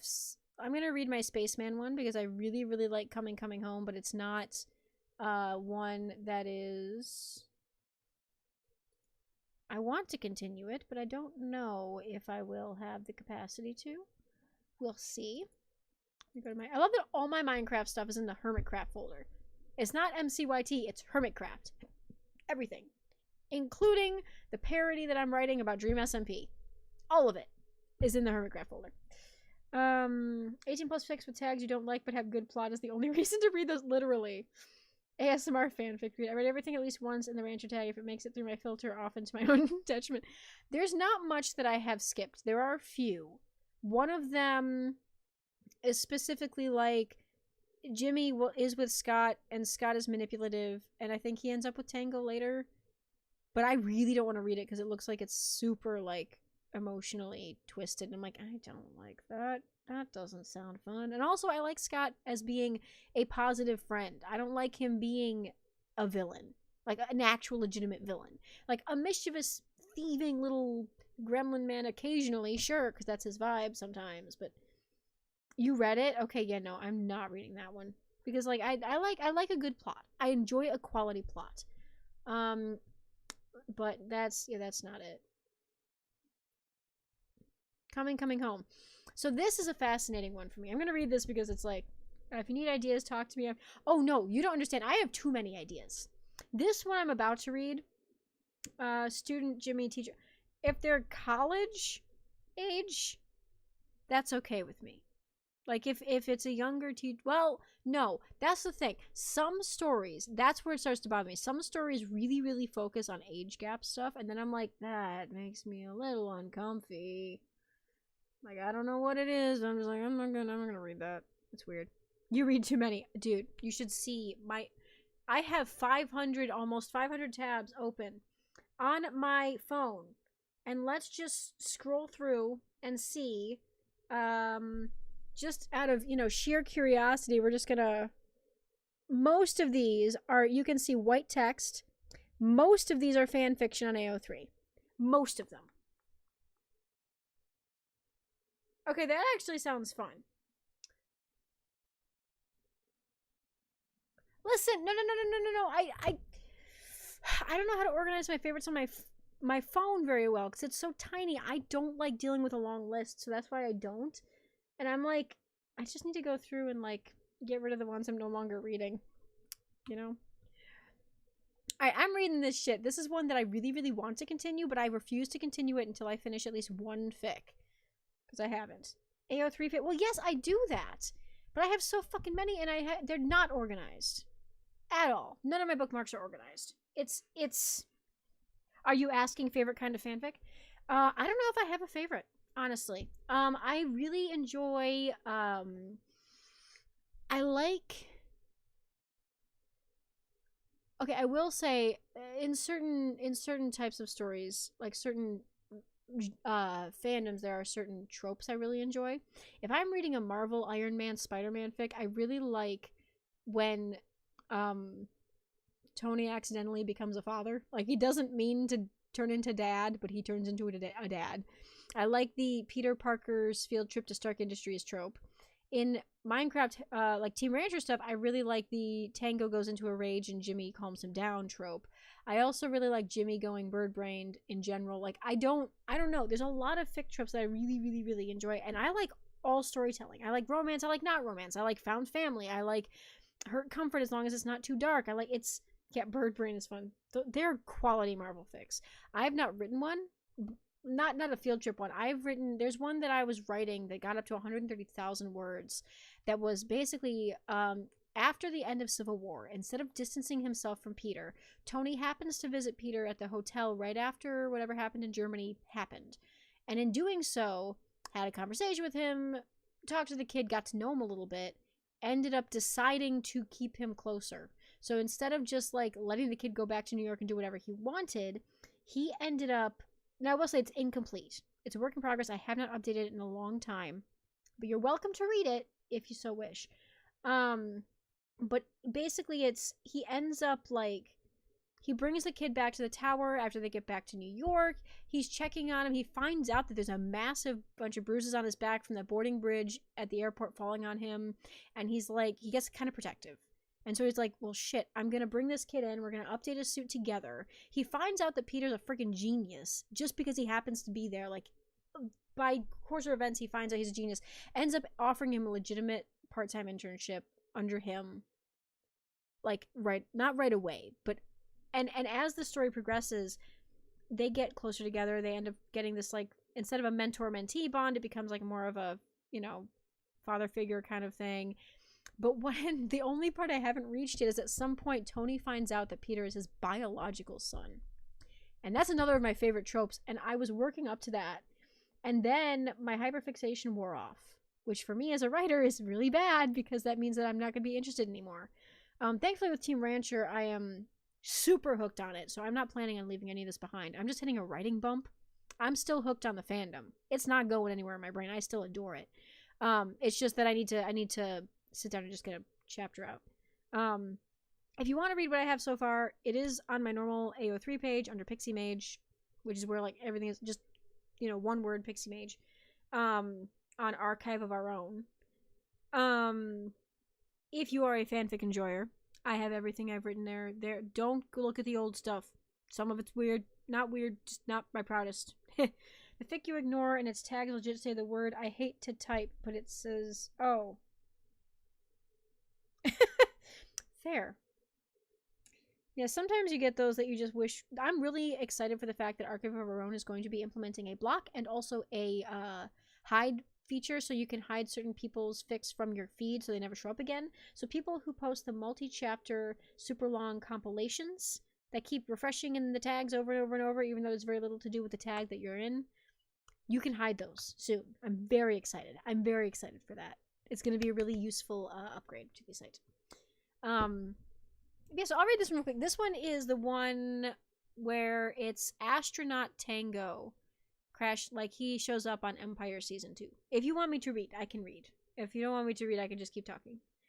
The sad fact is the writer has another fic, which is one that you like. Well, that's okay. Some people write stuff that you're not going to enjoy, and that's all right. That happens.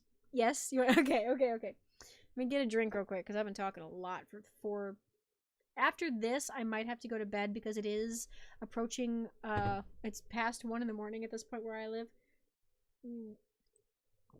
But I will say, I think I need to do... So I've been real quick, I've been trying to reach a goal. I've been trying to reach the point where I can get to affiliate here on Twitch. And up to this point, up until like a couple weeks ago, it was because I didn't have enough followers. Now, basically, all I need to do is I need to do this stream and one more stream and keep my viewers above 3 average viewers, which is I've had no problem with that recently. It's been at least 5 on average. And then I can get affiliate, which is really, really cool. I've been working towards it. I'm very excited. So I'm quite giddy about that. Right now I think we're sitting at 4 or 5, which is perfectly fine. Yeah, so I'm like, I don't normally talk about it, but I'm very, very excited to actually be making progress there. If you don't sleep soon, you will show up. Okay, that's what I'm saying. I'm gonna read this, and then I'll make you guys go to bed too, because it's the same time for you as it is for me. Yeah, so I just have to do one more stream. I already have the hours I need. I have 60 followers now, so that's 10 more than I needed before, which is really exciting. And I have the viewership just enough for what I need. So all I need to do is get up to 7 streams, and I'm at 5. Tonight we'll make it 6. So yeah. Bedtime story, yes. So, there's a rancher writer that you hate basically everything they write except exactly one fic, but that one fic is in your top 5. Honestly, valid. But now I'm curious which fic it is. Tell me about it in a minute. Okay, so this one's short. It's short and sweet. It's only 7 pages. I say that like that's normal. Well, for me it kind of is. So this was not necessarily inspired by the Rancher AU that I'm already writing, but partially and also kind of inspired by the joke I saw that Tango made about calling the new ranch in Tumbletown Buzz Lightyear, the Lightyear Ranch or something after Buzz Lightyear. And Tango's, jokingly, everybody calls him Sheriff Woody. So that's, you mostly read one-shots? Fair. I like long stories. I like them. I'll read one-shots too, but I really like one. This was a one-shot that could potentially turn into more. Technically, my other Rancher story was also a one-shot that wasn't intended to be more, and then people wanted more, so now there's more. Anyway. Okay, so this is Coming Home, which is from, Earth below us, drifting, falling, floating, weightless, coming home. Anyway, space song, fun stuff, cool. I don't usually steal lyrics from my titles. I did this time, not sure why. Alright, it's an hour past sundown when a dot of light streaks across the sky. Nobody is there to see it. Nobody but a young demigod child at his bedroom window, who points excitedly at the shooting star and babbles to his godly father, who simply smiles indulgently at what he believes to be nothing more than a child's imagination. Nobody sees it. Nobody notices. And there's nobody there to stare when it breaks the atmosphere. It's something from beyond the stars, something foreign, and it's careening toward the ground at impressive speeds. It goes unseen, but not unheard, especially when it lands. The collision is monumental, the red sand of the mesa flying outward from the crash site while the meteorite, it's a ship, struggles to hold itself together in its destructive skid across the landscape. It's wishful thinking to hope that it won't fall apart with the force of the crash. And then the engine explodes. In a small town in the protection of a bowl-like canyon in the mesa, the sheriff jerks his head up from the reports he'd been filling out. His eyes narrow and his ears perk up, and his golden feathered wings grow tense against his back, the distant sounds of immense destruction reaching him through the silence of the night. When he ducks his head out of his office and catches sight of plumes of smoke rising in the sky against the backdrop of the glowing moon, there's no hesitation. There's no second thought. He abandons his paperwork and spreads his wings and takes to the skies. Jimmy doesn't have to look hard to find the source of the noise he'd heard. Once he rises above the canyon walls, the glow of a burning fire is easy to spot. And, gods, it's unlike anything he's ever seen. There's a ship. A spaceship. One like he's only seen in toy stores and sci-fi books. There's nothing like that in the real world. He knows that. And yet, he's looking right at one. Or the remains of one. The white hull and the dark red detailing are scorched and marred and cracked, chunks of metal and wire and other materials scattered about the crater it had landed in, scattered along the long path it had gouged into the red dusty earth. An entire wing? He doesn't know. Lies off to the side, and the entire good God, the entire back half is partially detached, and Jimmy isn't sure how safe it is to approach when half of the ship has been caught ablaze by the explosion that he'd heard from Tumbletown. Jimmy lands a few meters off with his wings tense and twitchy behind him, the heat rolling off the fire making him want to take a step back. He raises a hand to his hat and tugs at the brim, curiosity and worry both clawing to the surface as his eyes rake over the wreck. It's a ship, and ships normally had captains or pilots, didn't they? So There. Jimmy's eyes fly wide and his breath hitches and he circles around the front of the wreck, where a window near what he assumes must be the cockpit has been blown out by the crash. And there's a person. Someone in a white soot-tarnished spacesuit is hanging halfway out the window, and the moment Jimmy spots him, his pulse skyrockets. Oh, gods. Ignoring the heat, and grateful that the flames are mostly sequestered to the back of the ship for now, Jimmy lurches into action. He doesn't give himself time to... lurches into action, clambering up the wreckage on careful feet to try and reach who he can only assume is the pilot. Munches on popcorn. The pilot. He doesn't give himself time to think. It could be a matter of life and death here, and he's not about to let someone die on his watch. Not like this. And he knows that Empires has respawn mechanics in place. He knows this. But there's that little worry at the back of his mind that this new stranger might not be able to take advantage of that if Jimmy can't save him from the wreckage. What if they're not on the whitelist? What if it doesn't work? Or maybe worse, what if they respawn back in the wreckage of the ship where they had probably slept last, and they got stuck in a death loop they couldn't escape from? Jimmy pauses in the midst of hooking his arms around the stranger's torso to shudder, the memory of the prank at the jail coming back for a moment. No, he won't let that happen. He all but drags the mysterious astronaut from the cockpit, waiting until they're on more stable ground before lowering them both to the cool mesa sand. He moves quickly, almost frantically, rolling the stranger over to check for vitals. Their helmet is broken. His helmet is broken, Jimmy realizes, his eyes eyeing the pale face behind the broken glass with ever-mounting concern. The man he's looking at has narrow, pointed features, and he looks human enough, though Jimmy has had enough experience with human-ish people on the Empire server to take that observation with a grain of salt. More importantly, it looks like some of the glass from the helmet caught the pilot's face on impact. The tiny cuts are just barely bleeding, though there could be more that he can't see. Jimmy squares his jaw and takes a breath. He can't waste time. It takes a few minutes for him to figure out how to unlatch the helmet from the suit, but once it's out of the way and he can see the stranger fully, something catches in his chest. He's bleeding. Oh, gods, he's bleeding, red standing out in stark contrast against the blonde of his hair and the pallor of his temple. Jimmy yanks at his neckerchief and tugs it off, pressing the wad of fabric against the side of the stranger's head, trying to figure out a plan, trying to think. Potions! He needs potions, and he knows he doesn't have any back home. Summoning his communicator from his inventory, Jimmy struggles to type out a message one-handed, not wanting to take pressure off the pilot's wound. Bear with me, these messages have typos in them, and I'm trying to read them out loud. It's going to be interesting. So,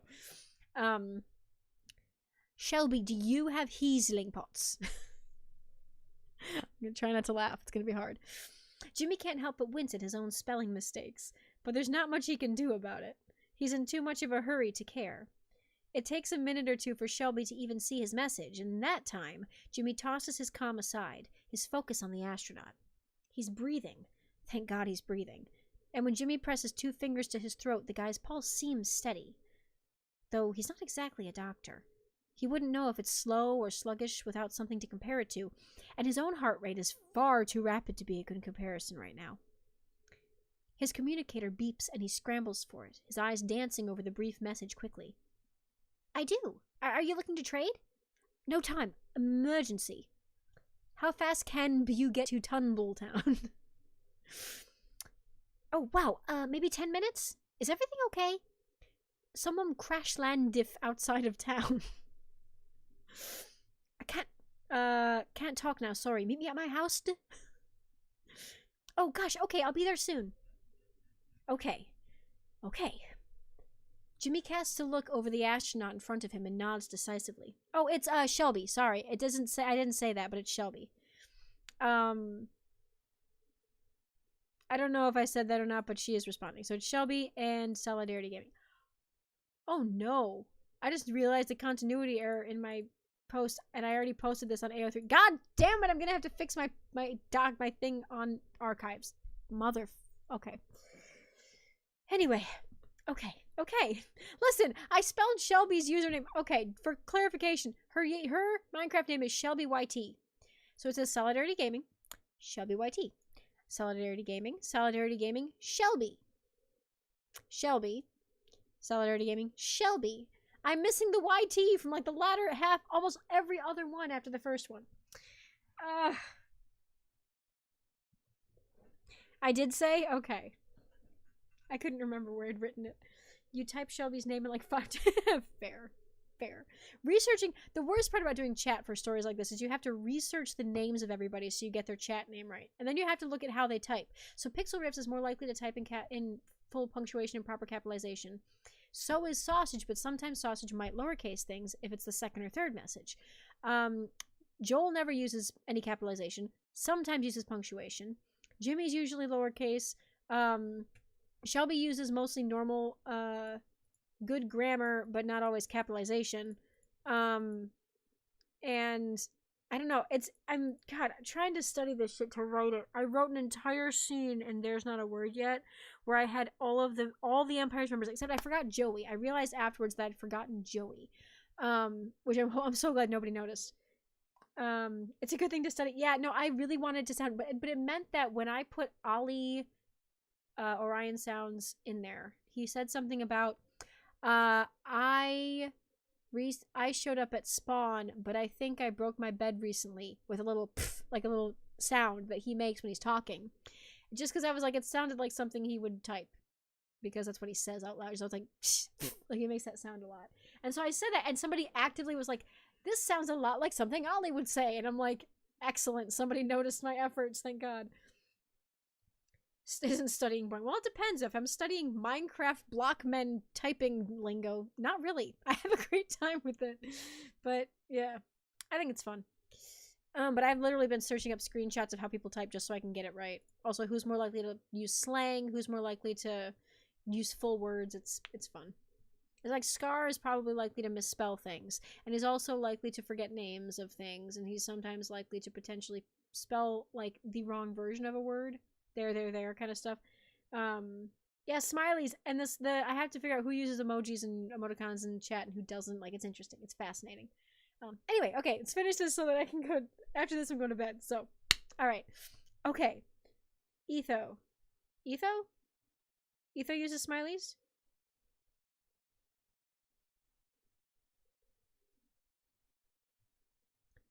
I have to go back up and read chat. There's some stuff. Hang on. Let me read this before we do anything else. So, reading sucks when you read basically everyone of one text. Nope, I already read that.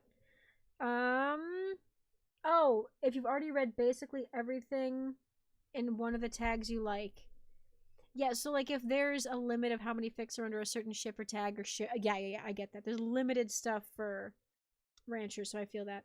Am I a Percy Jackson fan? Unfortunately, that's not something I know a lot about. I've seen the movies, but that's about it. I really like it. I just don't know a lot about it.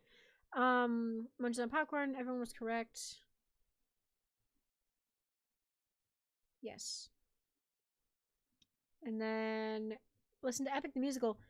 Actually, Etho uses smileys a lot like an old show. That's funny. Epic the Musical. So that's actually something that my buddy Pidgey actually showed me while we were at the mall for their birthday hangout day. Hey, I enjoyed them. Chill. I mean, compared to the books, maybe they're not great. I don't know, but I really enjoyed the movies just in general.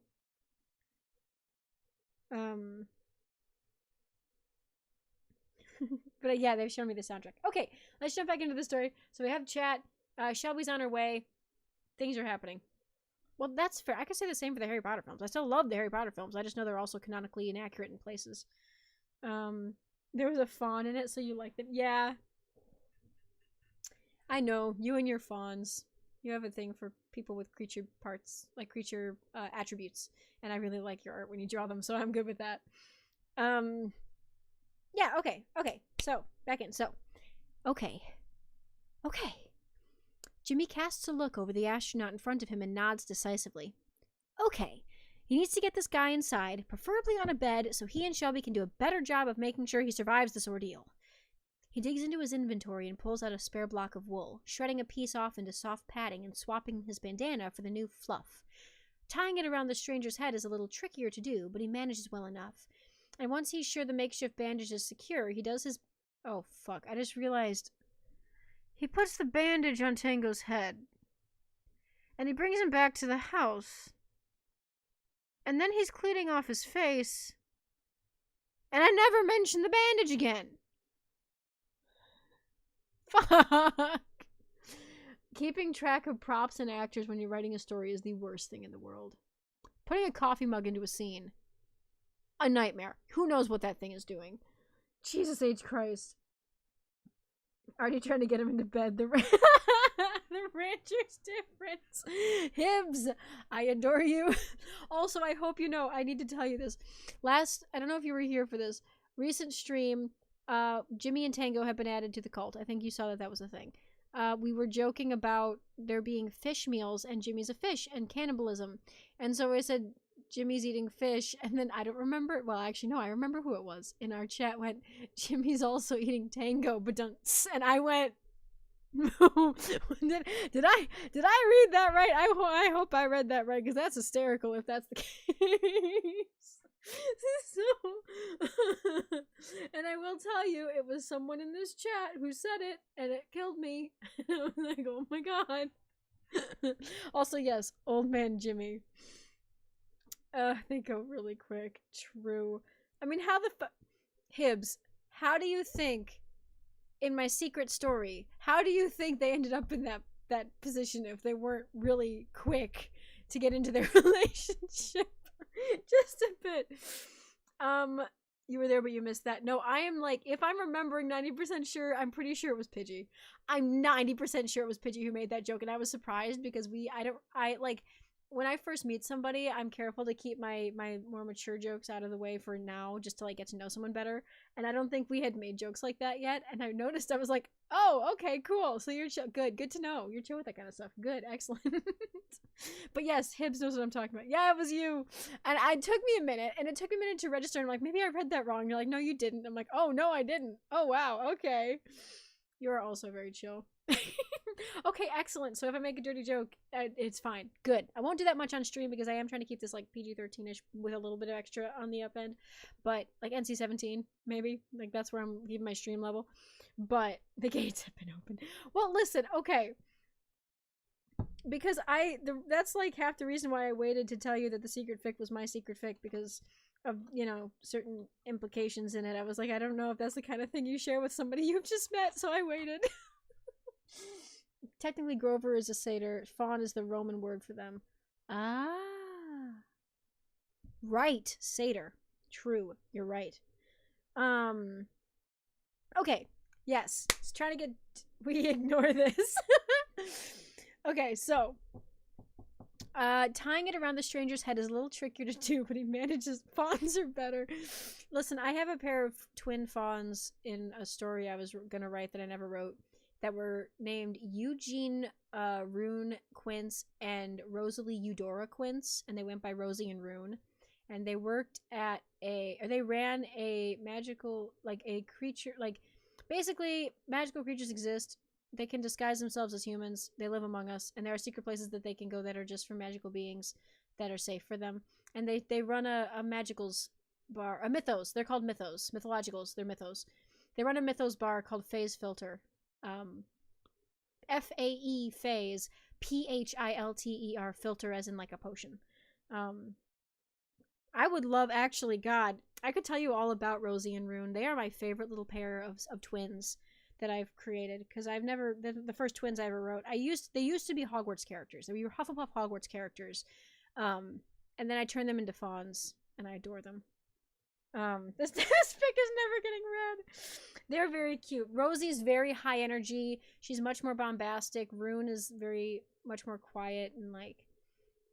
Then they still like if something goes to shit, they're willing to fight for the people they care about. But when it comes to social interaction, Rosie's definitely more boisterous than her brother. But they're fun. I like them. And there was Seamus Phelan, who's an Irish siren, who found out that sirens and Alps were getting murdered and left out for humans to find, and then they had to call in the Fays and the Elves to like do memory modification. Anyway, I don't know how to write a murder mystery, so I never wrote it. But okay, what was I doing? I was reading. They sound adorable. You want to give them hugs. You need to write Siren Jimmy. Right? I've thought about that. He's a fish boy. Make him sing. Make him lure people in. I feel like he can't sing for shit unless he's actively using his siren voice, and then he sings, like, amazingly. But he can't normally sing. I feel like that would be his thing. Rosie sounds like Pidgey, and Rune sounds like me. Aw. Aw. You know what they do? You know what? Yeah, I could see that. It's kind of got your vibes a little bit. I could totally see it. He is a fish and bird perfect siren, exactly. Okay, let me try to get through this damn story. I've made it half a paragraph since my last ultra. Okay. Tying the headband around the bandage around the head. Once he was sure, fic, yes. Once he was sure once he is sure. God, I wrote this fic in present tense. It made me so mad. I always write in past tense, but for effect's sake, I wrote this in present tense, and it pisses me off because I normally don't. So I had to actively choose to do it. It was awful. He sings horribly, but Tango goes for him. Oh, yes, he do. Let's see. He digs into his inventory, pulls out a spare block of wool, blah, blah, tying around the stranger's head, a little trigger, blah, blah. Once he's sure the makeshift bandage is secure, he does his best to hoist the stranger into his arms without jostling him too much. It's that farmer bod paying off. This time, when he spreads his wings, he takes much more care in his liftoff, and the return trip is a much gentler one than the one he'd taken to reach the crash site in the first place. A soft landing, a fumbled doorknob, the creak of worn hinges, careful steps across a wooden floor, and the quiet squeak of mattress springs and gentle hands adjusting pillows, and worry, concern, panic, unease, and the scrape of a chair across the floor. Jimmy settles in at his guest's side with a crease in his brow and a frown on his lips. In the warm light of torches and lanterns, the astronaut's features are easier to make out than they were by the light of the moon in the burning ship. He isn't human. Not that it's too surprising, of course. At least half the members of the Empire server weren't human. Or less human than they appear. But the pointed ears and sharp teeth and the way Jimmy can swear he'd seen flames flickering in the stranger's hair on the flight over, it's new. Unfamiliar. Or maybe not. There's something about this so-called stranger that makes Jimmy feel as if he's seen him before. He seems familiar in the strangest way, though he can't be sure why. Jimmy certainly doesn't know any spacemen. His eyes catch on the patches and lettering on the man's spacesuit as he's wringing out a damp cloth over a bowl, and as he gently begins to clean away the blood from the smaller cuts around the stranger's face, he squints at the text. The word HASA, H-A-S-A, is stitched on a round patch at his shoulder, though the logo isn't one he recognizes. And there's another string of letters across the man's chest, something Jimmy can only assume must be a name. T-Tech. That, too, feels like something he should know, and it tugs at his mind. Mother hen Jimmy vibes? Oh, yes. That there is a quality fic out there specifically about that. I believe it finished updating today, if I recall, with the last chapter, or was it maybe yesterday. He has no idea what he's supposed to do in Tango. He sees Tango being attracted to his voice. He just panics. Oh, mom friend Jimbo, his love, mom friend Jimmy love. Yeah. So, mom friend Jimmy and dad friend Tango is what Hibbs and I have established. I love it. Let's see. Here we go.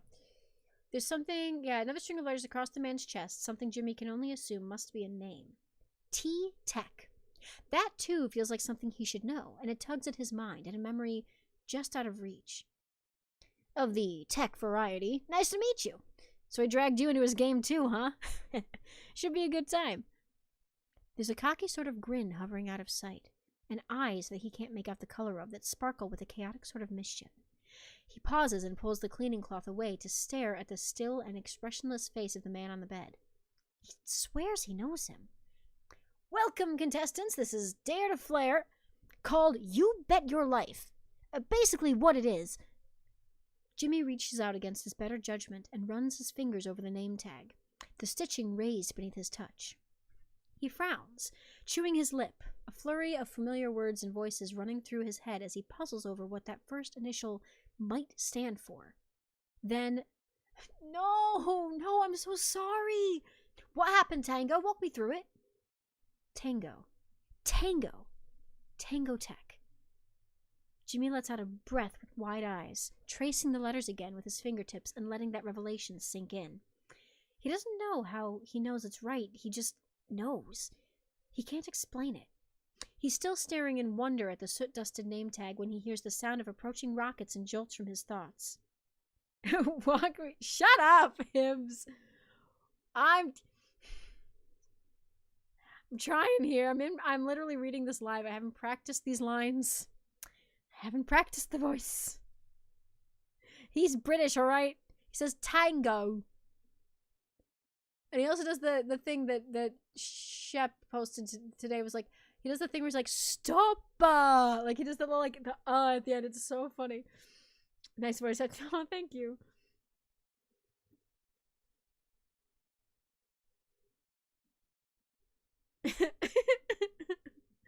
Oh my god, Hibbs. Stop! Like, he does this, like, sound at the end. It's so funny. He's so like a whiny baby, a little brother, literally. He's like, stop, man! What you doing? Tango Tech. There we go. Jimmy lets out a breath with wide eyes, the letters, tracing the letters again with his fingertip and letting the revelation sink in. He doesn't know how he knows it's right. He just knows. I read this part. Never mind.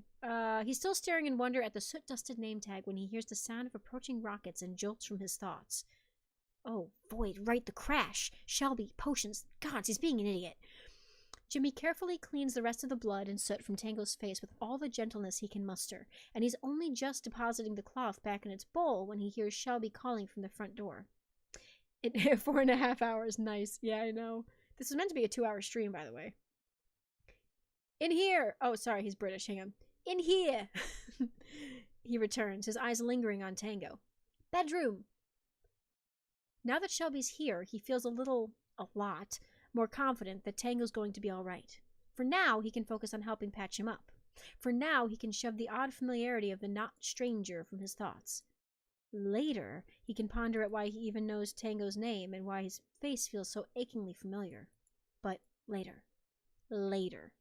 Maybe when Tango is finally awake. Maybe he'll gain some answers to his questions then. Later. At the maw of a glowing purple rift that cuts a jagged shape into the wall of the massive cave it calls home, an avian with macaw-colored wings stands gaping at its purpureal light. A pair of well-worn goggles is clutched in his grip, flecks of redstone dust rubbing off onto his skin. He's quiet. He's quiet, and his eyes mirror the rift before him in both color and luminescence. Almost half an hour has passed since he arrived to find a friend standing where he now stands, his blue hair ablaze and an untamable emotion spilling off of him in waves. Tango had looked so upset, so desperate. And Grian hadn't quite been able to talk him out of his insane idea. You said it's a portal to other worlds, plural, so one of them could be his. Technically, maybe, but it's unstable. Why do you think I've been experimenting with... Screw unstable. You said you sent stuff through it, right? Yes, but I haven't gotten anything back, and I haven't even tried to send a player through, then send me. What? Tango? I'm going through either way. You might as well collect the data when I do. No, absolutely not. Izuma... I don't know how to pronounce Izuma's name. Izuma, I don't know. Izuma would have my head. Impulse would have my head if I let you... You're not letting me do anything. I'm going. The rest of the conversation had spiraled, had exploded, had careened out of control, and Tango had thrown himself through the rift before Grian could stop him. He hadn't been able to stop him. So he'd watched. He'd kept an eye on his friend, as well as he could when following a speck through an endless and unpredictable schism in space, but he'd watched. He's watching. He sees the connection. the transformation. The way the narrative of Empire's server brings Tango into her fold, morphing a piece of his past into the form he takes in the present. He may have been acting as a dungeon master on Hermitcraft, but on Empires, he becomes a pilot. He becomes an astronaut. He becomes the desperate, not-quite hero he'd been at the end of the last season, and he crashes. Grian keeps his eye on Tango for as long as he can, or at least up until he watches Jimmy salvage him from the wreck and bring him home. It's only when Jimmy and a witch from a neighboring empire are arranging potions on the bedside table that he pulls away, letting out a breath and massaging the bridge of his nose. Boy, damn it, Tango! At least now Grian has more reason to push and finish fixing the rift. They're going to need to get Tango back eventually. He can only hope the narrative doesn't affect Tango's memories too much in the meanwhile.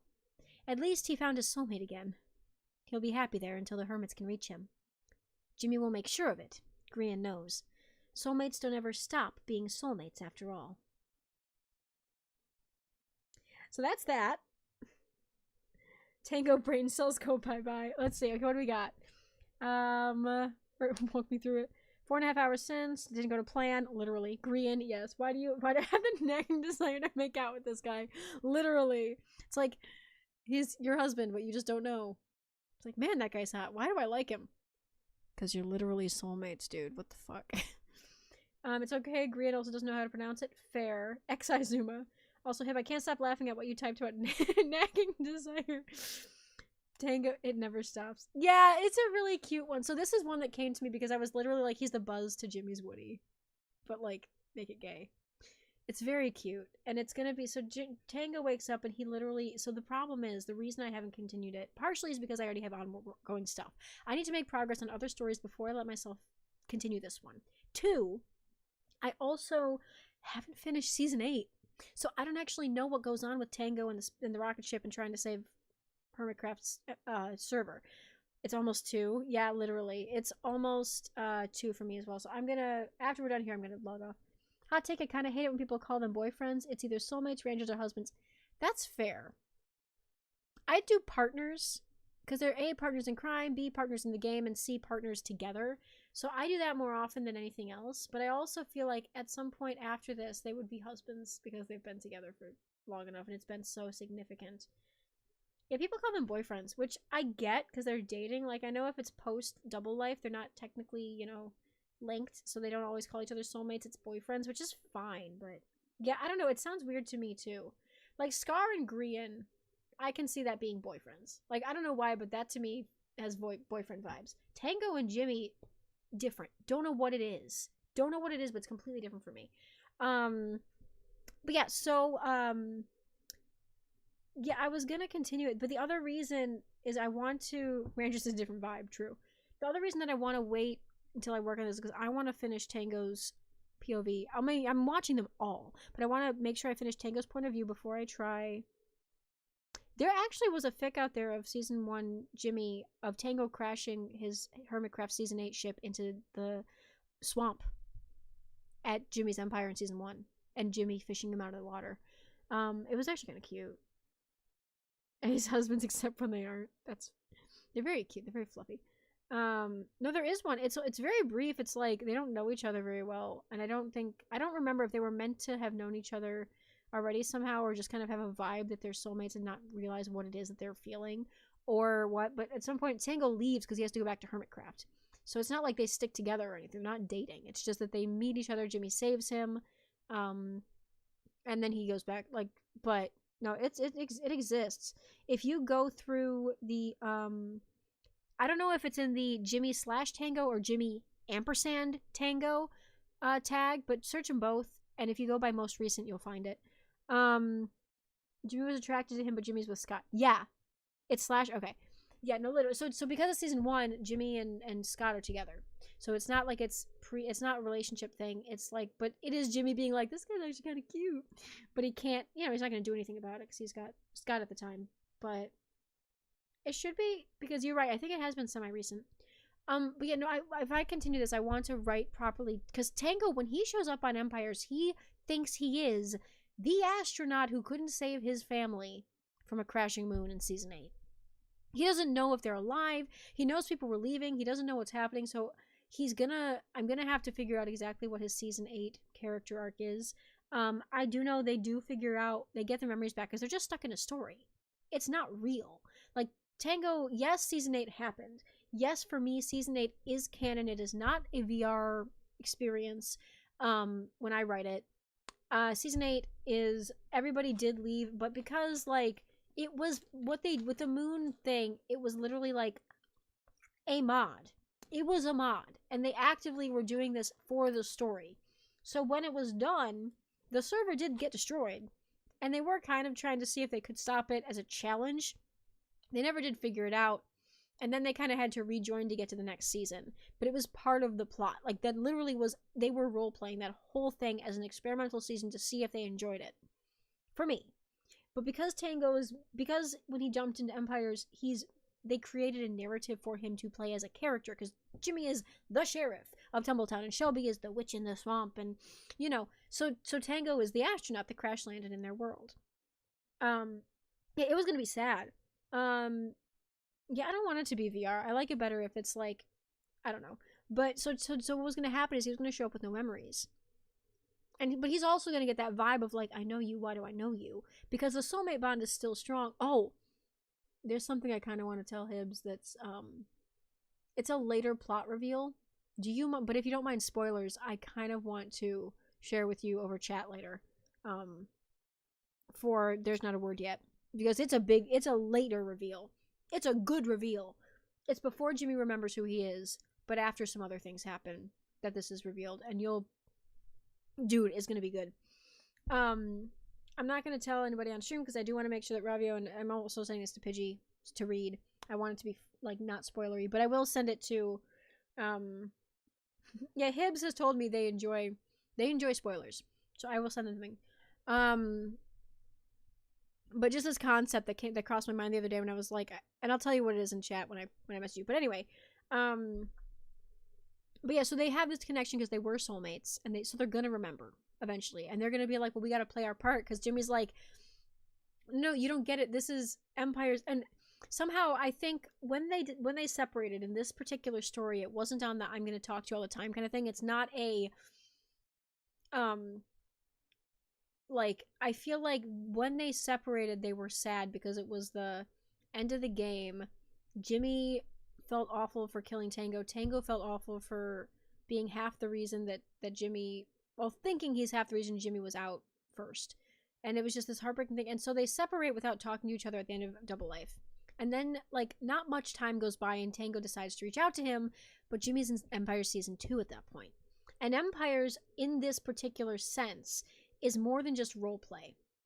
In that they have something, I read this in a fic somewhere else and I really liked it, is that they actively are in a server that Fwhip runs, and Pixel Riff helps him run it, because she's like, you know, where they actively are role-playing with a twist in that the server itself helps them keep in their role. They have this vague understanding that it's, you know, just for fun, and it's just roleplay. But they get so into their role that it's like they, like, if they want to see their past memories, they can find them. But it's like they voluntarily aim to, like, lore magic. So yeah, basically, but it's a voluntary mod that they have on their server. And so Jimmy, because he's upset about Tango and he misses him and stuff, because you have the choice. Like with Gem, she doesn't necessarily block many of her memories. It's more of a subtle blocking while she's there so she can stay in character, because she hops back and forth. And when Pearl visits, she doesn't block her memories at all, because she's like Goddess Pearl. She knows everything. She's from a past season. She has all those memories. Sausage has a thing because he has flashbacks to other seasons, where his is like a custom thing. And there's, like, I think Joel has partial memory block because he makes references to things in past seasons sometimes, but Jimmy fully, like, not completely, but almost fully blocks his memories just to his character. For a long time, because well, not a long time, but, like, what was the word? Early on, that's what I meant to say. And so, because he's upset about missing Tango and he's trying to forget because he thinks that Tango doesn't care about him, but then Tango shows up because he's like, Jimmy didn't tell him that this is how empires worked. And Grian doesn't have access to their IP because he never thought to ask for it. And so it's just a thing of like, their server is disconnected. For the span of the season, their server is disconnected from the hub with momentary connection so that, you know, Gem and Pearl and people can flip back and forth. They just message flip to get in and out, but it's like, I was thinking about that being the concept. But because it's on lockdown, because of the way that the mod works, they cannot get anybody who isn't on the whitelist in and out, which is why Grian's trying to get the rift to work to get Tango back, because it's a controlled environment of basically roleplay experience. So, yeah. Lord chose him to remember for that season. Yeah, that's interesting. But when Tango shows up, he throws a wrench in the works, and the mod doesn't work properly because they do know each other really well, and the soulmate bond is still kind of active, and so they end up like, not that it's completely active in that their health is connected, but that they just have this data bond, like this coding bond. Oh, 2 seconds, hang on, I'll be right back. I'm grabbing a dog.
I return with a dog.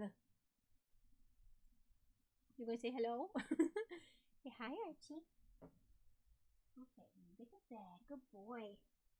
Okay.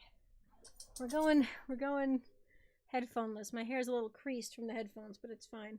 I can hear stuff now. Puppy, I know. Doggo, that's Archie. He's my baby. He's an old man, but we love him. But yeah, so I'm not sure what I was gonna do with that. That was the concept, and they were gonna end up remembering each other, and then they were gonna just keep role playing. So yeah, that was maybe part of it. The other option was that, well, there's not a word yet.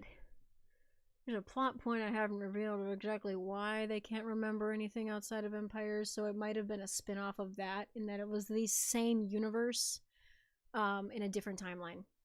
In that instead of everybody going through the rift together, Tango gets, like, they have, like, I don't know, instead of parting on good terms and Jimmy being like, there's a glitch and we'll be fine and we'll just talk later, there's like, the conversation just goes a little differently and they're both more anxious about it, and so Tango ends up diving into the rift of his own accord. That was my other idea, is just literally it being a spin-off of There's Not a Word Yet, like a canonicity divergence, but because Tango goes through before the rift is stable, Tango ends up like getting sucked into the same thing that's keeping them under.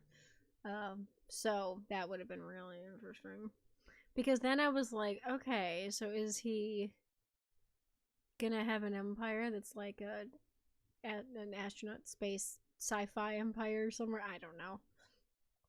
Let me see. Oh no, not a burb. My dogs are Cairn Terriers, and terriers are big fans of hunting little rodent things.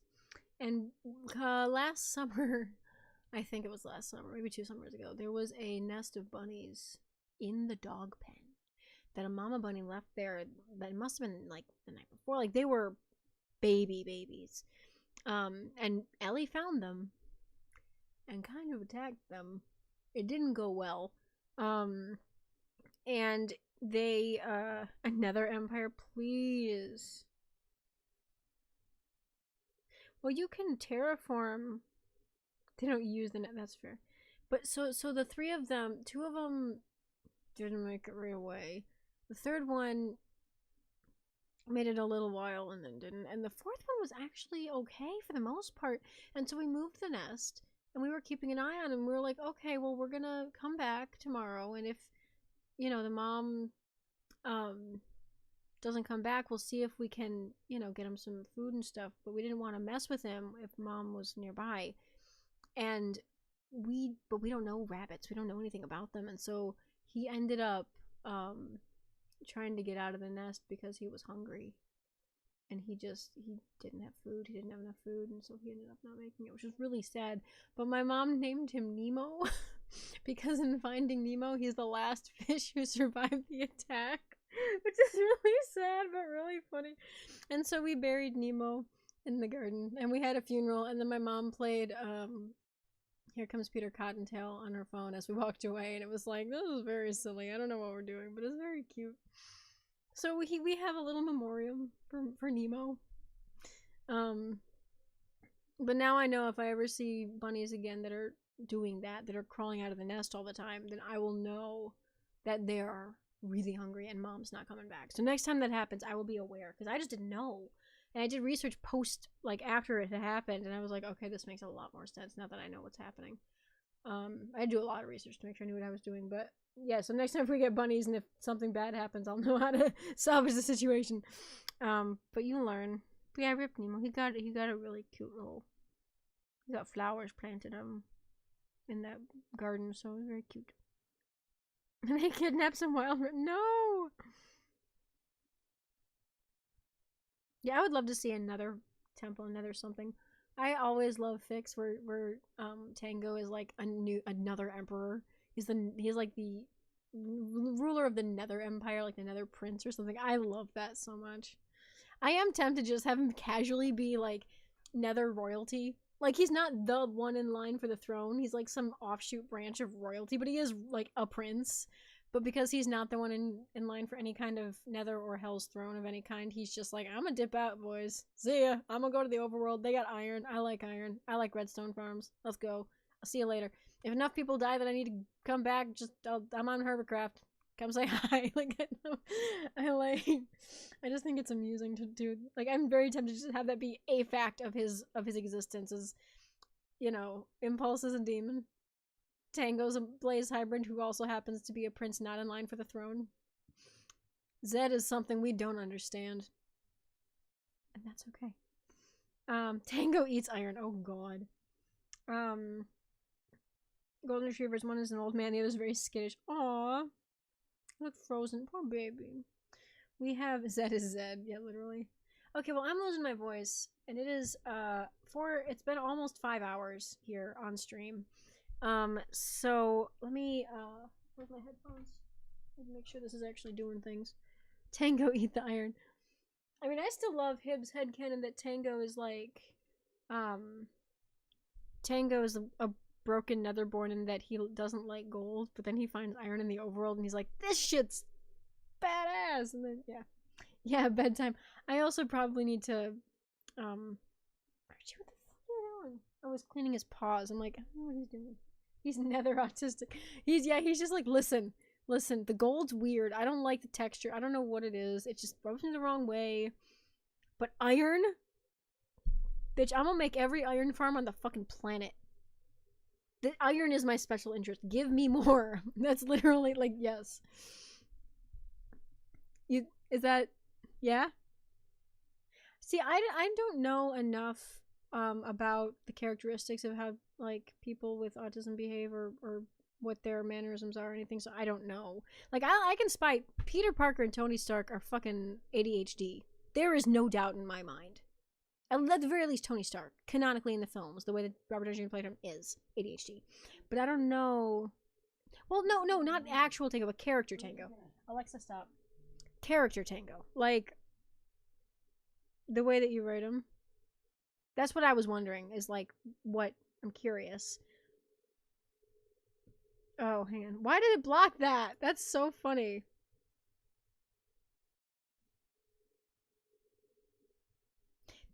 I don't understand why that. Apparently the chat just doesn't like you, Hibbs. Tango gives off ADHD vibes. True. He just gives off neurodivergency vibes. You're being oppressed. There's been like 4 of those so far this stream. I always read, who is it? There's somebody who I read as ADHD of the Hermits, and I do not remember who it is. Might be Grian. Potentially. Because the way that he builds, like, he's either super into it, or he has no organization and forgets what the fuck he's doing and gets detoured like 10 times a video. Like, I don't know if IRL Grian has ADHD, but when I'm watching the videos, I get such ADHD vibes. I'm just like, holy shit. It's not even funny. I'm just sitting here and I'm like, me. Like, literally. I'm 90% sure it's Grian, because that just makes a lot of sense. It's 2 a.m. It's 2 a.m. and it's also 2 minutes to my 5-hour mark on my stream. So let's do... You know what? Because we've been given all the good shit for Tango Tech this stream, we've been giving him some love. Let's play out... Uh-oh. My cursor is gone. I cannot curse her. This one. Why is my cursor gone? Hello? Oh, now it's back. Yeah, we're doing the Ranchers theme, baby.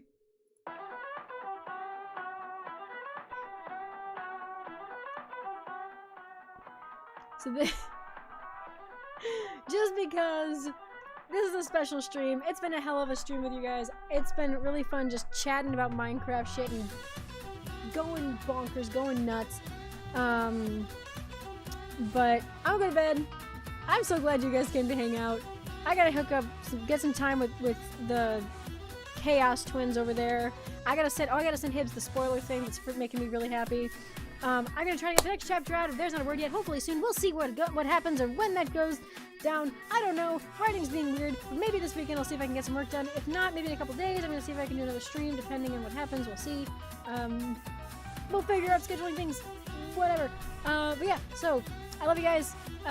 Thanks for sticking around. I'm bad at outros. But after this, I might do some writing, I might do some reading, but at the end of the day, I'm going the fuck to sleep. So I hope you all have a fantastic night, and I love you. Mwah. Oh boy.